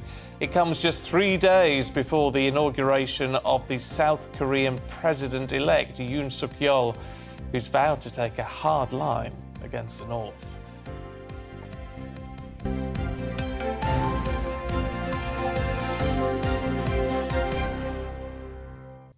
Don't you find there's something rather horrific about the way these communist countries love to parade their weapons? Awful, isn't it? I mean, those horrific-looking missiles. And the Soviets always did it as well, didn't they? And what are you meant to do, sit back and admire weapons? I think it's just disgusting. Well, it's propaganda, isn't it? So look how strong we are, what a strong nation we are. Hideous. Oh, it is awful. It's very depressing. Anyway, look, to matters back home, and hopefully matters that should cheer most of the country up, which is the Platinum Jubilee weekend. Yes, I've been reading up in the Daily Telegraph today. Look at that. Wow, everything you ever need to know about throwing a Platinum Jubilee street party. Wow. Whee! Sandwiches, cake. Red arrows. Red arrows, organise your own. Soft toy corgis. Apparently there's a company making lots and lots and lots, when I say lots, hundreds and thousands of little soft toy corgis, which presumably we'll be expected to buy. I suppose so. I don't think I'll be buying one of those. But I will be sitting down for a cup of tea and a scone and a cake and all that. I want to find out what this pudding is going to be. So what, have they said there's going to be a Jubilee pudding? There's a Queen pudding, Elizabeth pudding or something, whatever they're going to call it. Okay. And so there's a competition, Princess Anne and Mary Berry are going to judge it. Yeah. And it's, but it could well be the Queen likes chocolate and mint. So it could be like a chocolate mint cake. Well, as long as it doesn't have a soggy bottom. No. Anyway, it's not necessarily going to be the finest of weekends for the Duke and Duchess of Sussex and their children. They are going to be attending the Jubilee celebrations, but the Queen has apparently excluded them from the Trooping the Colour balcony appearance. Yes, royal broadcaster and commentator Rafe Hadelmanku is here to tell us more. A very good morning to you. Good morning. Are you looking forward to it? Yes, absolutely. Well, who wouldn't be? Well, exactly. I mean, it will be a time, because I remember the other Jubilees, and if you do, there were times to feel joyous, weren't Yes, they? absolutely. Well, you know, unlike, say, France that has Bastille Day or America has Independence Day, one of the downsides of being the world's oldest democracy, continuous democracy, is we don't have a national anniversary of a revolution or a war to celebrate. So it's the monarchy that provides those really important times for the nation to come together, for communities to come together. It's coronations, jubilees, royal weddings. Those are the rare moments when we can really come together and have a big old party and celebrate all that's best about being British. Isn't it interesting, though, that the Queen has got it right again? She always gets it right. She wants a family round her, she wants a public displays and all the rest of it. But she said, only working royals on the balcony. Well, that you can't criticise her for that. The royal household and the Queen are masters of diplomacy, and I think they've struck gold quite once again here, because not only is it an excellent solution to the problems not only of Harry and Meghan, but also of Prince Andrew, but it's also a reward to those hard-working royals who are really supporting the Queen and taking up a lot of the slack that Harry and Meghan have left. Yeah, because she's sort of acknowledging the fact that she is going to sort of delegate a lot of her duties, her Jubilee duties, to others. Prince Charles and Camilla, for instance. Princess Anne apparently is going to do quite a lot. And obviously William and Kate and others. And they are what she is classing the working royals. And they will maybe join her on the balcony, if indeed she makes it to the balcony herself. That's right. What we know is nothing is being decided until the day. And that's a general policy with the Queen now. The royal household have said any event that you're expecting the Queen to come to, the assumption is she won't be coming, and on the day, if she comes, that's a bonus. And that's a nice way, basically, because rather than be disappointed by her not being there, be happy that she's actually turned up.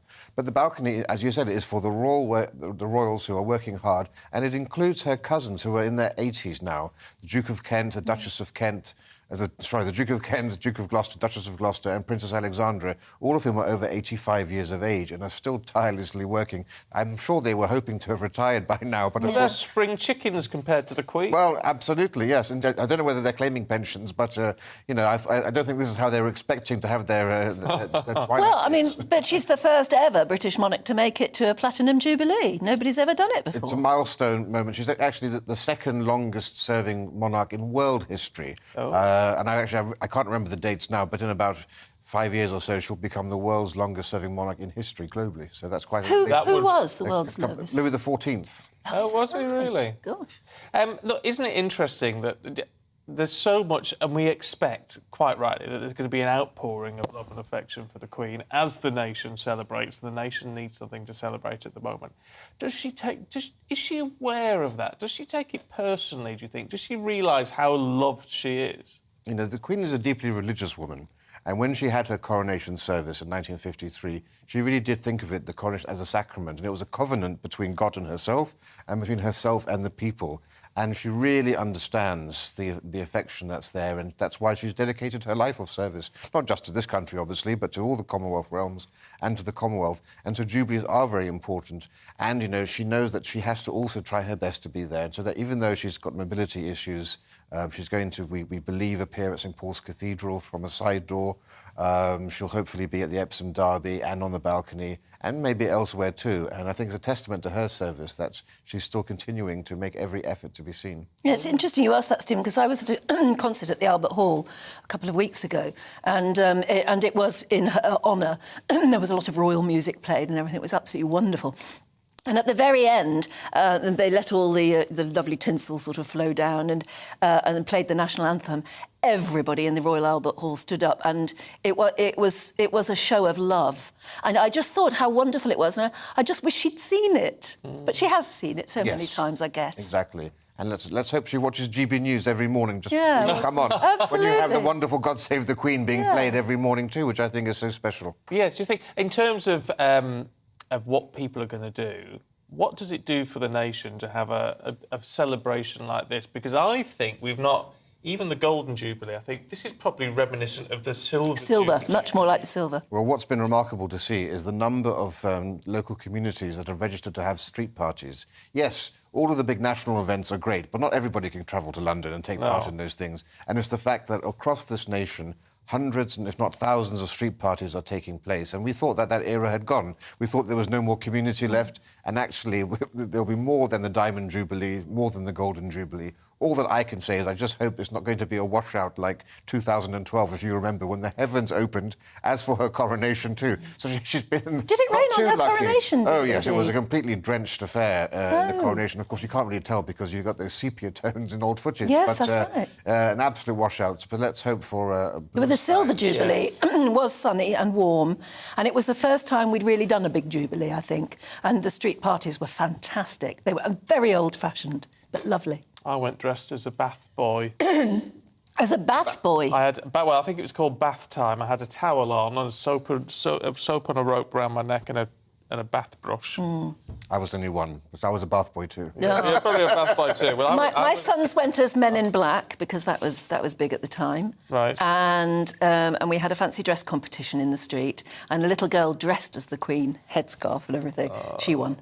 Very nice. It was just brilliant. Oh, well, we're going to be seeing a lot more of you over the coming weeks and things, Rafe. Thank you very much indeed. Now, it's interesting, we were talking about the weather taking a turn for the better at the moment, which does make you think, and Stephen and I were sort of joking about the fact that we don't bother to put sun cream on, and you should. We all know we should. So take risks, can't be bothered. I hate the way it makes you feel. Oh, yes. But... certainly when we really get down to some serious sunshine, you should. Because skin cancer, one of the most common forms of cancer in the UK, and rates continue to rise with about 100,000 new cases each year. Yes, May is Melanoma Awareness Month, and the charity, the Melanoma Fund, has launched a brand new campaign to highlight the illness. Sunguarding Sport launched this week, and it's supported by over 60 national governing bodies of sport, providing sun protection guidelines and advice. Our Yorkshire and Humber reporter, Anna Riley, has the story. Dan Whittaker is a skin cancer survivor who's raising awareness of the disease that nearly took his life as part of a brand new campaign launched by the Melanoma Fund. He was given running shoes as a Christmas gift, but they began to irritate a mole on his foot that was later found to be a malignant melanoma. Dan had to undergo 2 surgeries involving 90 stitches to remove the mole and surrounding skin, and it took 6 months for him to recover. Now he's encouraging people to remember to put on sunscreen to protect themselves from UV rays. Not catching it early would have meant that the expectation of my life could have dramatically been reduced. The impact of the diagnosis is just immense. It's just fear, anxiety, anger, frustration, questions, how did it happen, shock. And that's not just for myself, that's for me and also family members as well, and friends. The impact is huge. Everybody plays a part, and as a 40-year-old male, I think over the last 10 years, I'm probably quite happy to say I've never cried as much, but it's that emotional impact that you get with it. And there was another element of the emotions that come to say this, you've got the worst form of skin cancer, which is malignant melanoma, and then you're told, then you have the operation and the surgery, but then you get another sense of feeling when you're then told later that this has not spread around your body. And ultimately now I'm doing all of this precaution, so all of the sun guarding whilst doing my spots to ensure that it does not spread around my body. And the recommendation to anybody, I would say, is prevention is better than any intervention and cure, and health and wellness in the sun is as important as kind of sun cancer prevention. Melanoma Fund has launched a brand new campaign this month called Sun Guarding Sport, and Michelle Baker, Chief Executive Officer of the charity, says it's an innovative project. It's all about protecting everyone in sport. It's already supported by 60 national governing bodies of sport. So we're working to unite sport with this idea of sun protecting their participants, spectators and officials, to make sure everyone's aware that it's important to get out there but be protected. And obviously we're promoting get out there. It's not about, stay in, the sun's too warm. Get out there, but make sure you put key measures in place to make sure your skin's protected. The charity's looking to spread the message of sun protection far and wide in the UK, with Sunburn travelling around Britain to raise awareness. Anna Riley, GB News, Wakefield. Amazing. Do have to be careful. Good point. Good point. Now, our favourites are back. Aidan McGee, Stephanie Tetchy. The breakfast family is here. Yes. Morning, you two. Morning, how you doing? Morning. Well, yes, I'm all right. I'm interested because Stephanie's got a quiz. Yes. I like the quiz. Like a pub quiz. Right, let's see how we do. Go on. Yeah, go on. So, Guide Dogs, which is a charity that supports visually impaired people, they've teamed up with celebrities to find out what their childhood dreams were. This is to help children who've got visual impairments to be empowered to dream and know that it can be a reality. So these celebrities have revealed their pictures of when they were childhoods, so when they were children. So I'm going to give you a clue and you guys have to guess who it is. Do we see a picture of them? Yeah, the picture's going to Okay, come up and the viewers at home are going to see it as well. So if you're on the radio, listen closely. OK. This Oscar-winning actress told the charity, "I thought I'd be a nurse. When you were little, an exciting rite of passage is to dream about what you'll be when you grow up." That's Olivia Colman. Yes. Oh, it is Olivia Colman. Well done. OK. I wouldn't have known from the clue. Mystery child number 2. This broadcaster always knew what he wanted to become, saying, "From the age of 10, I wanted to be a broadcast journalist. This was born out of seeing the troubles that are developing around me and being reported on television. I always had this mission to explain within me." Well, I wouldn't recognise from the picture. I wouldn't recognise him from the picture, but I do from the write-up. Yeah. I can see it. That's Eamon, isn't it? It's our very own Eamon Holmes as a child. Now I know who it is. I could see it, but I didn't see it instantly. No, you're right. So, last one. This award-winning actress said she wanted to be a prime minister, a brain surgeon and a famous explorer and a pirate. But then she realised she wanted to be an actress and she could play a queen, a wicked aunt and a tiger lily and a singing cow. Yeah. I can tell her face. Absolutely same face. See, I wouldn't know. No? I wouldn't have known the face. Guess? Do you want to make a guess? Look at the face, Stephen. It's a very old picture. Yeah, I wouldn't have guessed from the face. Oh, no, it's absolutely the same face. It's Joanna Lumley. It is Joanna Lumley. Yeah. That's good. Yeah. So what did you guys want to be when you were children? I wanted to be a concert pianist. Oh, nice. I just wasn't good enough. Aidan? Journalist from the age of 9 years old. Yeah, it's the only thing I ever wanted to do, I had a slight interest in property, which I've since developed later on, but that was never my passion. I decided on my 11th birthday that my 9th birthday, I wanted to be a journalist. And I said to my brother, we were at a football match, and I said to him, "How does the report from this match get into the newspapers?" And he said, "If you look at the back of QPR stand, and that's where the journalists are." And they didn't have laptops then, it was too far in advance, that's how old I am. And And he said if you read Dad's paper in the morning, that's how they'll be filed from there into there. And I said, that's what I want to do, and I never deviated from that. And that's the biggest thing I had in my life, really, the fact that it's never mind about qualifications or schooling or background. The biggest advantage never really talked about is I knew what I wanted to do, and nothing else interfered. That and is that sense of focus can get you further than what you most need. others. Yeah, I think so. Yeah, if you're one of those things, people who's multi-talented. Do you loads pinch of yourself things. occasionally? Just think, oh, I'm so lucky to be doing Yeah, I do sometimes actually. Yeah, I do. I've never taken it for granted. But also, you have to consider that some people are multi-talented, and I think sometimes that holds people back. If you're good at 5 or 6 different things, and you have to sooner or later you have to choose something. I know it's a burden. Yeah. What did you want to be? A doctor or a detective. Oh, I could see you as a detective. Quite fancy being a detective. You are a bit of a detective. Yeah. But a doctor as well. I'm very interested in like genetics and things. Oh. So I studied that quite a lot. So how did this happen then? Oh, who knows?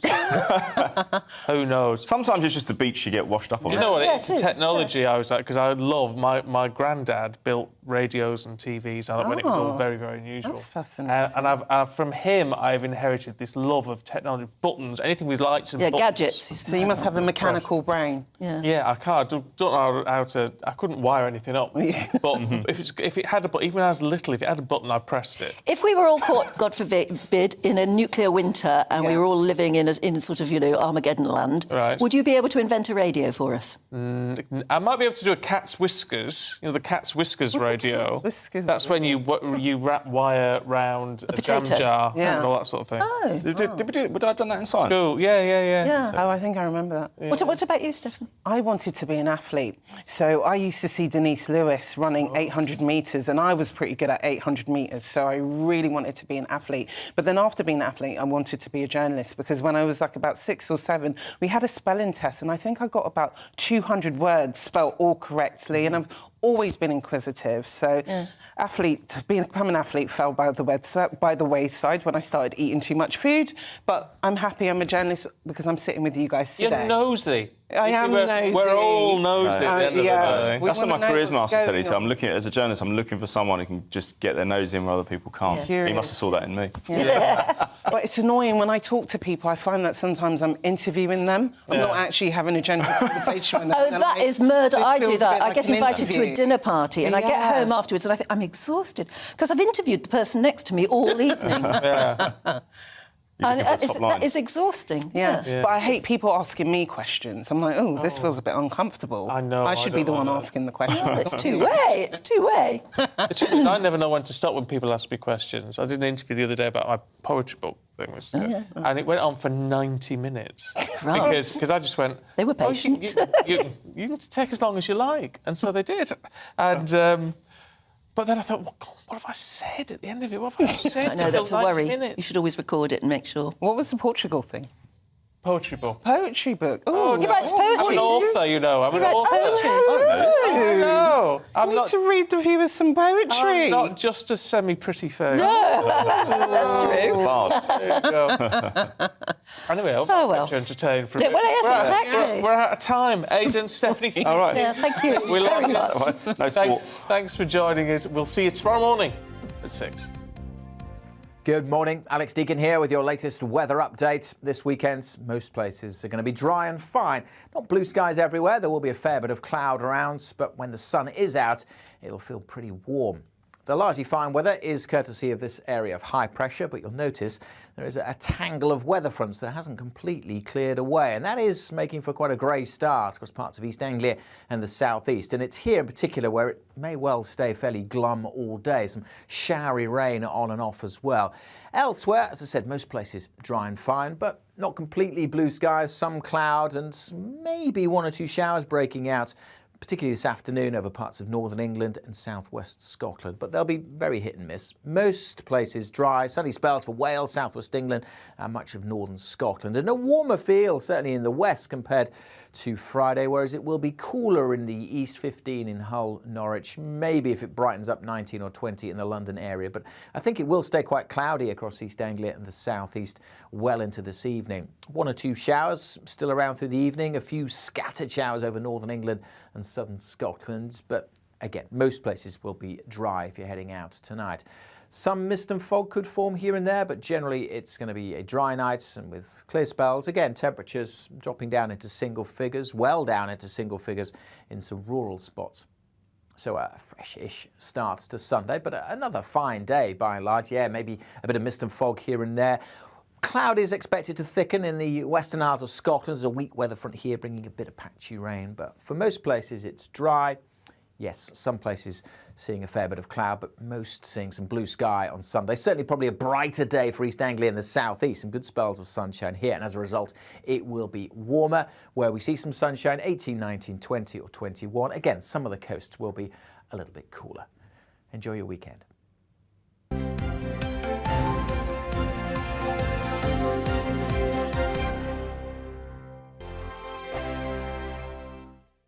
Hello, I'm Michelle Dewberry, and you can join me every weekday 6 till 7 on Jubes & Kerr. Me and my panel will get stuck right into the day's events, and I can tell you, in fact, I can warn you, expect some robust debates, some strong opinions, and